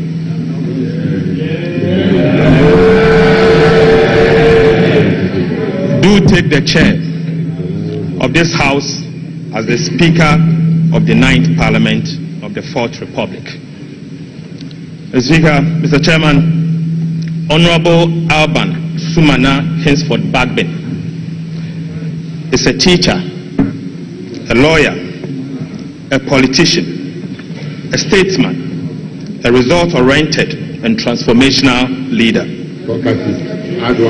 He was elected as Speaker of the 8th Parliament of the 4th Republic on the 7th January 2021, thus becoming the first person ever in the history of Ghana and the Parliament of Ghana to be elected to the high office of the Speaker of Parliament from a political party that is neither in government nor controls the majority of seats in Ghana's Parliament. He was called to the bar as barrister and solicitor of the Supreme Court of Ghana in 1982 and engaged in private legal practice between 1983 and 1993. He later established a law firm in 1994 called the Law Trust. Right Honorable Speaker entered the University of Ghana in 1977 and graduated in 1980 with a Bachelor of Arts degree in Law and English. He proceeded to the Ghana School of Law in Accra, where he was called to the bar and became a solicitor and advocate of the Supreme Court of Ghana. Honorable Babin later earned a postgraduate certificate on privatization of public utilities at the Eastern and Southern African Management Institute, Tanzania, in the year 1999. He also has an executive master's in governance and leadership from the Ghana Institute of Management and Public Administration, JIMPA. Right Honorable Bagbin entered Parliament on the ticket of the National Democratic Congress in 1993. He won 7 consecutive parliamentary elections. He was Speaker. Right Honorable Speaker decided not to contest as a Member of Parliament at the end of his term of the 7th Parliament of the 4th Republic in the year 2021. He was elected Speaker of Parliament of the 8th Parliament of the 4th Republic of Ghana. Within these years, spanning some 28 good years, Honorable Alban Kingsford Bagbin served on various parliamentary committees and chaired several of them. He served as the minority leader from January 2001, a position he held for 8 good years until he transitioned to the majority leader and leader of government business in the year 2009. Honorable Bagbin again served as the Minister of Water Resources, Works and Housing, and later the Minister of Health between 2010 and 2013. In 2014, he returned to the House as the majority leader and leader of government business for the second time. He was elected the second Deputy Speaker in January 2017 for the duration of the 7th Parliament. He was a member of the task force responsible for the President of Ghana's priority project in health, education and transport from 2013 to 2017, famously referred to by Ghanaians as the 3 wise men. Right Honorable Speaker also served and continues to serve on several boards and international organizations. This includes, currently is the chairman of the Parliamentary Service Board of the 8th Parliament of the 4th Republic of Ghana that dissolved today. He was a member of the Parliamentary Service Board for the 3rd, 4th, 5th and 6th Parliament, and he was also in attendance as a member of the Parliamentary Service Board for the 7th Parliament of the 4th Republic of Ghana. He was a member of the African, Caribbean, Pacific and European Union Joint Parliamentary Assembly, the ACPEU, at Belgium between 2013 and 2015. He was again a member of the International Council for Parliamentarians for Global Action. He is again the founding member, Global Organization for Parliamentarians Against Corruption, GOPAC, between 2004 and 2014. He was a member of Parliamentarians for Global Action, again between 1994 to 2017. He was the vice president of CPA between 2021 to 2022. Currently the president, Conference of Speakers, and president of African Legislatures. He's a member, International Advisory Council for Global Governance in Washington, and a member of the International Council for Political Renewal, again in the United States, Washington. For his outstanding leadership and lifetime of dedication to public service, both in Ghana and abroad, Speaker Babin was awarded Doctor of Law Honoris Causa, LLD, by the University of Professional Studies, UPSA, in the year 2017. Right Honorable Speaker has won a significant number of international and domestic awards. He's a strong advocate for gender and social inclusion, women's rights and empowerment, and equitable representation in Parliament in all decision-making across the country and globally. He's also noted for his principled, courageous, firm, decisive, and resolute personality. Right Honorable Bagbin is a man of high integrity and a Democrat par excellence. Mr. Chairman, Speaker Bagbin has championed several institutional reforms and the welfare of members and the parliamentary service during his first term as Speaker. In addition to this, he is the first Speaker of this House to demystify Parliament by taking the institution to the doorsteps of the people of Ghana. He is married with 2 kids. I so move. Thank you. Any seconder?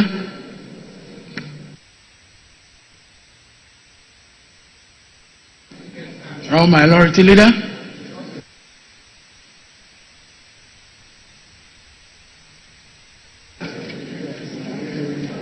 Chairman,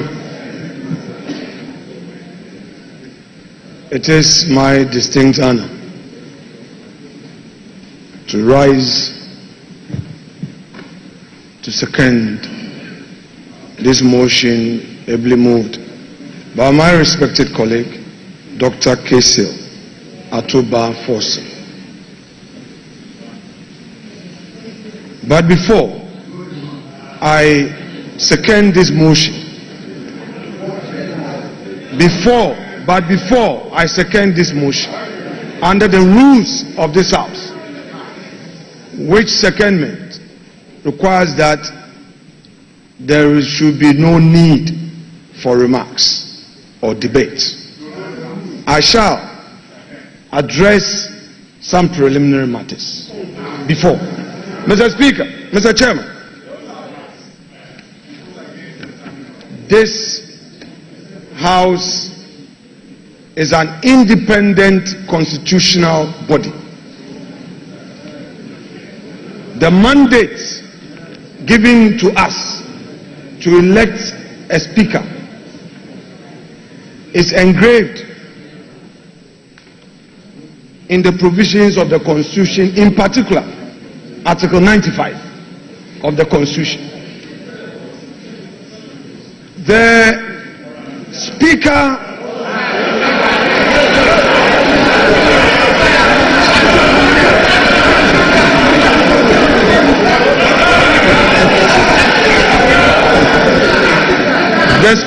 he hasn't called me. Mr. Chairman, your guidance will be needed in this matter. This is my 4th term in this House, and this is the first time in the history of this Parliament. Our standing orders are very clear. When you rise to second a motion, there must be no remark, no debate, what the minority leader, who has not told us if it is now spiritually okay for him to sit in the minority leader's chair. I don't know what his spiritual advisors are telling him now. He cannot be violently violating our standing orders with such impunity. We cannot accept it.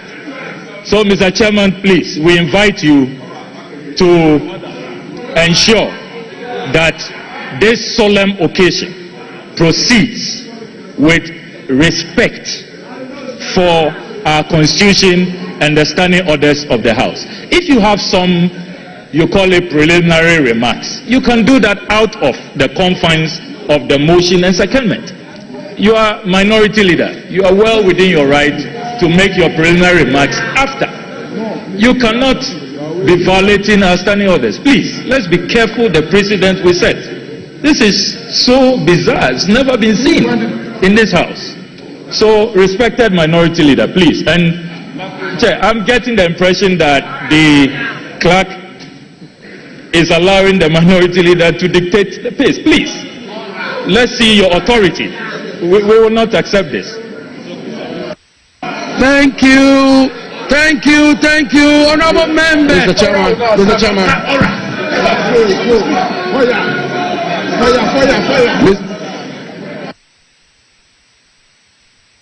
Honorable members, thank you very much. The honorable minority leader indicated that he is aware of the rules of engagement regarding seconding the motion nominating the speaker. That should be without debate or remarks. And I believe the honorable minority leader will do exactly so. Honorable minority leader, you may proceed without debate or remarks. Honorable minority leader, you have the floor. Please proceed. Mr. Speaker, I do not want to take issues with my respected colleague, Honorable Ablakwa. I will always want to respect his views. But I love debate, and I would want us to go into the issues. I respectfully, I kept quiet. You are impatient. I kept quiet for you. Let's have some decorum. Mr. Chairman, my practice at the bar is always a guide for me. I said I have a preliminary matter to raise. In law, Mr. Blakwa, you pay attention. This is a matter of law. This is a matter of law. This is a matter of law. Law, pay attention. When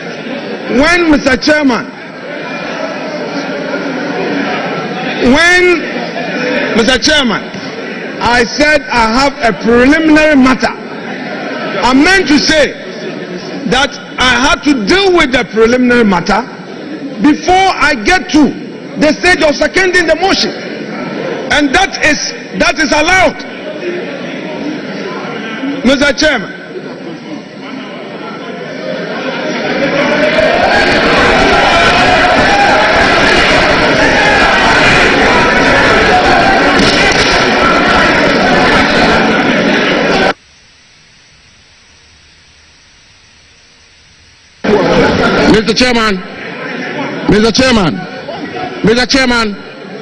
Mr. Chairman, this house is a house of rules and procedures. Mr. Chairman, before I proceed, let me put on record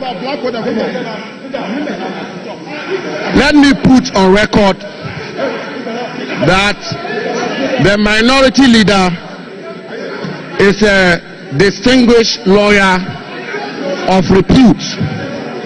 And indeed, Mr. Chairman, I will refer the House to the rules of this House, and specifically to Order 8, Rule 4.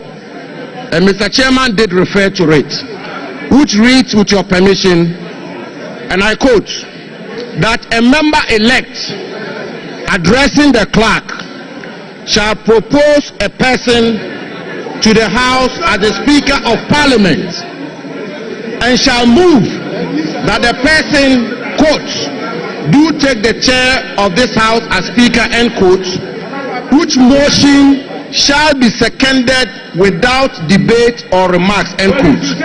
Mr. Chairman, my colleague, brother and friend, the Honorable Okujeto Ablakwa, made the point rightly that in seconding the motion for somebody to take the chair, one is not entitled to make remarks or debate. But Mr. Chairman, we all heard the venerable, distinguished, astute lawyer, minority leader, Honorable Afenyo Makin, loud and clear. Mr. Chairman, he said, and I quote him, before I second the motion, and end quote, before I second the motion. Mr. Chairman, he had not seconded the motion, and he did go a step further. Mr. Chairman, he did go a step further to say, before I second the motion, I would like to make some preliminary points. And so, Mr. Chairman, I will pardon my friend and brother, the Honorable Okujeto Ablakwa. He is not a lawyer, and therefore, by a basic rule, Mr. Chairman, by a basic rule or canon of interpretation, even a lay person will appreciate that the distinguished minority leader is yet to second the motion, and therefore he's entitled to make the preliminary points he sought to make. So let the minority leader make those points. Thank you very much. Thank you, honorable members. Thank you, honorable members. Honorable members, we shall proceed with seconding of the motion. And honorable minority leader, please proceed. Brevity is the rules of the game. Mr. Chairman,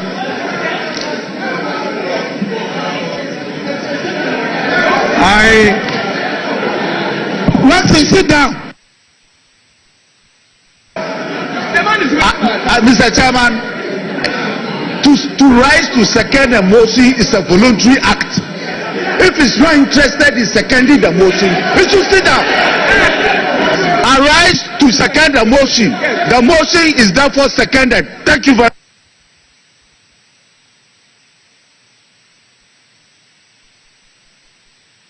No. Which one? You are not sure. You are not sure. What happened? You don't know what happened.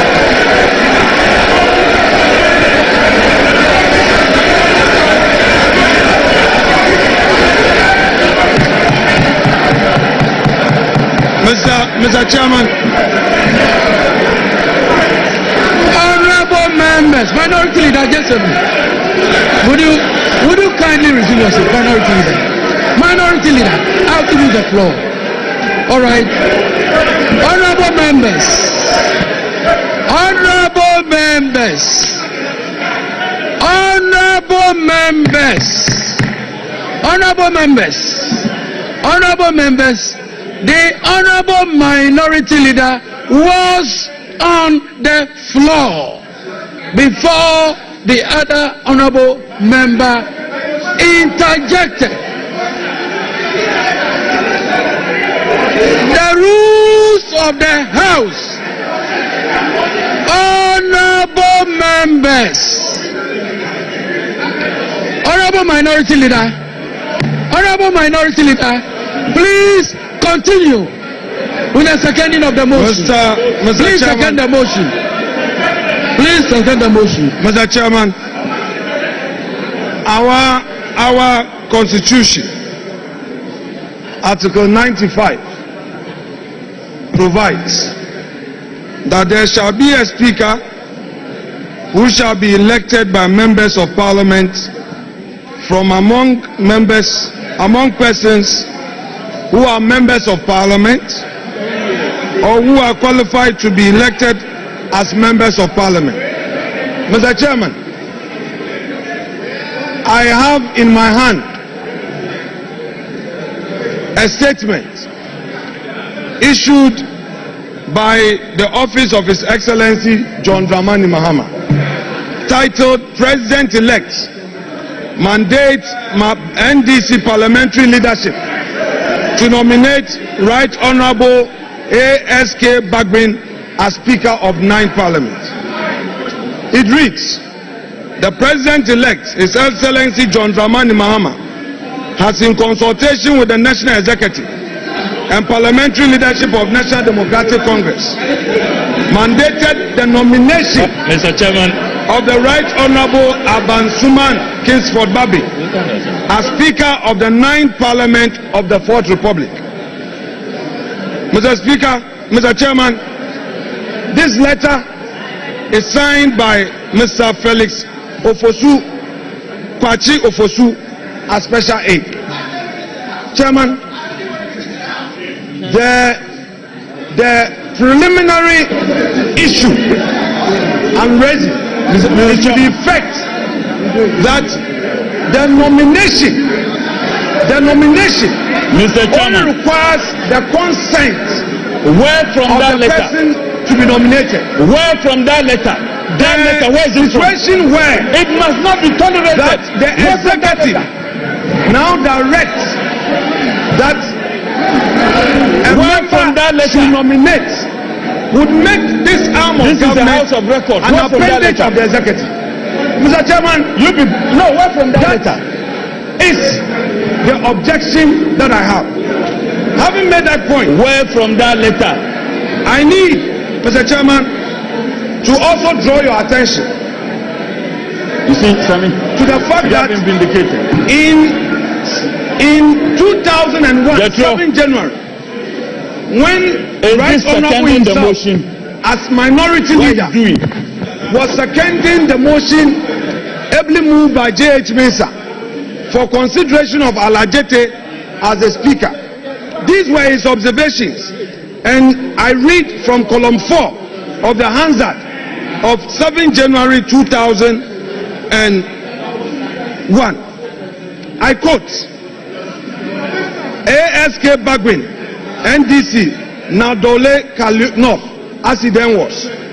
He says, Mr. Chairman, I rise to second the motion urging this House to accept the nomination of Mr. Peter Alajete as Speaker of the 3rd Parliament of the 4th Republic. He goes on to say, Mr. Chairman, in doing so, however, I would want to register the displeasure of the minority side on how this issue has been handled. Mr. Chairman, it is part of the rules of democracy for us to be heard. I am not opposed to the motion, but my concerns must register for Hansard. And the man that we are proposing for the high office of Speaker himself has set a precedence where in seconding Alajete, the chair allowed him to raise his concerns. Let us tolerate each other. I am here with his own records. Mr. Chair, my contention basically is that in view of the improper consultation from the majority side in this matter, and in view of the fact that, Mr. Speaker, the executive in a public statement is directing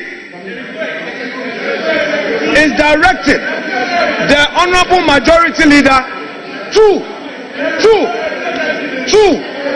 nominate a person. I hold the view that Honorable minority leader, No, I have to come in.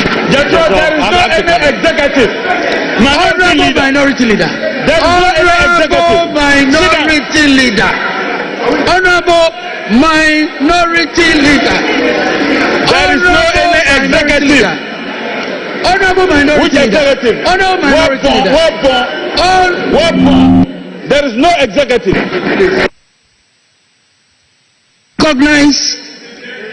Recognize honorable members' intents. But let me make a point. Honorable minority, I am the chair of this proceedings. Let me make my point. Honorable minority leader, there are extraneous matters which I believe should not be part of this process. You were to second the motion. The other information you were tendering, the other information you were providing is not an information which is before this house. It is not part of the process for consideration for nomination of the speaker. So, in seconding the motion, these matters ought not to have been brought to the floor of the house. Let me make that point. In doing so, I recognize Honorable Muntaka. Please.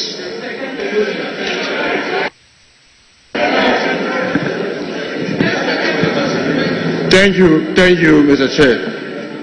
The Chair, ordinarily I would not have reason to speak, but because we have rules and you have a leader grossly abusing it, I need to draw his attention.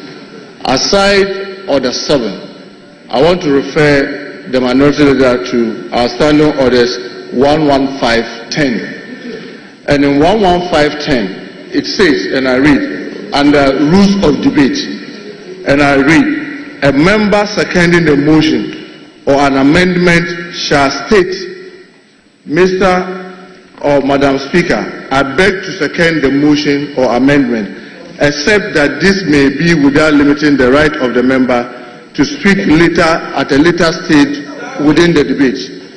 Most importantly, Mr. Chair, 11, it says, a mover of a motion or amendment may speak in support of the motion, but subject to these orders, no further, and that's where the emphasis is, no further debate is allowed until the motion or amendment has been seconded.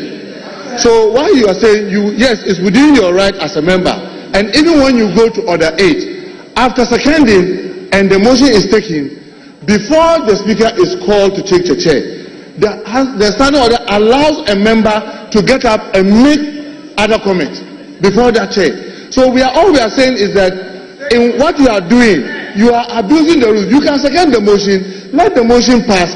If you have something to say, you get up and you cut out the chair, and then you will be allowed to speak. So with this, you are abusing our rules, and we need to draw your attention. Thank you very much, Mr. Chair. Honorable minority leader, I take it that you have seconded the motion. If you haven't seconded the motion, honorable minority leader, you will second the motion. You will not proceed on any other matter apart from seconding the motion. So long as I remain the chair of these proceedings, you will not do any other thing apart from seconding the motion. Thank you. Mr. Chairman, Mr. Chairman, Mr. Chairman, Mr. Chairman, Mr. Chairman, I have heard Honorable Muntaka. I disagree with him, but I will reserve that for another day. Mr. Chairman, with the greatest respect to you, wait, Mr. Chairman, with the greatest respect to you, a preliminary matter is a preliminary matter. Having raised them, Mr. Speaker, Mr. Chairman, having raised them, I shall proceed, therefore, to second the motion moved by my legislator colleague.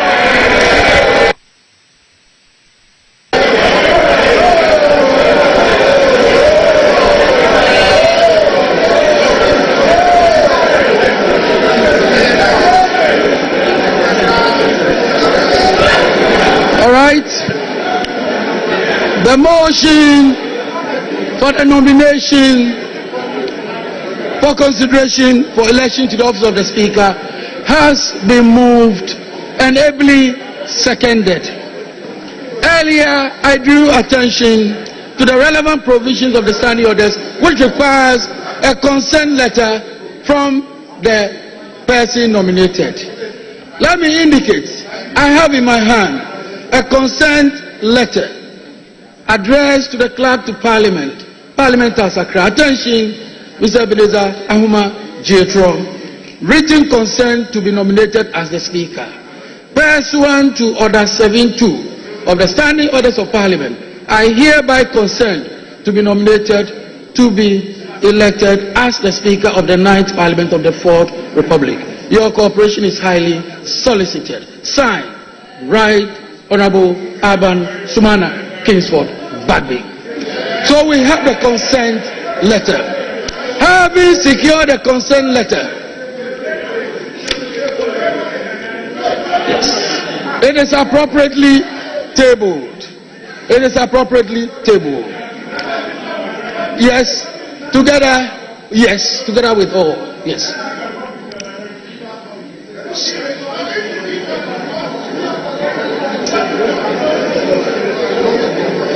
All right. Thank you very much, honorable members. At this time, I want to find out, is there any other nomination? No. All right.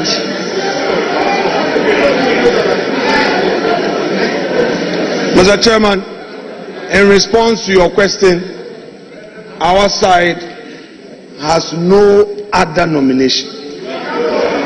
Just for the record, we do not have any other. Why are you scared? You think we want to pull a fast one on you? Why are you scared? Mr. Speaker, why are they scared? We are not pulling a fast one on you. We will not. Are you sure you don't have any other nomination yourself? Mr. Chairman, I want to find out from our side. Mr. Chairman, have patience for the process. Our side, the MPP minority, has no other nomination. But we want to find out from the backbench whether they have any other nomination. They should tell us.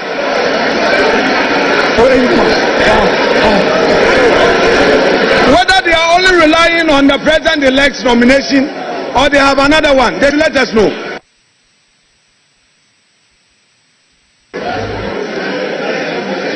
There be no other nomination.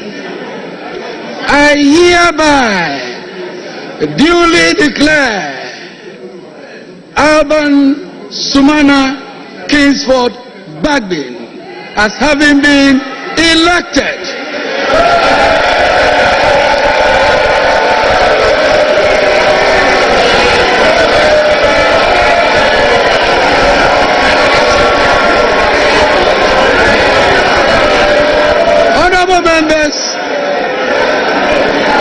members, we will continue with proceedings. You humbly resume your seats. All members, please resume your seats.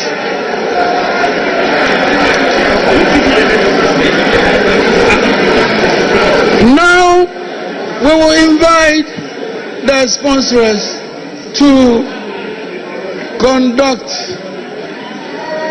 Alban Sumana Kingsford Bagby to the chamber.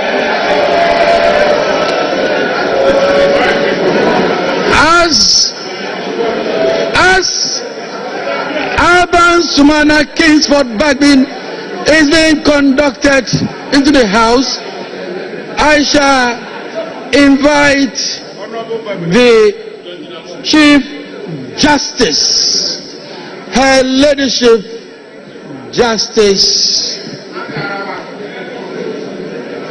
Tokonu, to proceed to the days for the administration of oath.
members may resume their seats.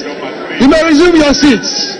I shall now invite Her Ladyship, the Chief Justice, to administer the oaths of allegiance and the oath of office of the Speaker to the Speaker-elect. Your Ladyship, the Chief Justice, may proceed to the dais for the administration of the oath.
Alban Sumana Kingsford Bagui.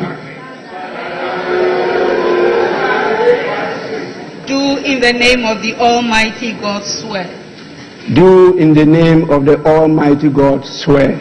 That I will bear true faith and allegiance. That I will bear true faith and allegiance. To the Republic of Ghana. To the Republic of Ghana. As by law established. As by law established. That I will uphold the sovereignty. That I will sovereignty. Integrity of Ghana. And integrity of Ghana. And that I will preserve. And that I will preserve. Protect. And defend. And defend. The Constitution. The Constitution. Of the Republic of Ghana. Of the Republic of Ghana. So help me God. So help me God.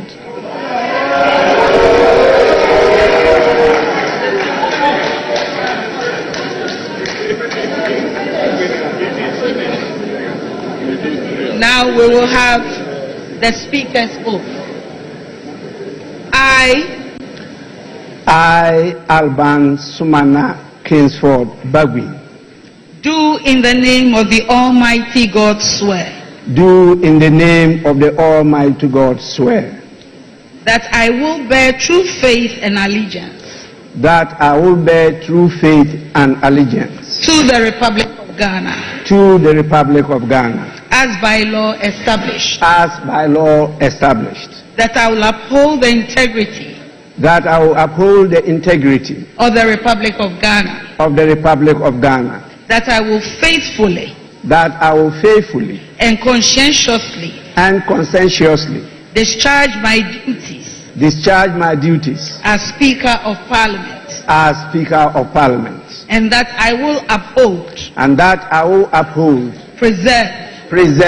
Protect. And defend. The Constitution of the Republic of Ghana. The Constitution of the Republic of Ghana. And that I will. And that I will. Do right. To all manner of persons. To all manner of persons. In accordance. With the Constitution of Ghana. The Constitution of Ghana. And the laws. And conventions. Of Parliament. Without fear. Or favor. Affection. Or ill will. So help me God.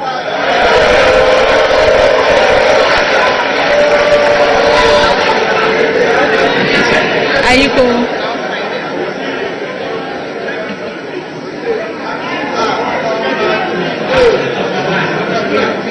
Yes.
Congratulations, Mr. Speaker. God bless you.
Honorable members, order.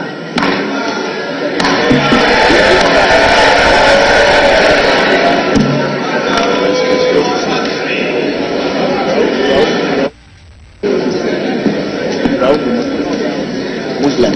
Oh, okay. Honorable members, it's now time for us to move to item 5 on the order paper. Right Honorable Speaker delivers acceptance speech.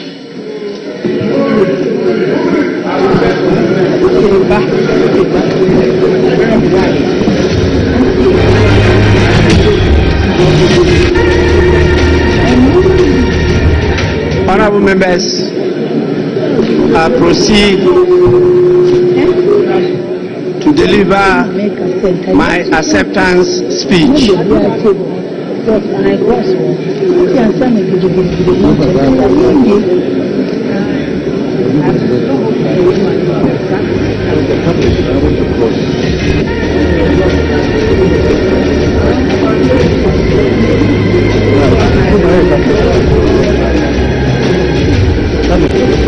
Your Ladyship, the Chief Justice,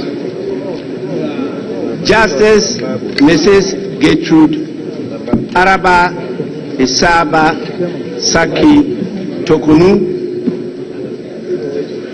Honorable Members of Parliament elect, Your Excellencies, Speakers and Presidents of legislatures present. I'm aware we have a number of them with us today. Your Excellencies, members of the diplomatic corps present, our most revered spiritual and traditional leaders of the country, chairmen and executives of political parties present, distinguished invited guests, ladies and gentlemen. It is with great humility that I accept the high and privileged office of the Speaker of the 9th Parliament of the 4th Republic of Ghana, having had the same honor to be Speaker of the 8th Parliament. I am grateful to the Almighty God for His grace and mercies for me to achieve this rare feat. To Him be all the praise and honor. Honorable members of Parliament elect, I am very grateful for the privilege and confidence you have reposed in me to be Speaker and to head this honorable House once more. I also express my gratitude to the President-elect, His Excellency John Dramani Mahama, for the trust and confidence in me and my leadership of the House, and for recommending my candidature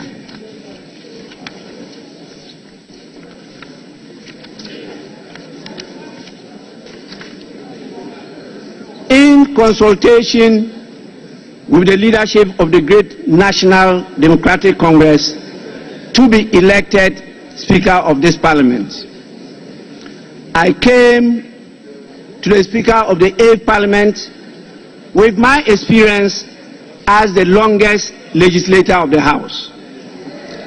I now come to the 9th Parliament with just not that background, but now with the experience of 4 years of speakership of a very difficult hung parliament. I promise to bring all these experiences to bear in guiding this House to perform its mandate with efficiency, diligence, and above all, with a sense of being the bulwark of democracy in Ghana.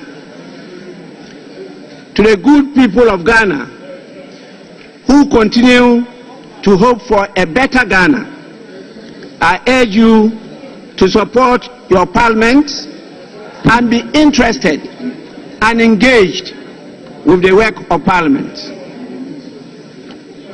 as the standard orders of Parliament direct, after we have performed this duty of electing me as the Speaker of Parliament, I will have the singular honor and duty to also proceed to perform the other duties imposed by the standing orders of the House. That is, to swear in the members elect and proceed to supervise the election of 2 deputy speakers of the House. Once again, I am very grateful for this great honor. I thank you so much.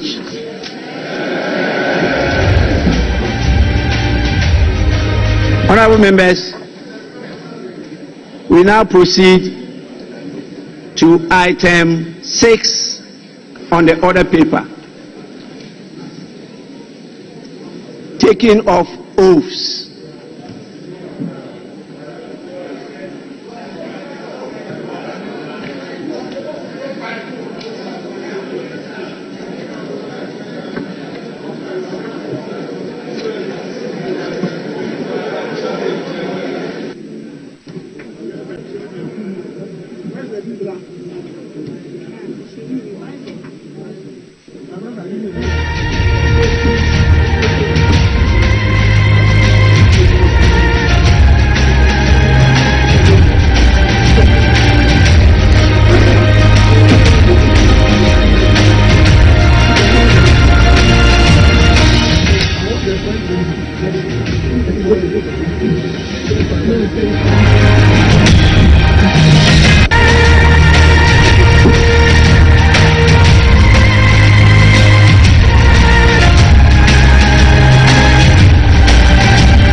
Honorable members, all members must be present to be sworn in.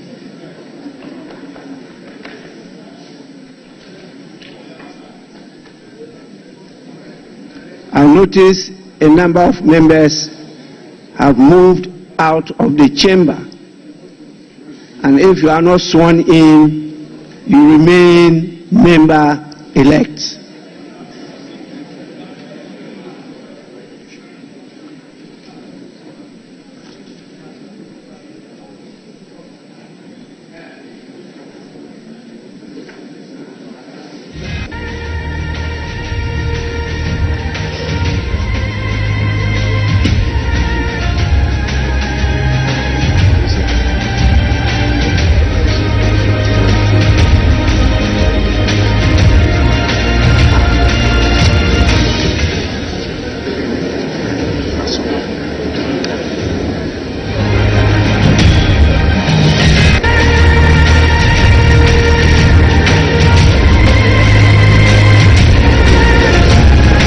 Honorable members, before I swear you in, it's proper I draw your attention to the presence of some important dignitaries in the House. We have the spouse of the Chief Justice of West, Mr. Francis Tokonu, apart from my spouse, Madam Alice Ajua Yunus. We also have His Excellency Adama Bitogo, President Assemblée nationale de Côte d'Ivoire.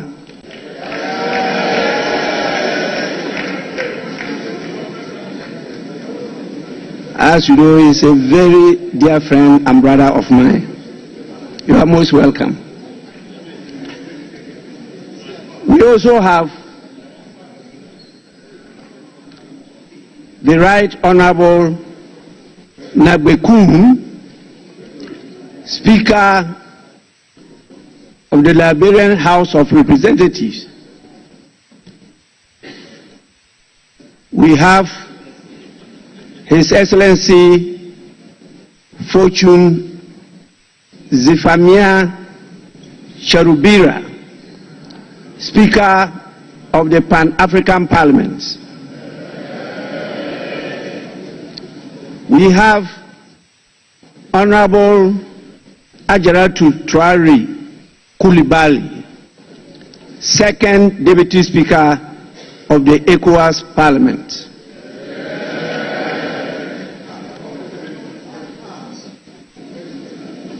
We have the Chairman of the National Democratic Congress, Honorable Johnson Asiedu Nketia.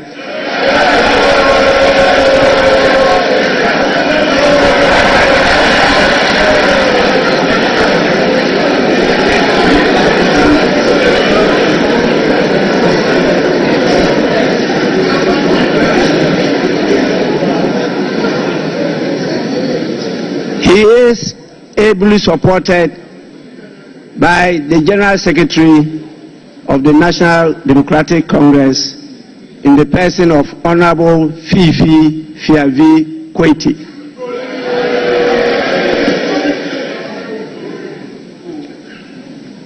We have the Chairman of the Foreign Affairs Committee, Information, Broadcasting, Cultural Affairs and Tourism Committee, and also the Vice Chairman of the Maritime Committee in the person of Senate Abraham Darius Dillon.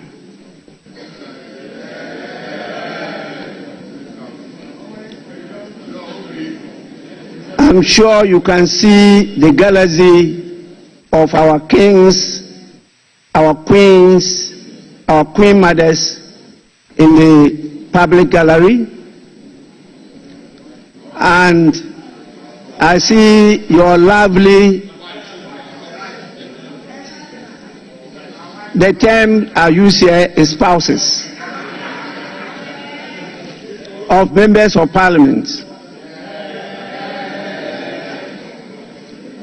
And those who actually lead us spiritually. We have a lot of religious leaders with us.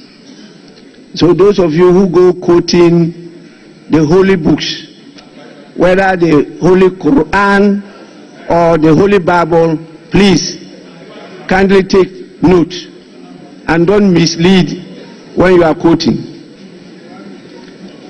We have a number of the members of the diplomatic corps with us.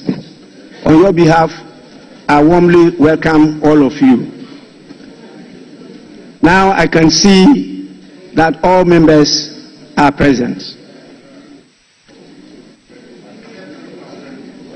Honorable members, members-elect actually, in accordance with Article 100 of the 1992 Constitution and Order 13.1 of the Standing Orders of Parliament, I shall proceed to administer the oaths to you, members-elect, and you may swear on the Bible, the crucifix, or the Holy Quran. Alternatively, a member-elect may make and subscribe to a solemn affirmation.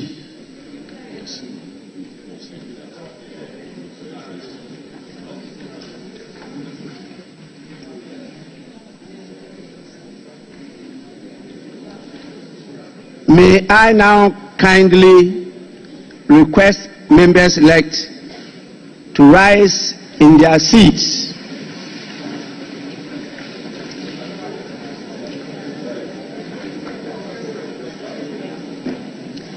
I intend to commence with the oath of allegiance.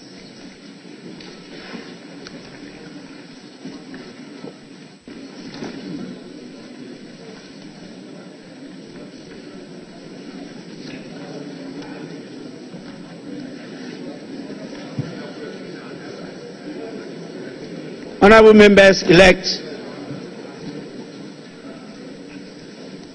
you shall repeat after me. I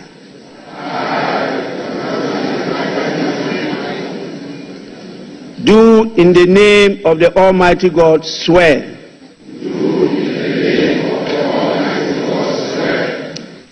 that I will bear true faith and allegiance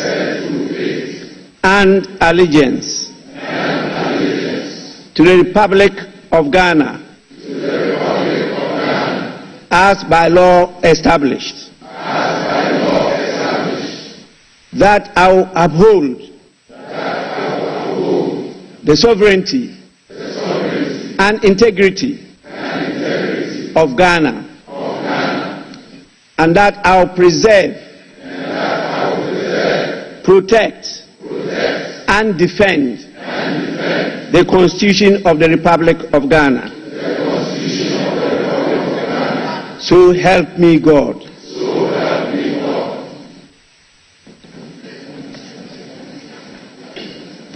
We shall now proceed to the oath of a member of Parliament.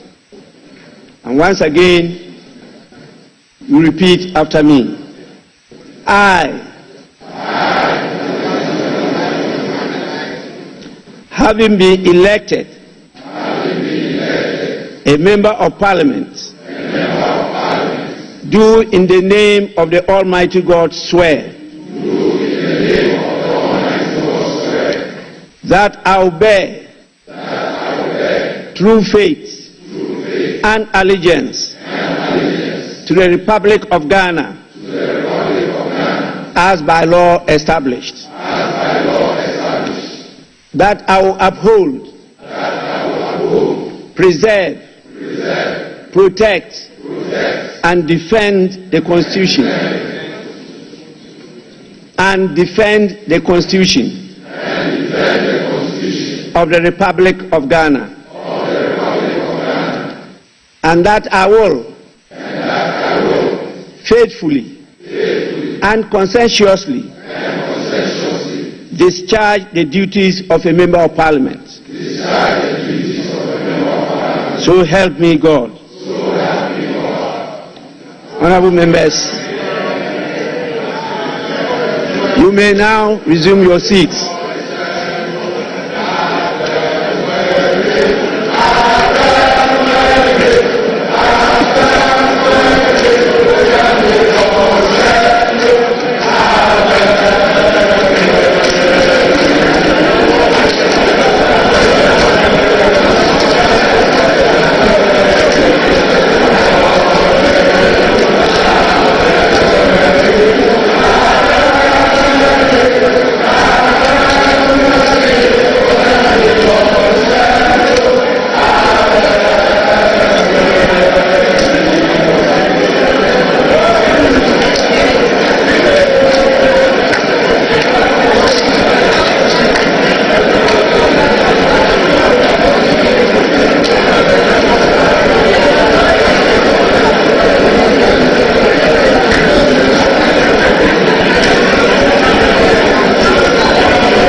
Honorable members, you may now resume your seats.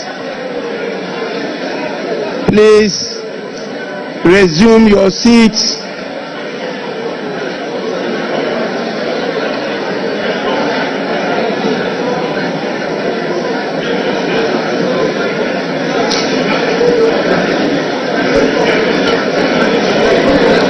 Honorable members, resume your seats.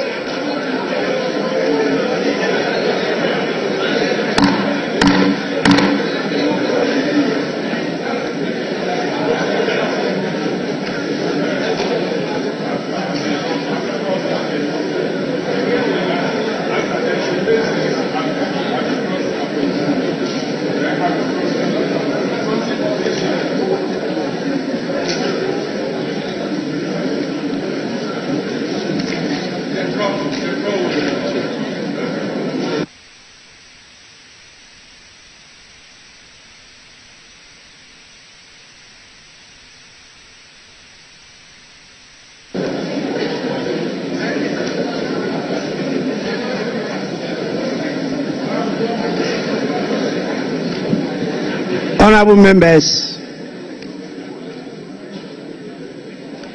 before I congratulate all of you on the assumption of office as members of Parliament, it is important I remind you of the crucial role of political leadership in development.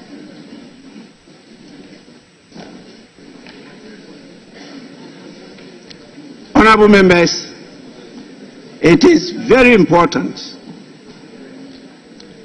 for you to keep uppermost in your mind the crucial role of political leadership in the process of national development.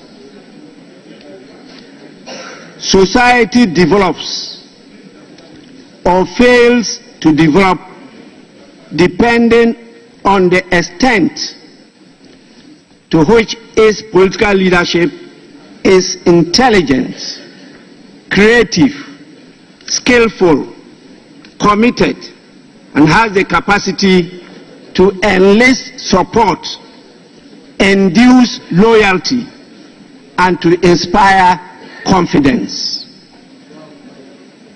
Today, we are now the political leaders of Ghana. And this onerous responsibility rests with us. I know together we can do it. We have no alternative than to coalesce together to develop Ghana. With this, I thank you for your patience and attention. I will, on behalf of your constituents, the good people of Ghana, and our beloved Mother Ghana, congratulate you all for this achievement. I'm aware of what you went through before you got elected to this house. And I trust that you will not abuse the trust and confidence of the people. With this, honorable members, you are all to sign the oaths and submit the signed copies to the marshal.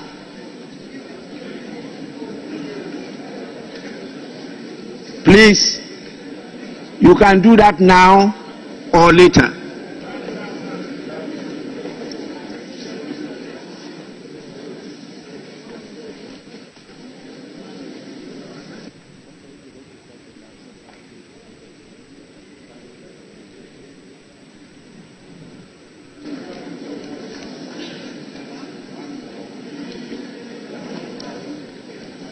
Honorable members, happily, your new standing orders is in print, and you'll be giving copies soon.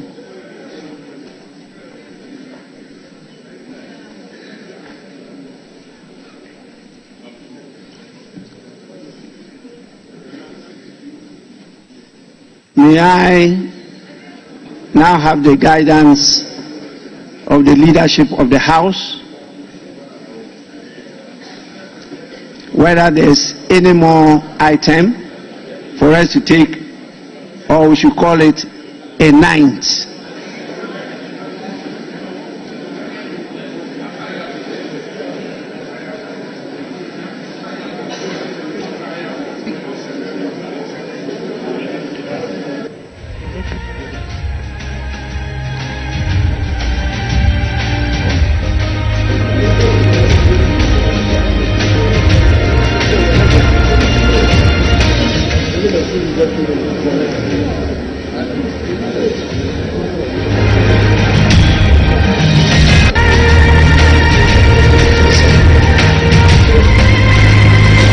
Majority Leader and Leader of the House. Thank you, Mr. Speaker. Mr. Speaker, may we please proceed to item 7. The House elect Deputy Speakers. Item 7. Thank you, Mr. Speaker. Honorable members, is that the sense of the House?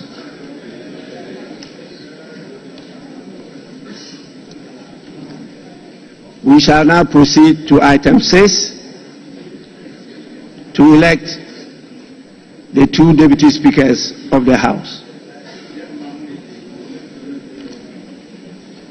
Any nominations?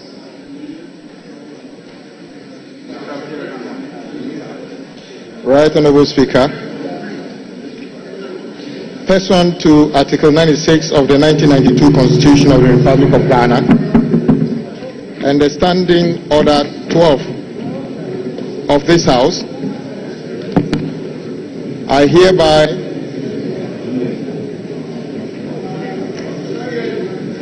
hereby nominate Honorable Bernard Ahiafo for consideration by this August House as the first Deputy Speaker of this Parliament. Mr. Speaker, Honorable Ahiafo is a distinguished lawyer with 23 years of experience at the bar. He is currently an NDC Member of Parliament for Akachi South Constituency. In the 8th Parliament, Mr. Speaker, he was a respected ranking member for Constitutional, Legal and Parliamentary Affairs Committee. Mr. Speaker, Honorable Ahiafo comes from Atijive in the Akachi South Municipality in the Volta region. Mr. Speaker, Honorable Ahiafo was born on the 6th day of February 1973. So he is over 52 years today. Mr. Speaker, I so move.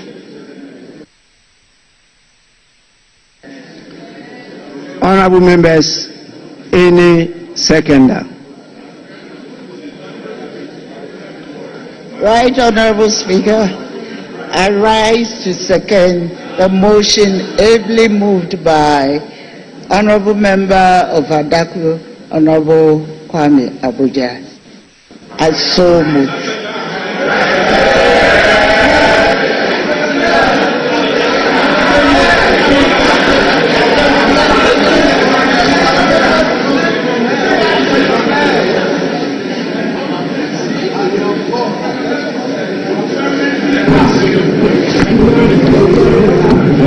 I hope,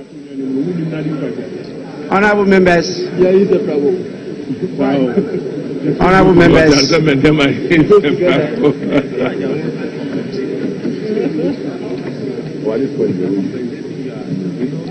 honorable members, I hope this time around there will be no theatrics, and so I'll proceed.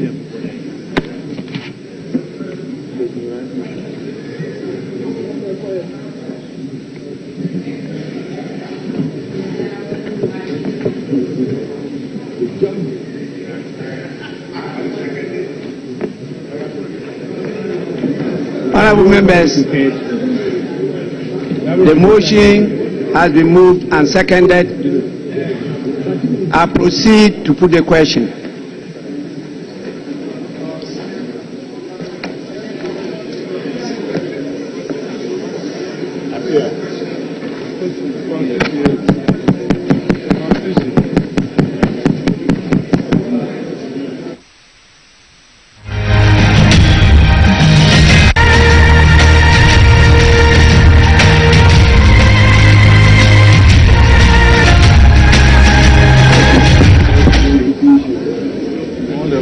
Honorable members, can you hear me? Honorable members, there being no other nomination,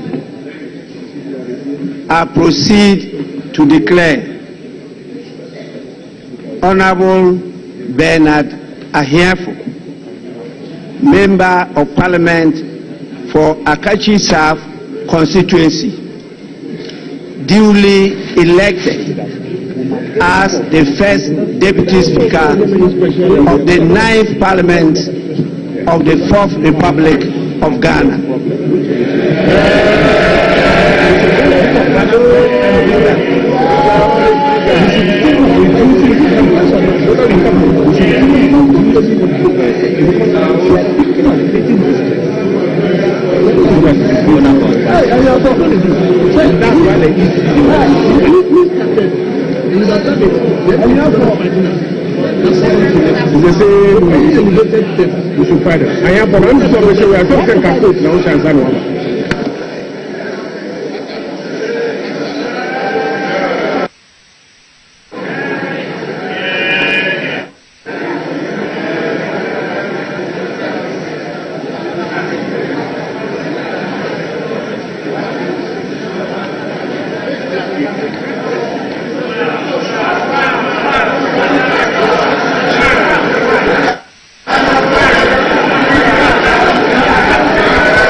Honorable members, may we now proceed to the election of the second Deputy Speaker.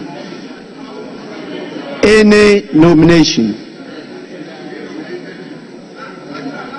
Yes. Speaker,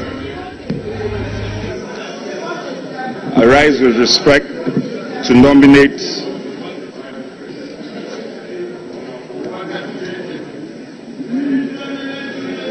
Speaker, I rise to nominate the Honorable Andrew Esiama Amuako for the position of the second Deputy Speaker. Speaker, the Honorable Amuako Esiama is a respected surveyor, a lawyer, an educationist, and to top it up, a politician.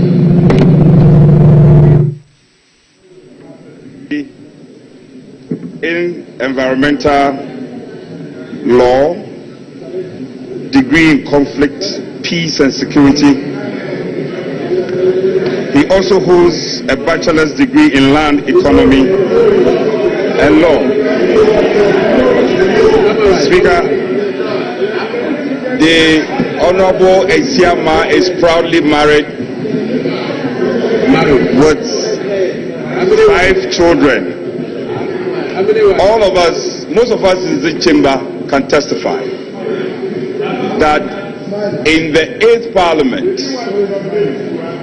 the Honorable Esiama has played the role of deputizing you on many occasions, especially occasions where the House has come to some form of tension.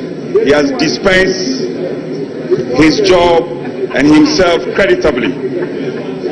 Speaker, let me also say that I have in my hands a letter of consent of the nominee. And so I shall rely on this, and without adding more, I so move. Speaker, I'm grateful.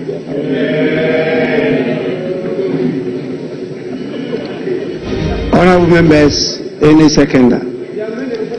Speaker, having regard to Article 96(1)(b) of the 1992 Constitution, noting the election of the first Deputy Speaker from the NDC party, I beg to second the motion. Thank you.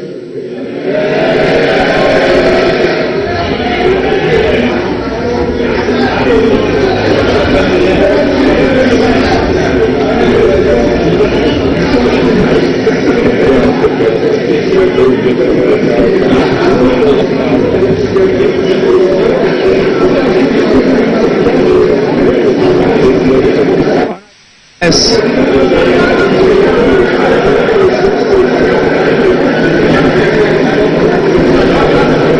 There being no other nomination,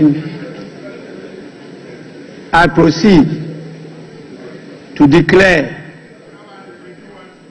Honorable Esiama Andrew Amuako, Member of Parliament for Formina Constituency, duly elected as the second Deputy Speaker of the 9th Parliament of the 4th Republic of Ghana.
members,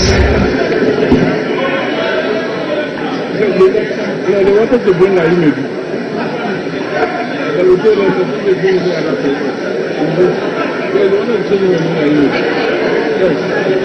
honorable members, this is the first sitting of the first meeting of the 9th Parliament of the 4th Republic of Ghana.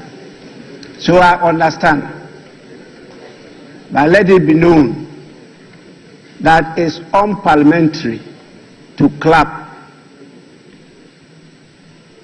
in plenary sessions of this House. You don't clap. You say, yeah, yeah. You have to control your emotions.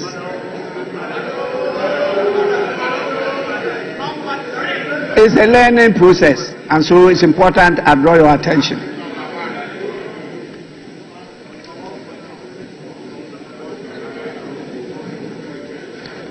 Let me now happily bring to your attention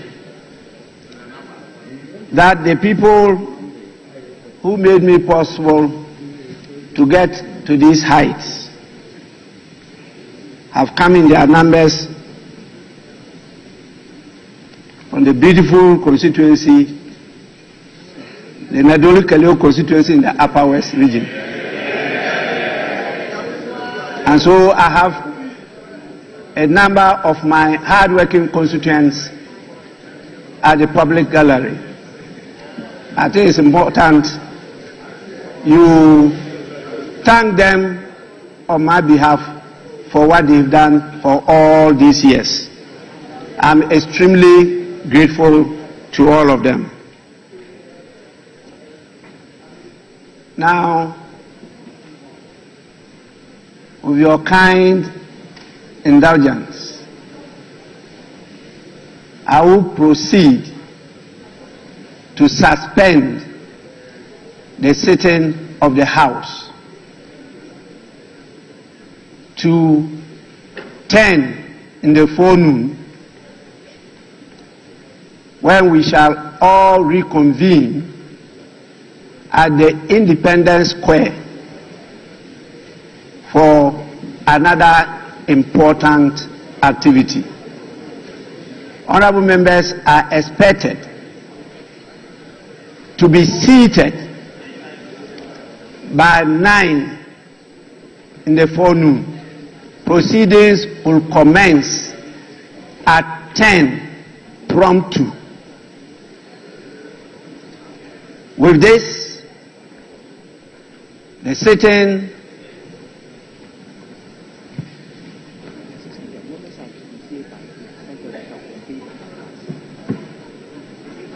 honorable members, I've been given further information that in view of the numbers expected at the Independence Square, you are all urged to convene in the presence of Parliament, where there will be some buses to convey you to the venue, that is the Independence Square. And so you are expected to be here before the 9 in the forenoon. Please, let's be time conscious in this matter. With this, I proceed to suspend the sitting, and that is the first sitting of the first meeting of the first session of the 9th Parliament of the 4th Republic of Ghana. The House and sitting is accordingly suspended.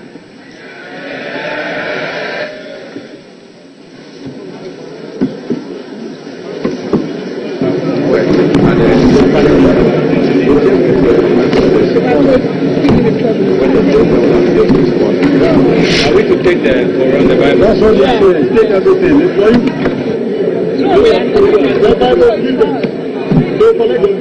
No, we are going to do this. Watch your favorite.